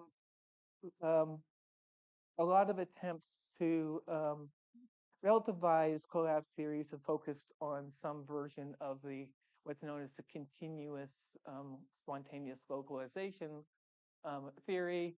It's basically it's a sort of framework. One way to do it is to collapse to something close to an eigenstate of a smeared number density operator. So if I've got some fields, I can in P is some smearing function peaked at the origin, not too wide, not too sharp. You can define a smeared mass density. And what you do is you formulate a stochastic differential equation for the quantum state that's formulated that tends to give approximate eigenstates of this smeared mass density. So you don't want it to be too sharp, because you don't want electrons to have sharp positions, because you're going to knock them out of you're going to ionize atoms. So you want this to be large compared to atomic distances, but you want to have things like tables and chairs and people to be fairly well localized. Okay. All right. So how does collapse work in Galilean spacetime? Well, in the Schrodinger picture, we've got a state for each, a quantum state for each time. And what does that quantum state do? Well, we've got stochastic law of evolution. What the quantum state of the time is, it gives probabilities for events, including collapses, to the future of that time, conditional on events, including collapses to the past.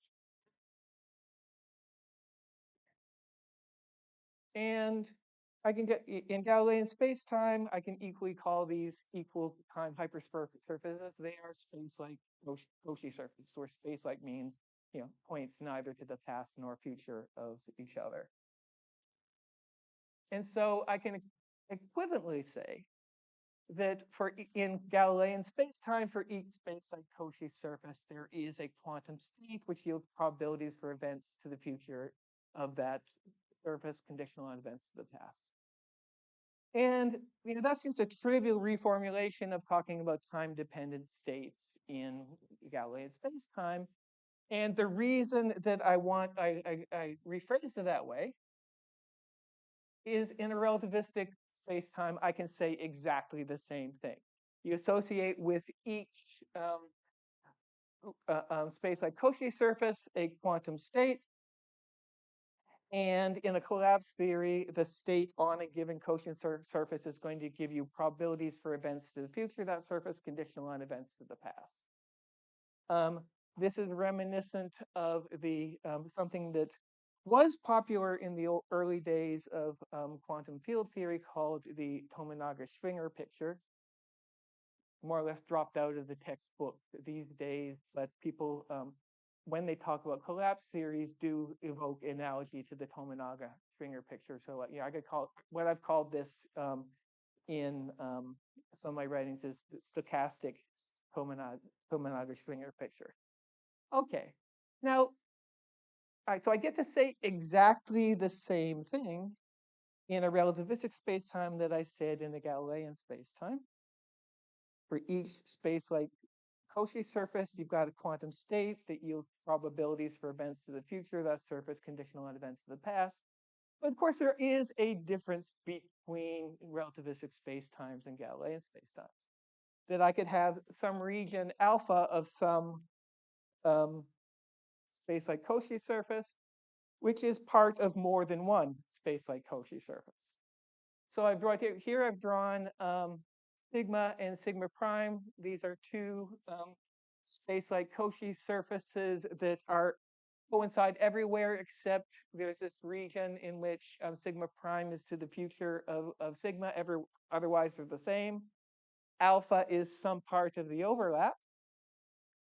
And our collapse theory is going to assign quantum states to both of them. Now, one thing that could be happening in this region, delta is could be some kind of collapse. Now, we've all seen several times at this conference the standard diagrams of an EPR Bell type experiment. Imagine that I've superposed that on, visualize that. A pair of particles is prepared as some source, sent off to Alice's lab and Bob's lab. Let alpha be some time slice of Alice's lab just before she does her experiment. Let delta be the space-time region in which Bob does his experiment. So sigma goes to the past of Bob's experiment and sigma prime to the future. Everyone got the idea? So Bob does an experiment, he gets a collapse. What state do we assign to alpha? Well, if we take the global state on sigma and get from that a reduced state of alpha, it'll be prior to Bob's experiment, it'll be the uncollapsed state. Alice's qubit will still be in, say, the totally mixed state. If we take the space-like surface to the future of Bob's experiment from sigma prime, and we take the reduced state from that, that's going to be the collapsed state, and Alice's qubit will be closer to an eigenstate of the appropriate spin variable. And you might go, okay, which is it? Which is really the state of Alice's lab? And one thing that you have to get used to if you're taking a collapse theory seriously is these reduced states that I get from different global quantum states should not be thought as sort of local facts about Alice's lab. There's a Simon Saunders asked a very good question. Well, what if in Alice's lab there's a probability meter that could tell what the probability of an outcome of an experiment for Alice's qubit is without disturbing it? And the answer is, if there could be such a thing, then we would actually have to regard that probability as a local fact about states of affairs in Alice's lab. Of course, quantum mechanics says that there cannot be such a thing. Oops. Oh, so. Okay. So on a collapse theory, if I have some overlap region, the reduced states I get when I start from one or another global state might be different. And it's not that these are giving you conflicting accounts of local intrinsic matters of fact analysis lab. It's that these are just conditional on different sets of events. Okay. Is this counterintuitive? Well, I think I can remember a time, I think, when I found this counterintuitive, but I actually say, if you think this is counterintuitive, it's not actually what I just said that's counterintuitive, you're thinking of something else. You're still thinking of this reduced state as somehow a local intrinsic matter of fact of Alice's lab. But remember what I said about what these quantum states do. They yield probabilities to the future. A quantum state on some space like Cauchy surface yields probabilities to the future of that Cauchy surface conditional on events to the past. And these are just conditional on different sets of events. Eric, did you have a clarifying question here?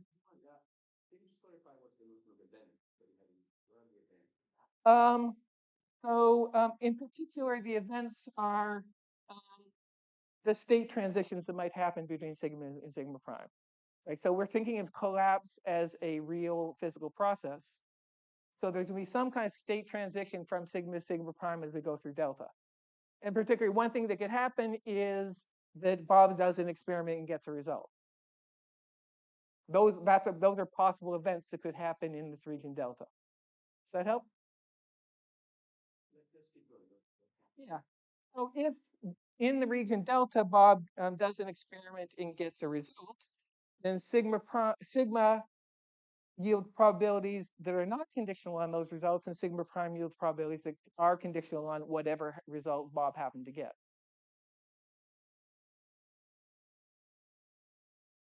Okay. If it still is unclear at the end, then ask me again. Okay. So they're not intrinsic or local facts about the state at Alice's lab at that time. Okay. Okay, so what do we do when we want to make a relativistic collapse theory?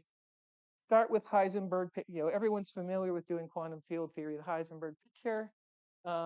Take your favorite quantum field theory, free or interacting. Start with Heisenberg picture operators that are solutions to the equations of that theory. Then what we're going to do, usually in the Heisenberg picture, there's just one global state for all space and time.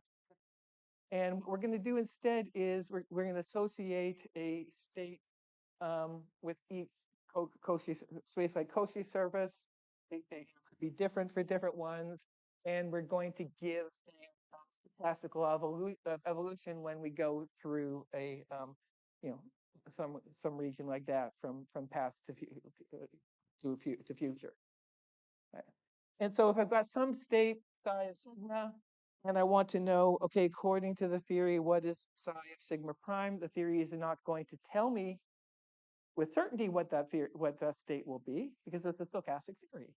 But what it'll do is say, okay, given a state on psi of sigma, given a state on sigma, it's going to give me probabilities. It's going to be possible candidates for the state on sigma prime and a probability distribution over those.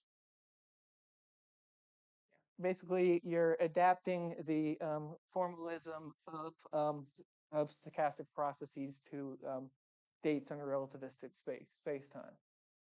Okay, so for each, if delta is the region between those two, there's going to be some probability space. Gamma delta is going to be some space of things that can happen.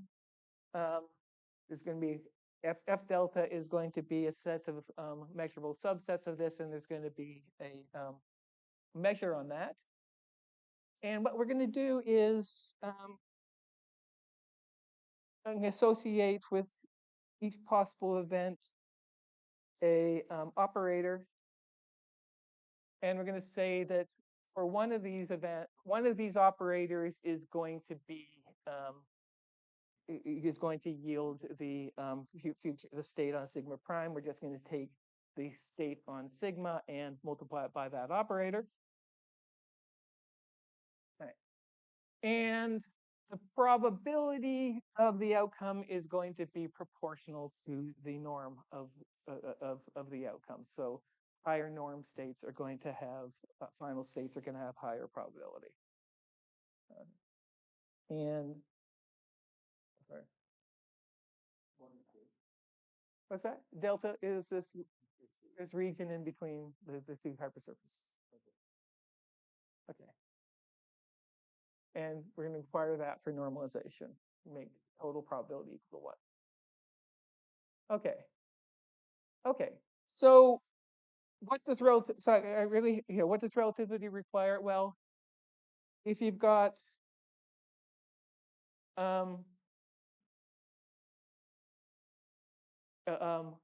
some hypersurface sigma, and then this sigma prime, which is to the future of sigma in two places, delta and delta prime, we should be able to go from the state on sigma to the state on sigma prime by first evolving through delta and then delta prime, and then in reverse order, delta prime then delta. There's a typo there. Okay. And this means it shouldn't matter. So that means we should have the same set of possible states on sigma prime for both of those evolutions with the same probabilities. And that means that whatever evolution operators I'm going to have, for each one of those regions, there's going to be a set of possible evolution operators. That means that they're, evolution operators pertaining to delta have to commute with evolution operators pertaining to delta prime. So that's one thing that relativity requires. Okay. Now, if Alice is in her lab about to do an experiment, she should be able to say, well, what's the probability of the outcome of my experiment? And let's suppose that she knows the preparation, and she's fairly certain that no collapses have happened between the preparation and sigma. Sigma is to the past of Bob's experiment, sigma prime is to the future. Alice should be able to say, okay, I can compute my probabilities for outcome of my experiment from the state on sigma. Or I should be able to think, okay, Bob's going to do an experiment. I'm not going to know, of course, what the outcome of Bob's experiment is until he can communicate that to me at sublight speeds. And I should be able to form a mixture of possible outcomes of Bob's experiment, mixed by the probabilities of those outcomes, and use for my experiment the probabilities that arise from a probabilistic mixture of possible states on sigma prime. It shouldn't matter which one of those I use. Okay. And that means that if I form this mixed state, which is a probabilistic mixture of possible states on sigma prime weighted by the probabilities of those states. I keep forgetting I can't use this, right? It shouldn't matter whether I use that mixed state or whether I use the state from sigma. Everyone got the idea? Okay. And what that imposes is that evolutionary operators pertaining to this region delta should commute with operators representing observables at space-like separation. And if I've got those, then yeah, that's actually enough to, I think, I claim, to satisfy the demands of relativistic causality. There's no distinguishable relation of distance simultaneity. Everything works fine if I can have a theory that satisfies those conditions. Now you might also, and in particular about this that says the background space-time has to be Minkowski space-time. We could be in some general relativistic space-time with some kind of curvature.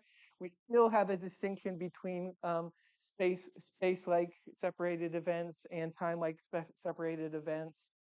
And I think, and that's going to be important later. So this, I claim, is what it takes to satisfy the demands of relativistic causality. The idea that really, the past light cone is really the past, and there is no causal influence between space-like separated events because there's no temporal relation between space-like separated events. Now, another thing that you might want to satisfy is you want your theory to be set in Minkowski spacetime and respect the full set of symmetries of Minkowski spacetime. The interesting thing is, counterintuitively, that's hard to do. You might think that a collapse theory that satisfies demands of relativistic causality, that's the hard part.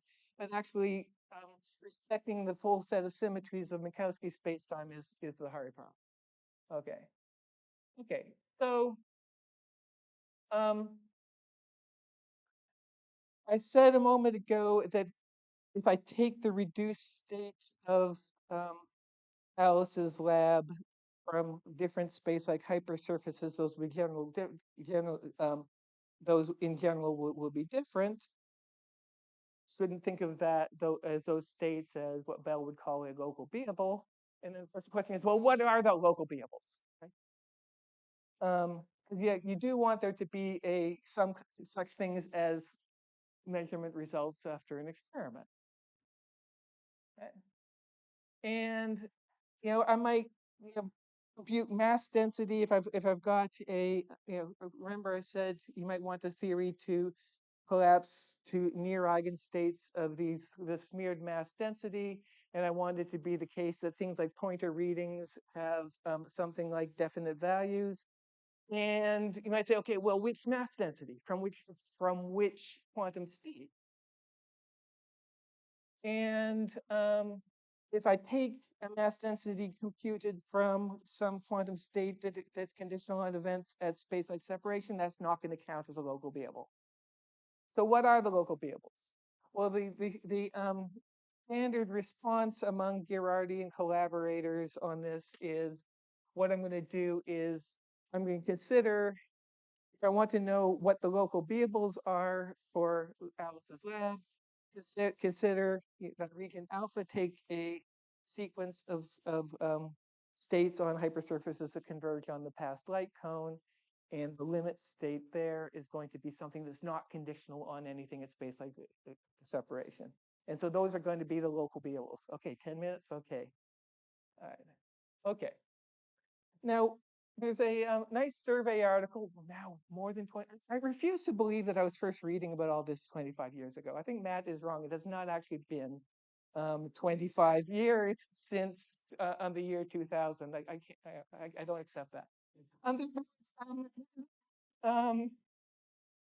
Survey article by Philip Pearl on cloud collapse theories, and he gives the basic outline of relativistic version of CSL, and he says the good news is collapse works well. And the next sentence is the bad news is collapse works too well. And what he's referring to is that the theory that he just outlined gives intermittent energy production per unit time from the vacuum. And given the setup of the theory, that was pretty much inevitable. So this is what he says, and it comes from the demand of respecting the full set of symmetries of Minkowski spacetime. And here's what way he puts it: in relativistic theory, when any vacuum excitation occurs, it must be an infinite excitation. Why? Well, particle of a particular momentum produced from the vacuum in one frame has a different momentum in another frame. So since all frames are equivalent, all frames must have particles of all momenta come out of the vacuum. Therefore, to make a sensible relativistic theory, all vacuum excitation must be eliminated. And the basic idea is the vacuum is defined to be the pure state that is invariant under all space-time translations and vary under all boosts. If I'm going to produce from the vacuum some kind of mixed state, there's nothing there to break the symmetry. If I'm going to respect the relativistic symmetry, that mixed state has to be that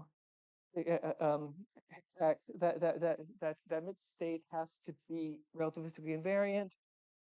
It means basically all energies have to have the same probability. There just is no normalizable measure on the space of. There's no normalizable Lorentz invariant measure on the space of possible excitations to the vacuum. Okay.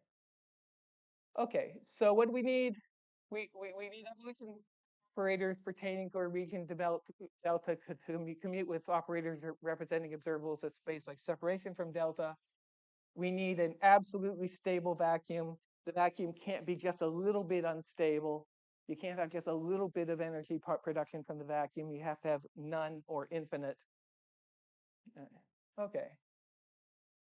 Okay, so it's not easy actually to satisfy those two conditions. And that stems from something that something a lot talk about in mainstream quantum field theory, but that philosophers, people who work on philosophical foundations of quantum field theories tend to talk about more, with something called the Riesch-Schlieder theorem. And so I want to talk about that. So suppose we've got a field theory. We've got certain field operators.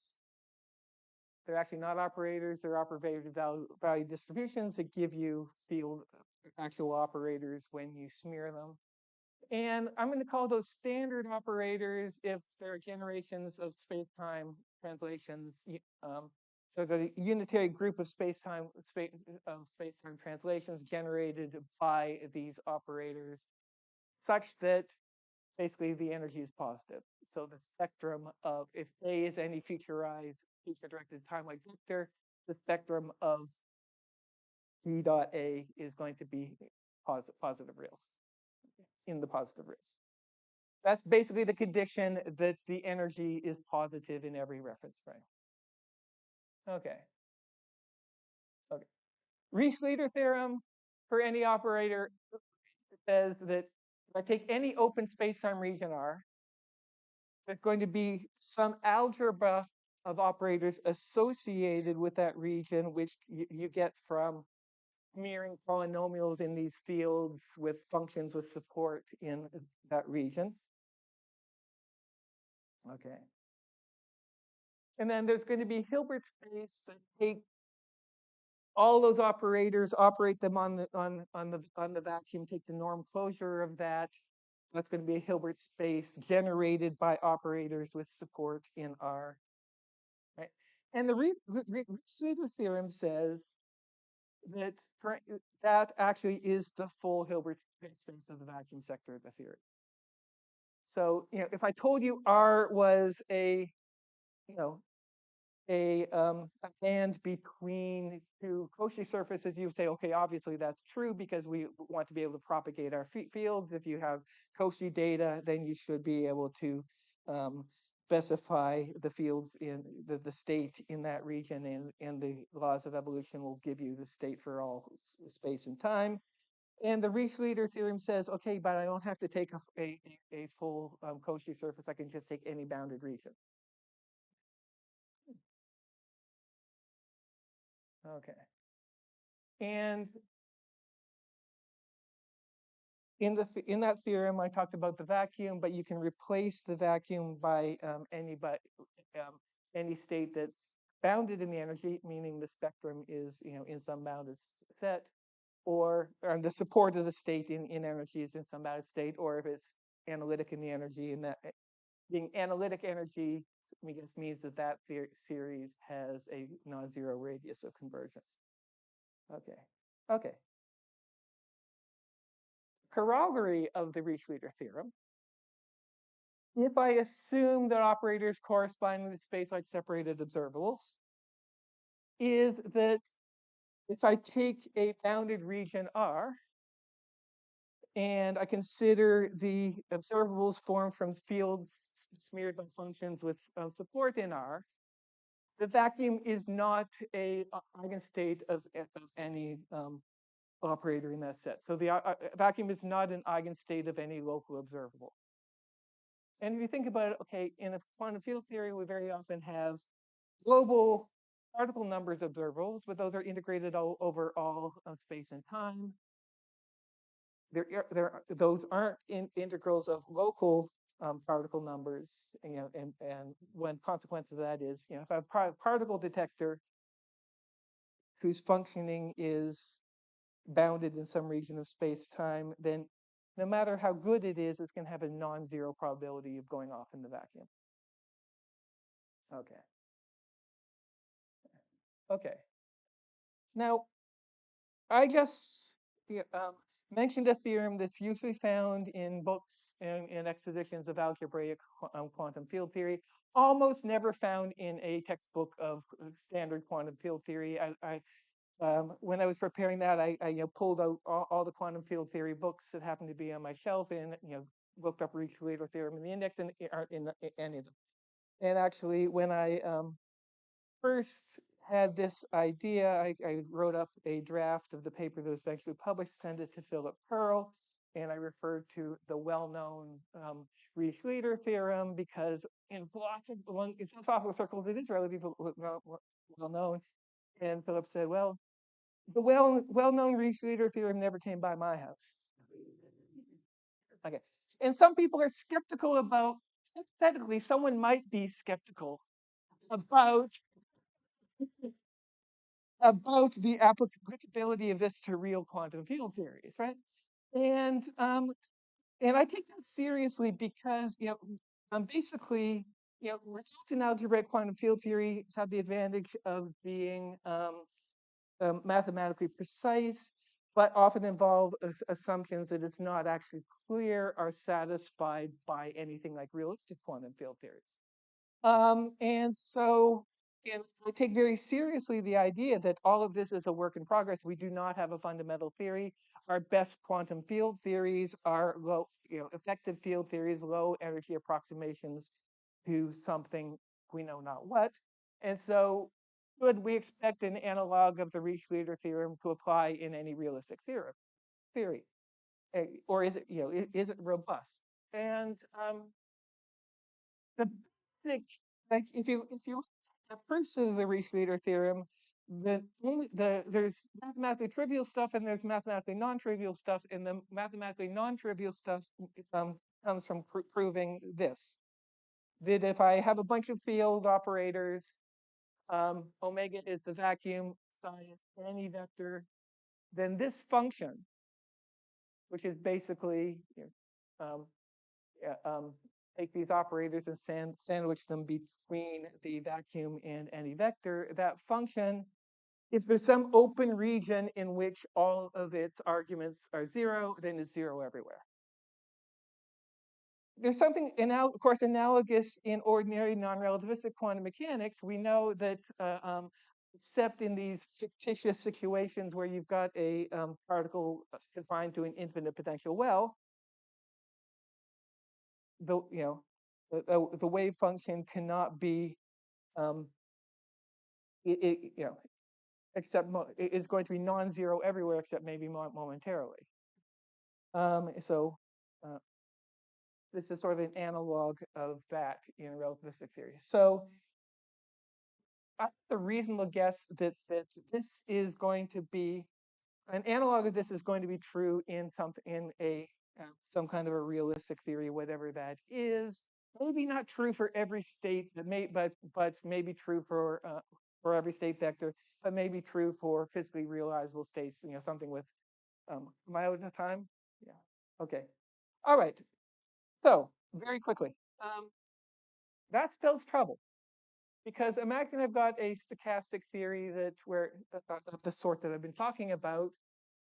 So as I evolve through some bounded space-time region delta, the ability of the vacuum means that with certainty this takes the vacuum to the vacuum, which means that whatever operators evolve that state from sigma to sigma prime, the vacuum is an eigenstate of all those things.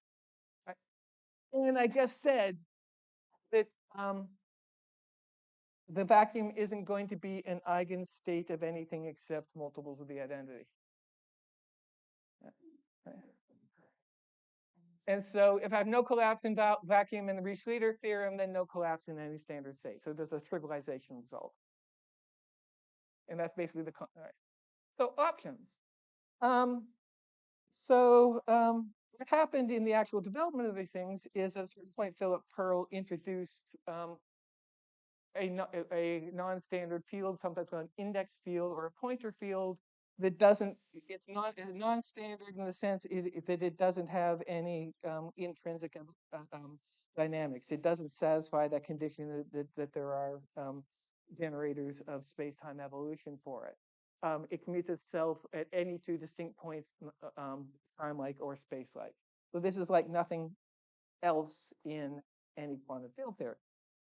And Daniel Bedingham used this idea to construct a relativistic collapse theory. Okay. Now, another reaction that's occurred in the literature, this was first suggested to me after I talked about my paper with Daniel Sidarsky, is, well, what if we, instead of doing that, couple collapse to curvature? And this paper by Bedingham and Pearl, they don't do that, but they say it's inspired by, what they do there in that paper is inspired by the proposal to couple collapse to curvature. And I was first skeptical that that was a good idea, but I have actually, more thinking about it, I think that actually that makes sense. So the trivialization result proceeds in two steps. Symmetry required that if there collapses in the vacuum, the theory blows up, and so you have to have no collapse in the vacuum. If I have no collapse in the vacuum and the only states are standard states, that is states that can be formed by operating on the vacuum with standard fields, then I get no collapses. Moral of the first one, collapse should be coupled to something that breaks the symmetry of Minkowski spacetime. Only when you have something that's breaking symmetry, you have collapses. So I want you to imagine that you don't live in a world that is devoid of matter, that there actually are matter fields that break space Minkowski symmetry. Right? And moral two is we should couple collapse to something other than a standard field, where standard fields means propagated by generators of translations, the spectrum condition and commuting with observables of space-like separation. So instead of inventing a new non-standard field, there is something else. The metric, if we have reason to believe that this won't behave, if we do a quantum gravity, the metric field isn't just going to be another standard quantum field. And if it's something that we do actually know that we're going to have to incorporate into our physical theories, I think that makes sense. And space-time curvature fits the bill. And we say a little why we should think that if we have a theory in which we have incorporate the space-time metric, why this is not going to be just another quantum field standard satisfying the standard conditions. Well, those conditions were expressed in terms of a background space-time metric. The condition was that the propagators of that field, the generators of evolution of space-time translations of that field, satisfy the spectrum condition. There's condition that at space-like separation, they commute.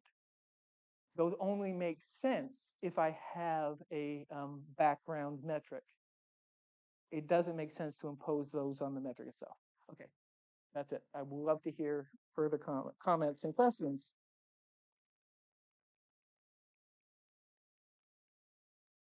Thank you. Thank you. That was a spectacular talk.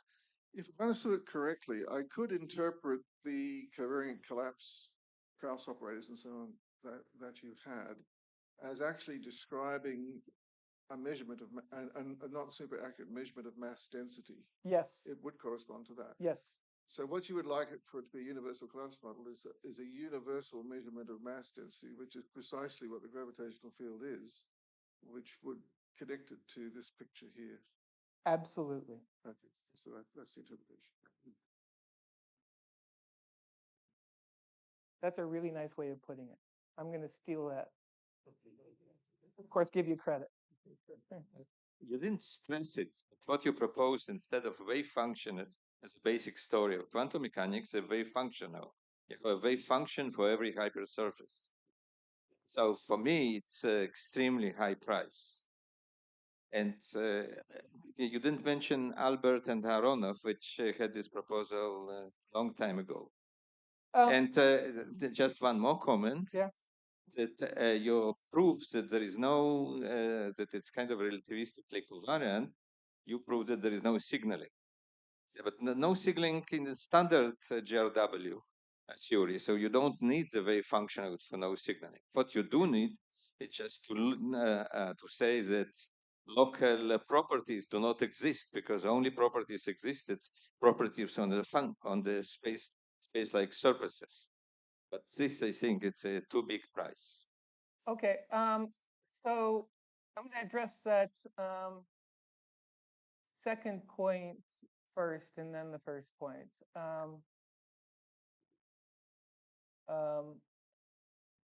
Okay. So I blew past. Okay. It's not just no signaling. It's stronger because you could have the de Broglie-Bohm theory, which is no signaling, but behind the scenes, the dynamics require a relation of distance simultaneity. So the condition that we're imposing is not just no signaling, but deeply Lorentz invariant in the sense of Einstein and eliminating entirely any privileged reference system from the theory. So that's stronger than the dynamics does not require a distinct relation of distance simultaneity at all. It plays no role whatsoever. Now, so in your picture, you've got a multiplication of the worry multiplication of states, right? In Schrodinger picture, you've got a different state at every time. So you've got a multiple of state. You've got a multiplication of states. You've got one for each time, right? Here we have one for each space like hypersurface. Same cardinality.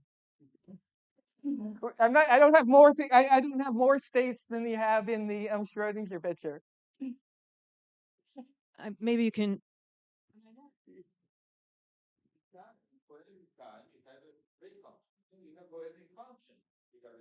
Yeah. We have a lot of people who want to ask questions, so let's try and keep things short. Wayne, I think you can guess what I'm going to ask you. Perhaps. No, actually. Okay. Cool. Unexpected. I don't understand in this talk how I mean, I think I could add the qualifier effective in front of any instance of collapse. And the bit that's doing explanatory work is already covered if you incorporate like decoherence rates. So Klaus Kiefer argued years ago that you can get effectively classical field modes by letting the scalar field couple to gravity. So what is the collapse really doing here that isn't available to any interpretation that is taking standard quantum mechanics to be correct? Good. Well, basically, the answer to that is the same answer to anyone who might claim that decoherence solves the measurement problem. And because and actually, it's right, because here's what collapse theory does. And the people who are working in collapse theories, in many cases, started out working in open systems of signal. And then you get an equation for the evolution of an open system. And then you say, well, what if that was, and it takes pure states to mixed states, right? And what if you say, oh, but when I do that, I might think that the state of system of environment is still some unitarily evolving pure state. And so when I do an experiment, the global state is still a superposition of the different possible results of the experiment. Of course, the local mixed state will be a mixture of those, but that doesn't license me to say, well, one of those things actually occurred. So that's what you get with the collapse theory. What you're saying is, actually, no, one of those elements of that mixture is in fact the actual physical state. So the little piece of explanatory work that's happening is after we get quasi-classical, effectively quasi-classical field modes from gravity or some other decoherence process, it is the realization of one particular thing. But I'm just, what if it's just stochastic? It's stochastic. That's not interpretation. Like that's it's stochastic theory. It's a stochastic theory. Let's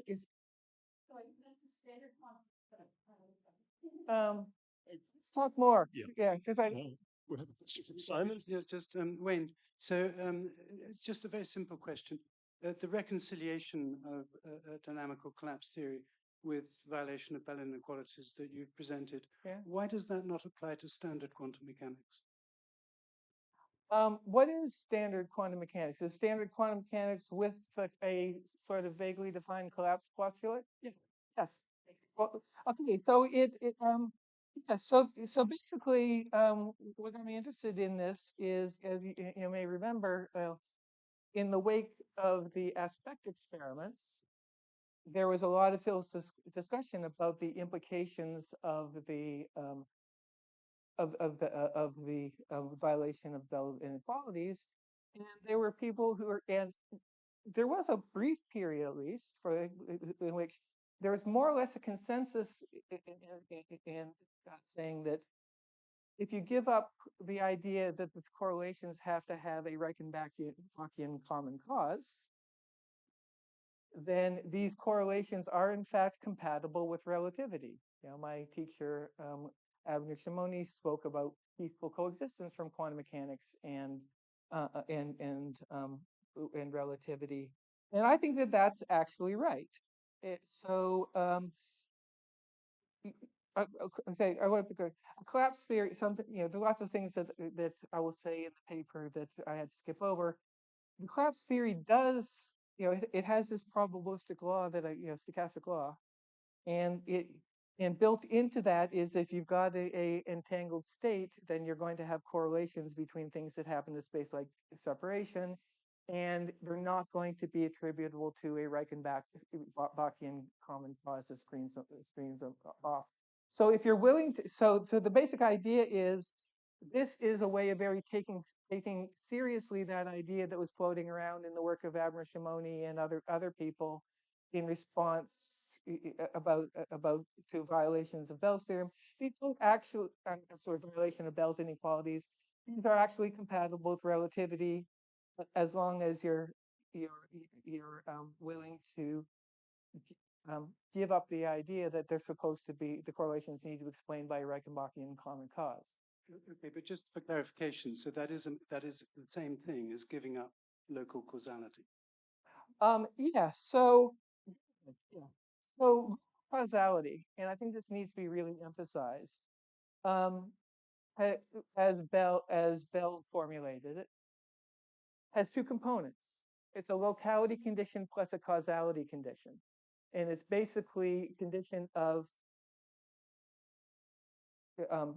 choices made over here don't affect a probability of results here, plus complete specification. If I've got two events, complete specification of things in their overlap, screen off the correlations. So it is a conjunction of a locality condition and something like a Reichenbachian common cause. And even though, as far as I know, Bell never cites Reichenbach, Reichenbach didn't think that he was introducing a novel idea. He thought he was codifying something like standard, a standard mode of scientific reasoning. And there are places where Bell talks of this local causality as if it's only a locality condition. But there are other places where he explicitly says it is the essence of, correlations need to be explained by a common cause. So local. So yes, it violates Bell's the condition that Bell calls local causality, but it doesn't. It has these correlations that you need not think of as involving causal relations between space-like separation, between events of space-like separation. This is a really intriguing proposal, Wayne. I'm interested in more detail about exactly what the coupling to gravitation amounts to. So you can imagine how that might go in a lot of different ways. For instance, if it were scalar curvature, I would imagine that at least for some kinds of fields via Einstein's equation, we could rewrite that effectively as a coupling to some function of the fields, but then we'd get into the problem so that you described. So I'm hoping you can tell us a little bit more what exactly coupling to gravitation would mean and how does it get around the problem that it doesn't ultimately just mean coupling to the matter fields. Yeah, so that's a very, very good question. And I really meant it when I said, the collapse program is supposed to be a work in progress. No one thinks that we have a fully worked out collapse theory. You may recall what Roger had last night was not a fully worked out theory, explicitly not a fully worked out theory, but a suggestion for what a theory might be like. And so basically, all of this is meant to be this suggestion that this is a promising avenue of research for answering the very question that you ask. Like a full theory would actually say, okay, how does this work? And that I do not have. But you said you would like to hear more about it. Me too. Yeah. There are more people who want to ask questions. We are running over time. So let's all congregate on Wayne and break. And thanks to both our speakers for their wonderfully stimulating talks this afternoon.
Right, I think we can just about get ready to start. Thank you very much. So it's a great pleasure, of course, to introduce our dear friend and colleague, Bob. Bob, of course, Bob Kirkett, for a long time was in Oxford in the computer science department, and I think glorified in the distinction of being the first and perhaps only professor in the world to have the phrase Bob Quantum Foundations in their professorial title, and that's really quite an achievement. I was number one. I was number one. Exactly. Of course, since then, he's been spending more time recently at Continuum and continues to do many other interesting things, which we're going to hear much about this afternoon. And he talked to us about going from quantum pictorialism to quantum AI, and finally, perhaps the best, quantum music. Over to you, Bob. Thanks so much. Thanks for being everybody to be here because it's an amazing event. Thanks to Chris to doing such a and of course the people outside to doing such a great show. So okay, so I'm going to talk about quantum pictorialism and AI and music. So okay, but I'm going to start a while back, like the language of quantum. So the language of quantum goes back to obviously John von Neumann. I mean, I know this is the year of quantum, but it's just a random thing that people selected because of Heisenberg or whatever. But as far as I'm concerned, like the language of quantum is 1932. So we still have to wait for a little bit for the true year of quantum. So one of the, I mean, people know von Neumann, of course, because of computer architecture, game theory, stuff like that. But in 1932, von Neumann published like his book, about quantum mechanics, which is the language we still use, and that's von Neumann. You recognize him, yeah? In 1935, 3 years after publishing the book, Neumann said, I would like to make a confession which may seem immoral. I do not believe absolutely in Hilbert space no more. He denounced his own quantum formalism 3 years after publishing his book. That's von Neumann. I mean, how many scientists have the ability to basically say that they did something and it was wrong? Von Neumann had the ability because he was very smart. Okay, so okay, we're talking quantum mechanics. There's a lot of philosophers here, lots of friends of mine. So what did von Neumann do after? He basically came up first with Gerd Birkhoff with quantum logic. And von Neumann's obsession was that understanding quantum mechanics is about understanding measurement. How many people here in the audience have written books about measurement problems? There must be many. There must be many. Yes, yes, yes. David, yes. Okay. So all the philosophy of physics has been obsessed with the measurement problem.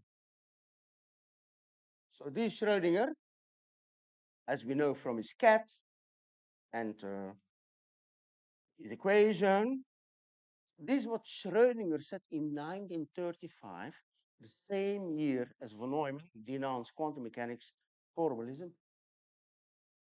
When two systems enter into temporary physical interaction, I would call that not one, but rather the characteristic trait of quantum mechanics. So you got two things. You put them together, stuff happens. And as far as Schrödinger went, this is the most important thing, the characteristic feat of quantum mechanics, not the measurement problem. Anybody agrees? I know it's controversial. Okay, Roger was here yesterday, not today. So of course he's known for black holes and stuff, and his connection with Escher and things like that. So one thing Roger did when he was an undergraduate student here at Oxford, he just hated tensor notation and stuff like that. So he started to take tensor notation and represent it with pictures. We're going back to the. Can anybody give me a date here? I know If this is from a paper in 1971, an appendix. But he was doing this as an undergraduate student, so this must have been the 60s or maybe earlier. I don't know. I don't know. I don't know. Anyway, importantly, so you see the tensor symbol like the Q, and then you see like the subscripts and the subscripts. So the Q becomes a block. And then you got some inputs and some outputs. And that's so I mean, I know a lot of people here know what is represented here because they you know sort of the symbols, but Roger turned it all into like diagrams, pictures, rather than horrible symbols. Okay. So von Neumann wanted a new quantum formalism. Schrödinger said that quantum is all about composition of stuff. Penrose uses pictures instead of symbols. The last two things are the same. So using pictures as symbols or thinking that composition is like the prime sort of actor in how we think, it's the same thing. It's the same thing. Okay, so, oh, what is that stuff on the left? I don't know. Anyway, there's some stuff on the left. I don't know what it is. It doesn't matter. So Alex Kissinger and I wrote this book like Picturing Quantum Processes. We actually, which was the course at Oxford University about in quantum computing, and we represented everything in terms of pictures. We derived Hilbert space from pictures in the book. Now, the one I want to focus on now today is another book. What is this? Toka. The book is called Toka. Tokatam, whatever.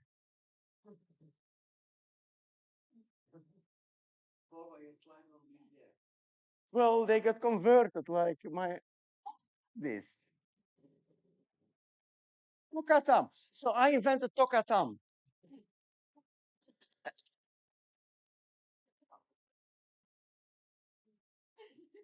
So no, let me continue to speak. Like so the book is called Quantum in Pictures. And not Tokatam. Very interesting. What is the number 608 meaning? Oh, that's Stefano. 608 subscripts. Stefano. Oh, that's much better. That's much better. That's much better. So I wrote this book with Stefano, and it's called Quantum in Pictures. So what was the point about this book? It was about explaining quantum mechanics to everyone. Without any mathematical prerequisites or things like that. And we did an experiment. So, say, hello there, want to learn some quantum? Maybe you think you don't know enough maths. Well, that's not a problem. The pictures in this book, the pictures in this book, like how many mathematicians are in the audience? Who are the mathematicians? So this category theory, this literally is category theory, but category theory, which used to be one of the most abstract branches of mathematics, taken down so that kids can understand it. That's it. And so there was a Guardian article, a few years ago, about an experiment we did. When was this? Late 2003. And I'm going to talk about an experiment. So technically, I'm a theoretical physicist, or a mathematician, or a computer scientist, or a philosopher, but I did some experiment. And what is the experiment we did? Our experiment. So first of all, we've got a textbook. We got a textbook. Yeah? Then we record a bunch of lectures. These were lectures. Does anybody see what I'm explaining here? Does anybody recognize this? Matt says yes. Of course, he knows this stuff. You know what I'm explaining here? Teleportation, teleportation. So this goes back to a paper I wrote in 2003, 2004, something like that. Yeah, that's quantum teleportation. Okay, and then we did some exercise. I mean, you can recognize my arm there, like that. We did some exercise. So what we were doing is we were recreating an Oxford University postgraduate course, which typically takes like 8 weeks, like 8 lectures, eight sheets of exercises, a textbook. So that's what we are recreating. We were recreating an Oxford University postgraduate course in whatever. So that's what we were doing. Okay. So we send out the flyer. This is the flyer. Send out a flyer and we ask like, hey, who wants like a free course in quantum mechanics? And if you take the course, you're going to get a diploma, like a certificate. So I took a course, which is of course important in the UK. So for ethical reasons, so it took 1 year to get this experiment approved by Oxford University. 1 year. Because of like the complications with dealing with like minors and stuff like that. So we put out a flyer. We got like about 1,000 applications, and then we tried to do as random as possible selection of those students. So we pick them like, are you interested in science? Are you interested in humanity? Stuff like that. And we had a lot of questions. Are you going to private school? Are you going to public school? Stuff like that.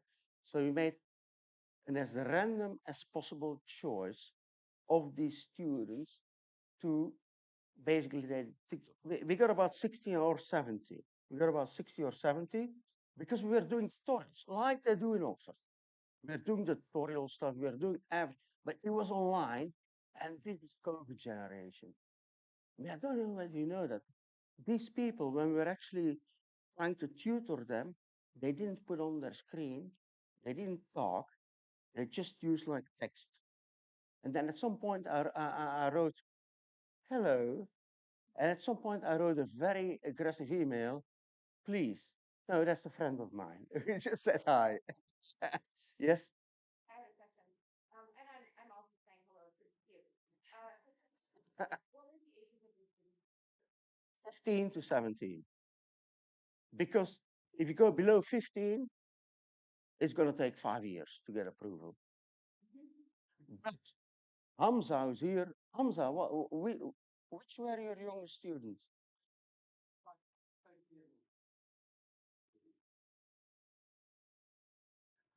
Ethically and stuff like that, you can't get younger in the UK because, like I said, it takes a year to basically get approval to anything else.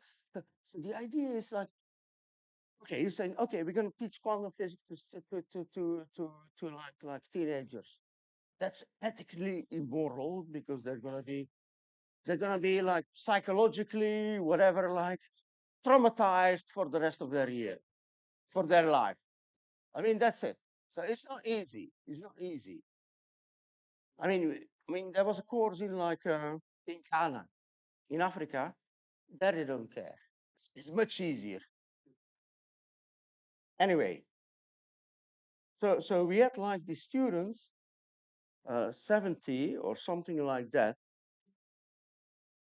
And then at the end, I mean, they all were going to get a certificate of like doing the course, and which would help them, of course, a lot in their application to university and stuff like that. What we didn't say in advance is that we were going to give them an Oxford University postgraduate exam, which we did. Yes.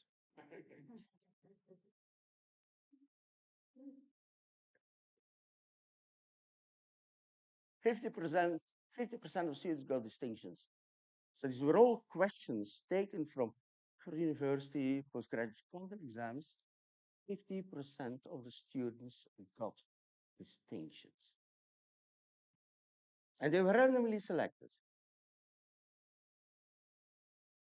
Okay, so some statistics here. So most of them didn't know any quantum. And they spent, I mean, this was the summer. So what are kids doing? What are kids doing in the summer? I don't know. But I'm an old fart, so I don't know. But like most of them didn't understand quantum at all. If you look at the school, so whether you went to state school, grammar school, or private school, it's pretty much all the same, the results. So being like advantaged in terms of like your upbringing, money, and stuff like that didn't matter. And one thing, I mean, there's two things I want to say which are not here. One thing is like we had like an open question like, what did you care most about for this course? And the answer was not, it's interesting. The majority answer was, it's fun, which is very important.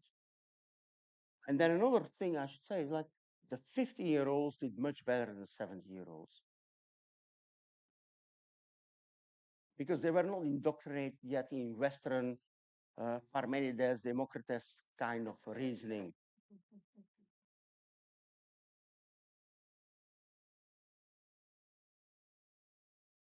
Okay, so I mean, we're trying to, I mean, if anybody can help, we're trying to sort of putting this out. Like in Greece, they're now teaching this stuff in high schools. So they translated the book and stuff like that. They're teaching this stuff in high schools and all since last year. And because it's a different way of thinking. It's Heraclitus. I mean, I see a lot of philosophers here. Like it's Heraclitus, it's Leibniz. It's a different kind of philosophy of thinking. When you go back to like René Thom, the mathematician, he was very profound about like how should we teach kids. And first thing kids understand is connections, topology, things like that.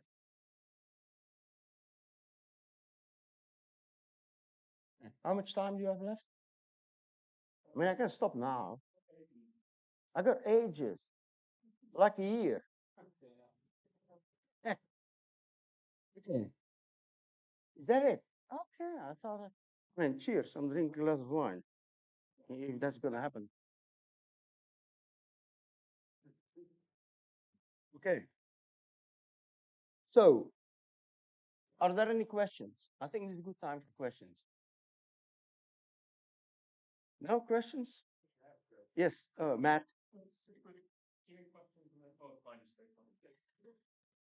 I mean, this is anarchy, you know. I'm anarchy. So what's your control group? Do you have another group here? I mean, so we're going to set up a new experiment in Denver very soon, but it was so hard to do it. Like it was, and then the control group. So we were asked like, okay, you have to compare to university students. So, and then that would mean that these kids would have to learn Hilbert space, which they can't, and then they would be properly traumatized. So there's no concept of control group here because it would be bad. It would be immoral. But so in 2009 or 2008, I suggested this experiment that we're going to put physics teachers against students, and the IOP. Wait, I'm looking for you. IOP. So that's the head of the IOP. I'm supervising his PhD now, by the way. So, we're going to do this in Denver, and we're going to put kids against Air Force Academy students. And then you got a proper control group. Air Force Academy, Carrots, that's the name. Air Force Academy, Carrots. Yes, I'm going to do this in Denver. Close to you. Okay, so I mean, this is a paper we put out, lots and lots and lots of details and blah blah blah blah blah. And this paper is going to be in Basil Hiley's sort of memorial, whatever. I mean, Basil was a very good friend of me. We're going to put it, we're probably going to put this next week on the archive. So like I said, Hamza is in the audience. Is there anybody else in the audience on this paper? I don't think so. Just Hamza. Yeah. Okay, spiders. What is a wire? A wire is a thing which connects 2 points. You got the input, the output, whatever you decide to. It's a thing which connects 2 points. What is the algebra of wires? The algebra of wires is when you connect 2 wires together, you get a wire. There's nothing more to it. You get a wire. So you can. What's a spider? Does that make sense? The algebra? This is the algebra of wires. Yeah. What is a spider? Oh, here is one. What's a spider? Oh, it tells me I'm a spider. That's pretty cool. So a spider is a thing which has like not just 2 endpoints, possibly more. Huh? What's the algebra of spiders? When you connect 2 spiders together, you get another spider. It may have more inputs, it may have more outputs, it may have 0 input. I mean, there's some bad children in this world who sort of pick out the legs of spiders. It's horrible. It's horrible. Okay. So this is one kind of spider. Let's talk about 2 kinds of spiders. So what do 2 spiders do? When they meet, they fight. They just fight each other. That's it. So when 2 spiders connect, and I mean, this is like, it has to be like one gives like an uppercut to the other one gives an uppercut to the other, and then their legs follow. Very sad. Very sad. Very sad. Very sad. Okay. So we got 2 rules. Spiders of same color fuse. Spiders of different colors, whenever they give each other an uppercut or something like that, their legs follow. Okay, so we're going to do some computation now. Quantum programs. So this is a quantum program. What is a quantum program? You got a bunch of qubits. Here, 3 qubits. I mean, this could be classical bits. It doesn't matter. This is the same. And then you got some gates. Things you impose on them. These are the gates. And this happens if you take like, I mean, there's a lot of quantum physicists here. So if you take a Z gate and an X gate, you exactly get a C naught in this particular way. This is C naught. Okay. So what are people in quantum technology, quantum computing caring about? It's like making this simpler, simplifying this. And that's what we're going to do. How do you simplify this? I mean, the normal way would be to write down matrices. I mean, these are big matrices, by the way, very big matrices. But there's another way of doing that. And okay, let's do that. So I'm going to go back to the rules. Same color fuses, different color, 2 wires, get away. Okay? Okay, what's happening? Okay, we see 3 green spiders, we see 2 reds. So you forget completely about the fact that we're talking about quantum circuits. Completely. Bang. See what happens? 3 of the same, and then 2 of the same. Bang. And now what you see is 2 wires between red and green. They vanish. And now you got like a thing there, which has 1 input, 1 output. It's just a wire. It's just a wire. So we simplified the circuit from like complex circuit to this. So this is the state of the art in quantum compilation, in quantum sort of program simplification. This is the state of the art. And it came from quantum foundations. It came from trying to understand quantum mechanics in a way where we're talking about like composition of systems is the most important thing, not the measurement problem. I'm sorry about all these people here in the audience who wrote books about measurement problem. It's not important. It's not important. Anyway, okay, let's now talk about like so I've been cheating. Like, so who knows density matrices here? Do most people know density matrices? Yes. So von Neumann again, not Heisenberg, von Neumann came up with density matrices, of course. And we want to distinguish classical from quantum. How are we going to do that? So if you're a student, the physics student, you write a cat, and then suddenly I tell you, okay, if you're on density matrix, you have to take a cat and a bra, you put them together, you sum them up with probability measures, so you get two things. You got your cat and your bra. So the way we are going to represent quantum, and this all goes down to von Neumann, is by two wires, as opposed to classical. I was playing with a classical musician, and he was playing quantum, so I don't want to use the word classical anymore. So I use the word ordinary. Okay, so classical or ordinary is one wire, quantum is two wires. So what is this? This is supposed to be a self-adjoint operator, then you use the spectral theorem to spectral decomposition, get all your projections and stuff like that. And then you use von Neumann's projection postulate, and then you do measurement. No, it's a spider.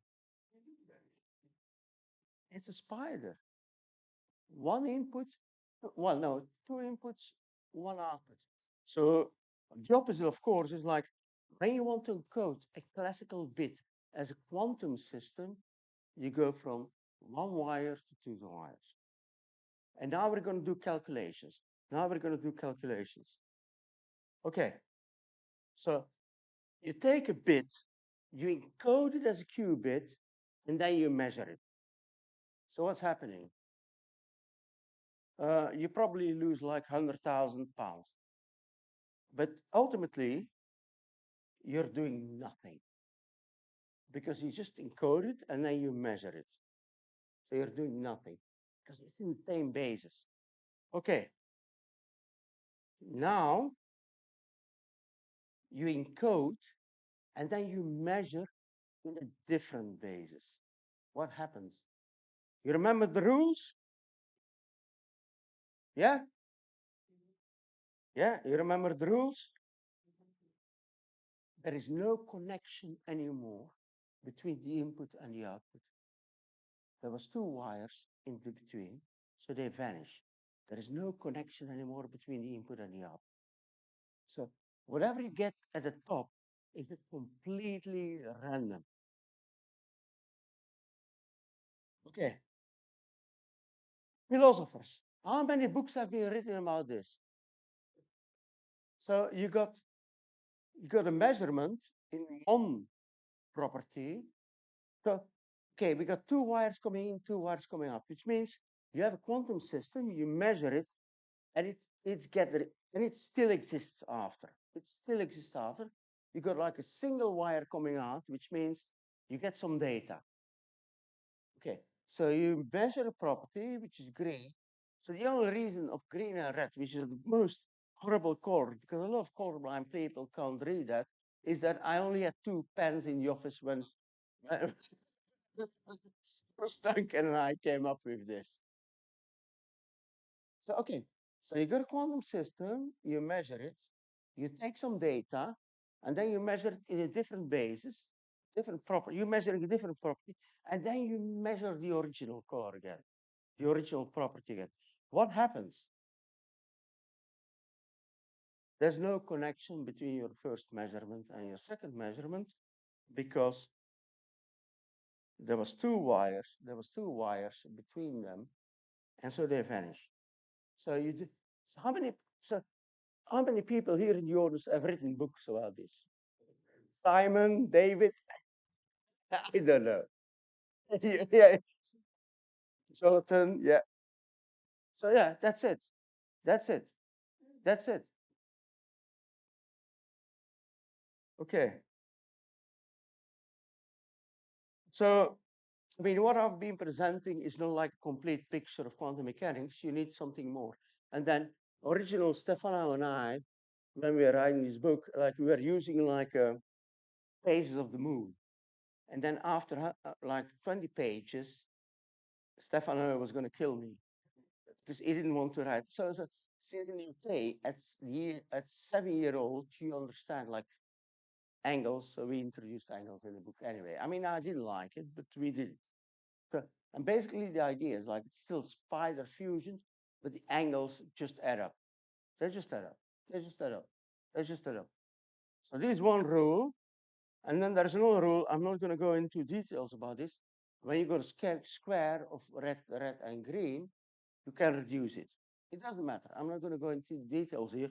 The important result is that all of these pictures have been proven to be equivalent to whatever equation you can derive in Hilbert space quantum mechanics. So it's the same. It's the same. It's a new formalism of quantum mechanics where literally like anything you can prove in like Valois formalism, you can prove with diagrams. That's it. And this wasn't proven by me because I didn't even believe that this was possible. I didn't believe that. Some PhD students proved that. I didn't believe that. And they did. End of story. And now in quantum computing, like not just like a educational tool, it is now widespread, like PsyQuantum. I know a lot of people here know Terry Rudolph and so on. This is the main language they're using now. This picture is the main language they're using now in quantum computing. In companies like PsyQuantum, IBM use it, Google uses it, of course Quantinuum use it. They're all using it. But this is better. And soon, FQ, is there anybody here representing FQXI except me? We're together in the senior committee, of course. So yeah, FQXI is gonna like publicize all the resources and everything. Yes. Anyway, am I out of time? You've got 10 minutes left. Are you serious? I don't know what to say anymore.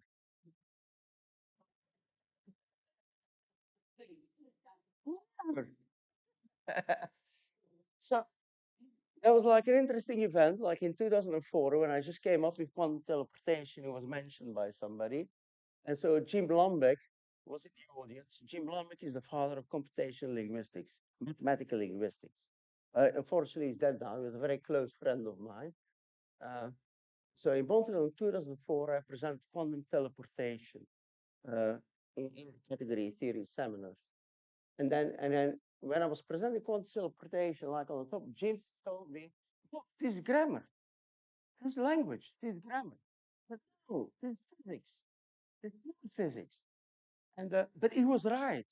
So the things he had been doing since 1956, trying to formalize. Okay, let me say what that means because I got 10 minutes. I mean, I can't rant forever now. So so so when you ask a question, you put words together in a sentence, you plug them together. When does a sentence make a meaningful whole? Grammatically. So Jim Lamek, before Chomsky, came up with the mathematics of all of that. Huh? He's also one of the fathers of category theory and all of that. Jim was an amazing guy.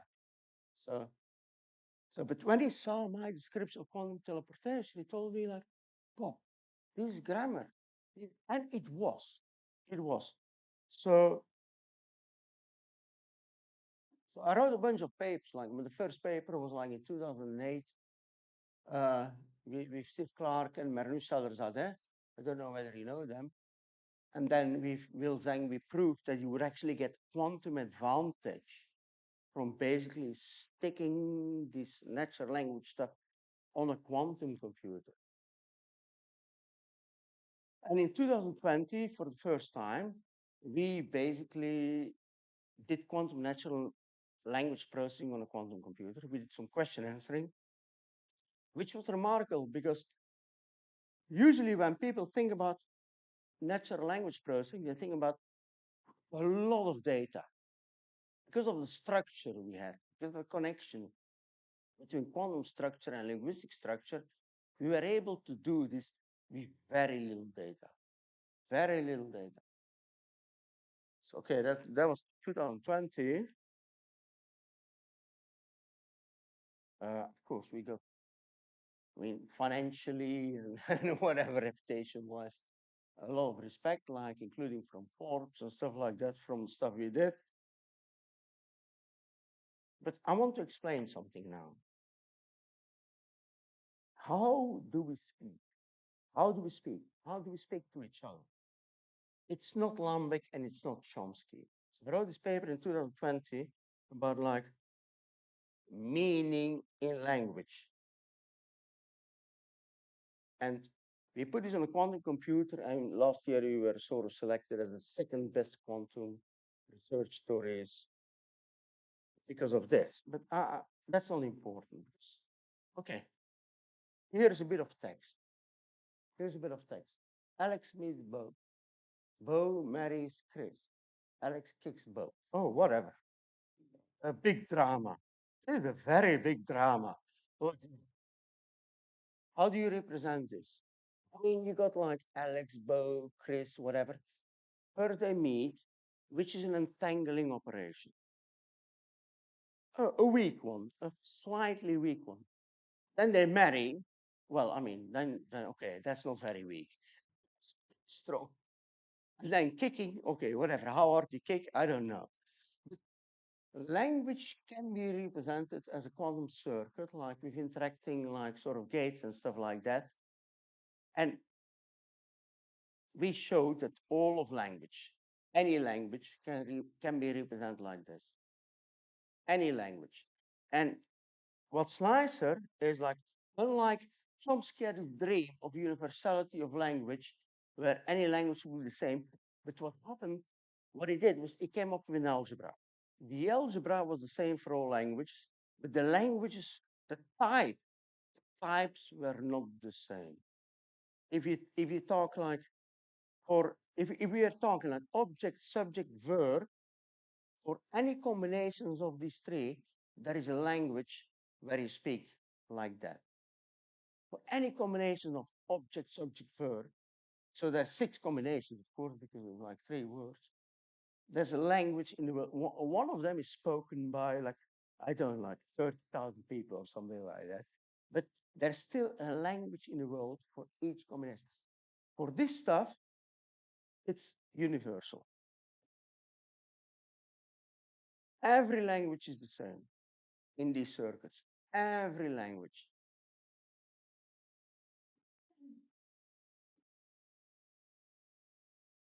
So that's I mean I'm talking about stuff which I did in the last 1-2 years, so it's very recent. Quantum music. So this is an article. So we did this language stuff. Like the idea was like combining meaning and grammar in one place. So this was nothing anybody had ever done. Combining meaning and grammar. So what we did after, Eduardo Miranda and my team, and Anna, and Anna is there, is we said like, hey, let's change linguistic grammar to musical grammar. Let's change linguistic meaning to musical meaning. And we came up with like a recipe to generate quantum music. And Anna, what did we do? #1 in the charts. Yeah, like, I mean, I'm smoking cigars, so like whatever. I don't know. bad occasion for kids and stuff like that. But yeah, we ended up like #1 in some classical charts, and we were called Quanthoven. The band was called Quanthoven. So the band, I mean, I know Andrew is here, like who was on our supervisor. We ended up #1 in the charts. Yeah. Anyway, so uh, 2 days ago, I think, like we had this concert in Merton where I played quantum guitar. So if you want to know more about, I'm going to explain a lot more tomorrow. Tomorrow we've got another concert where I'm going to give a demo of quantum guitar. And Rakat B and I, where's Rakat B? Oh, there he is. So we're writing a book. We're coming up with like a new way of representing music. So the problem with traditional music is when you see the sort of bars and stuff like that, they're not connected. So we're coming up with a new way of representing and playing music where it's all about interaction between things, the relations between things. We're talking about like Heraclitus and Leibniz and stuff like that. Anyway, that's what I'm doing. And that's it.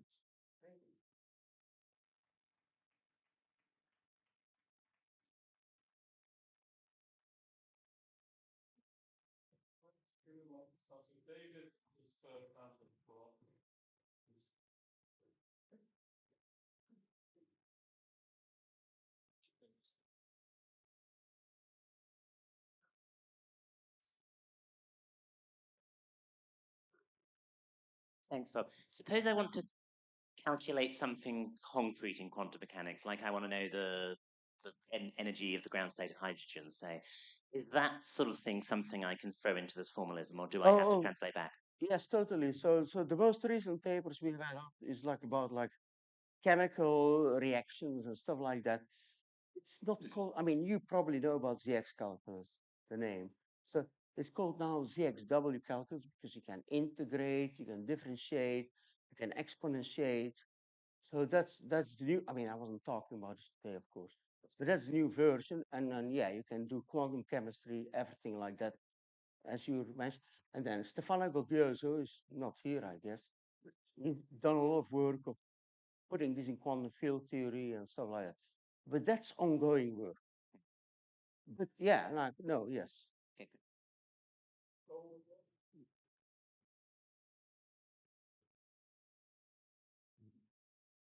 When you told the story about Alex and Bo and so on, you said that Alex's meeting Bo is like a weak entanglement.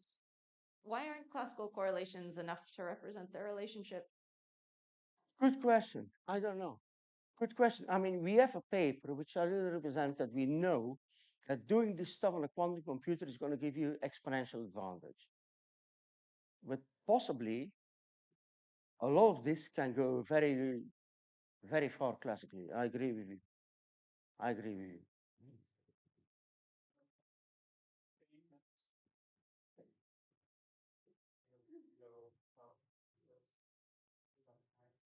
Yeah, that was a wonderful talk. So I just wanted to make a very small comment from the history that when you mentioned density matrix was introduced by von Neumann, it was actually first introduced by Lev Landau in 1927. Okay, that's the Russians. I mean, I have nothing to do with Russians, but I just wanted to be fair from Yes. history. Okay. It's impressive given that it's especially impressive given that Landau was only 19 years old at that time. Who was Lev Landau? Wow. So Rakat B is like my co-musician, as you know, and he comes from the Russian school. And well, I mean, kind of. Kazakh school. Okay.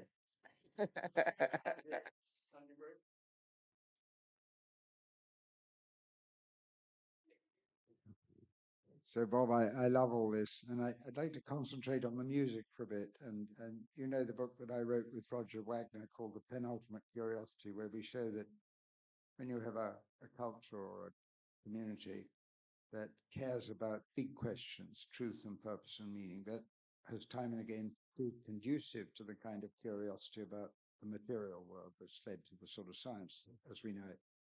And our next film that we're making is a similar film for painting.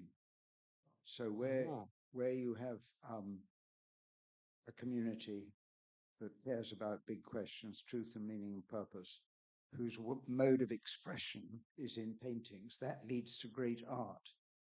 Now, how would you apply that to music, and how would you apply it, particularly if you agree with it, to the quantum music that you're making, that to the extent to which it arises out of a passionate concern for these big questions? I mean, we know each other very well. You know that I care about big questions because we had a big grant together about big questions. And the way I see quantum concept music is exactly, it's not about music, it's about representation of the world. I think humanity would be better off to forget about like Aristotelian logic and like relational logic instead, which is why I want to write this book. Because when I meet you, Andre, I'm not taking you apart. I'm not looking inside of you. We create a relationship. And that's the important thing. And what I've just been talking about is all about that. That the world is about relationships, not like Aristotelian way of almost fascist way of taking people apart, but rather like understanding each other's talking. And yeah. So is that enough as an answer? But what I'm thinking is that where you have those passions, they can express themselves in music. Well, we've been doing that. We're coming from such a different culture, Rakabi and I, and we build a relationship between the two of us, and we're able to make music together, coming from completely different cultures. And that's the way I think humanity should go. I mean, I know you're a religious person. I think it's the same. Like you got like this relationship with whoever you trust. I've got the same. You know? Does that make sense? It does. That's very good, Bob. Thank you.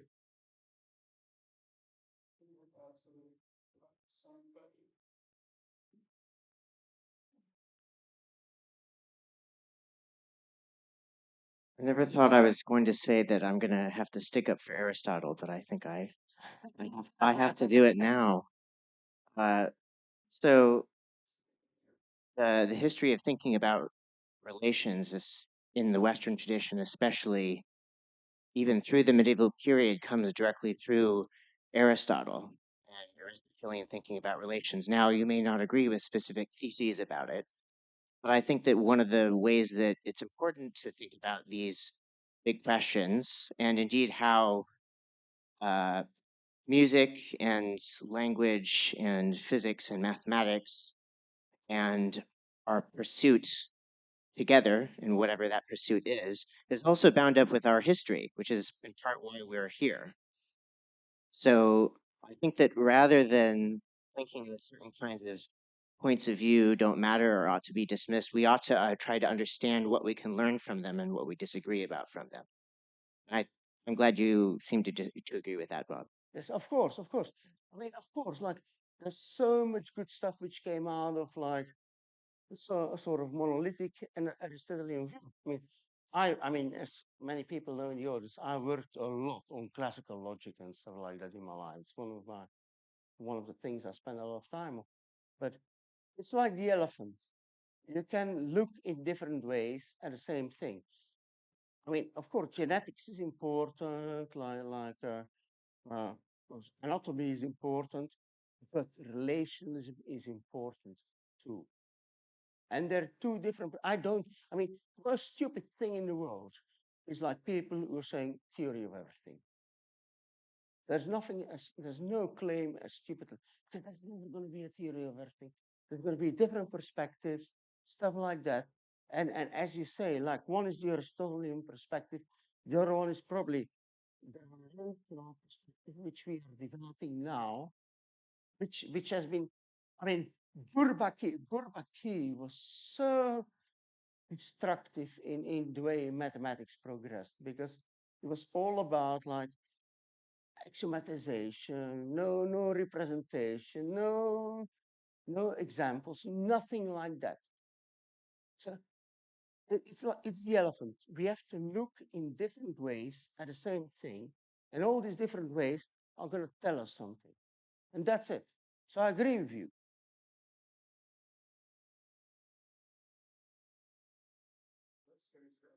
There is a question here.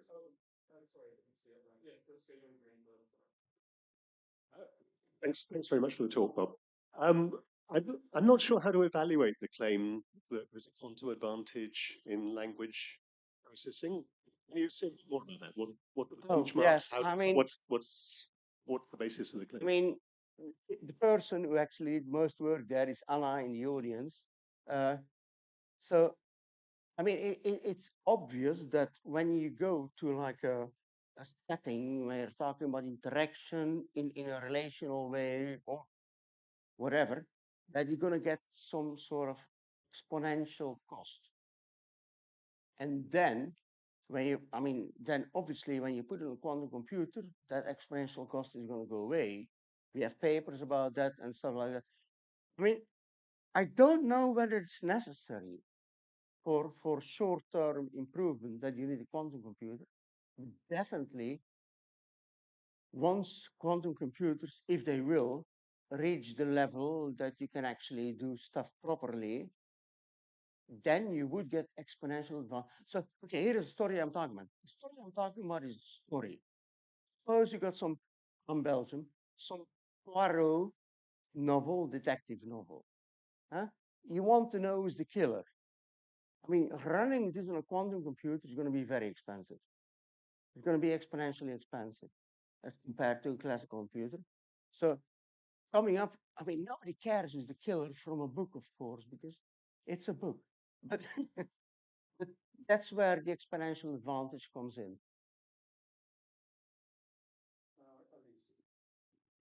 So, hi, I want to press you on something a little bit. So, of course, the philosophy of language is very rich, but there's this paper by Grice called Conversational Implicature.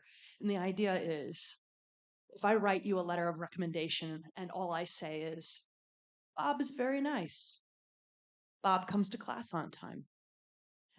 Those are all positive things, but of course, the meaning is that I have nothing else to say about you in my letter of recommendation. So, that's a philosophy of language issue that can't be captured use it. And but that's not what I'm worried about. I'm worried about something analogous happening if we go to a pedagogy that's about quantum mechanics that's entirely pictorial because it's beautiful and powerful. But if you put a student who's done that class in a lab or ask them to talk about the meaning of quantum mechanics and what it is these operations look like and what will it cost to build something that carries out this, can they do any of that? And have, if they can't, have they learned quantum mechanics?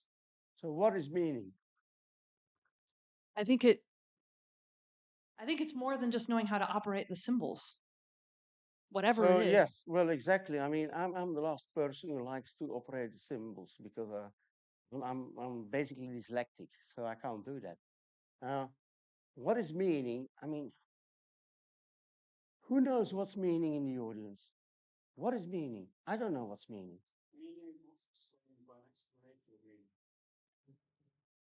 So yes, okay. So it's like self-referring. I don't know what meaning is. But you use the word meaning. I was saying that do you think that learning quantum mechanics in this way teaches the same thing, the kind of understanding of the theory that you might get I in don't a know. different, more Honestly, like I don't know. experimentally laden kind of. Honestly, I don't know. Like we need to do experiments, psychological experiments. But what I know from people like René Thom and what's the come on, what's his name? The Swiss psycho. Come on, Piaget, and Piaget. They have identified like as topology and connectedness as the foundations of early human thinking. So and I mean I can't represent anybody because I miss part of my brain literally, and I'm dyslexic and stuff like that. So I'm not the representative for the world, but I have from what I get from these people like Piaget, René, Tom, and other like developmental psychologists, is that this is actually so much closer how people reason and think naturally than algebraically. There is this. There are people who think geometrically. There's people who think algebraically. That's well known. That's well known. So there is different ways of thinking. Obviously, this favors geometric thinking by a mile. That's where I am. And just like people speak different languages, it's good for the world to have different languages. It's just good. And then we have to learn to talk to each other in these different languages. And that's all I can say here. Does it make sense? Of course. I think there's a final question now for Lewis.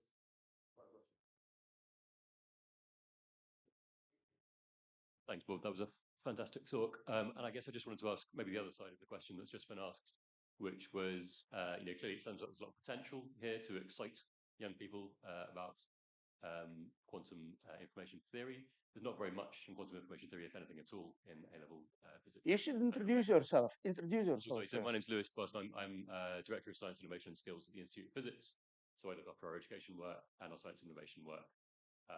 And I'm a supervisor. I'm a supervisor. My supervisor was a part-time PhD I just started last month on information in physics, which is a lot of fun actually already. So I guess I just wanted to ask if you thought there was more potential to be talking to you, for instance, about education, about this work and doing, I guess, the types of experiments that would help show efficacy in a sort of policy context. It was interesting to hear you say that in Greece it was being taken very seriously as part of, pedagogical theory. I wonder if there's scope for that kind of conversation to be developed in the UK as well. Okay, so what is exactly the question? So, or are you talking to the Department of Education, or are you working in terms that will help? You can help me. You can help me. Yeah.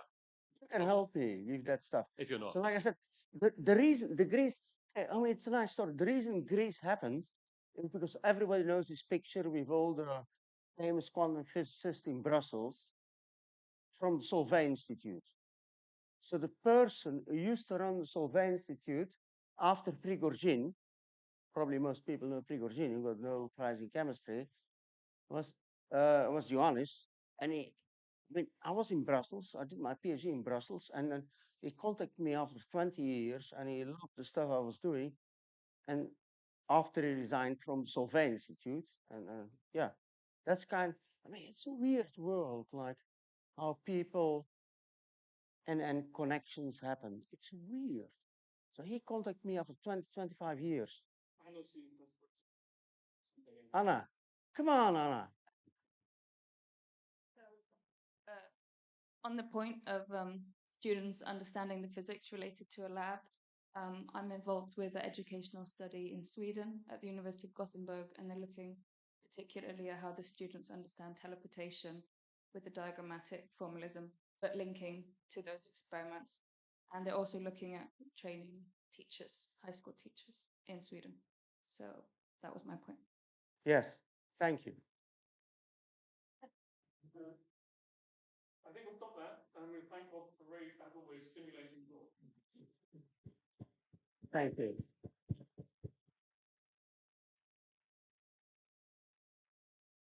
So I encourage everybody who's coming to the dinner, who's been invited to the dinner, knows how to get that. If you don't, then probably somebody who does. I look forward to seeing you there for a quarter of an hour. Oh, hello.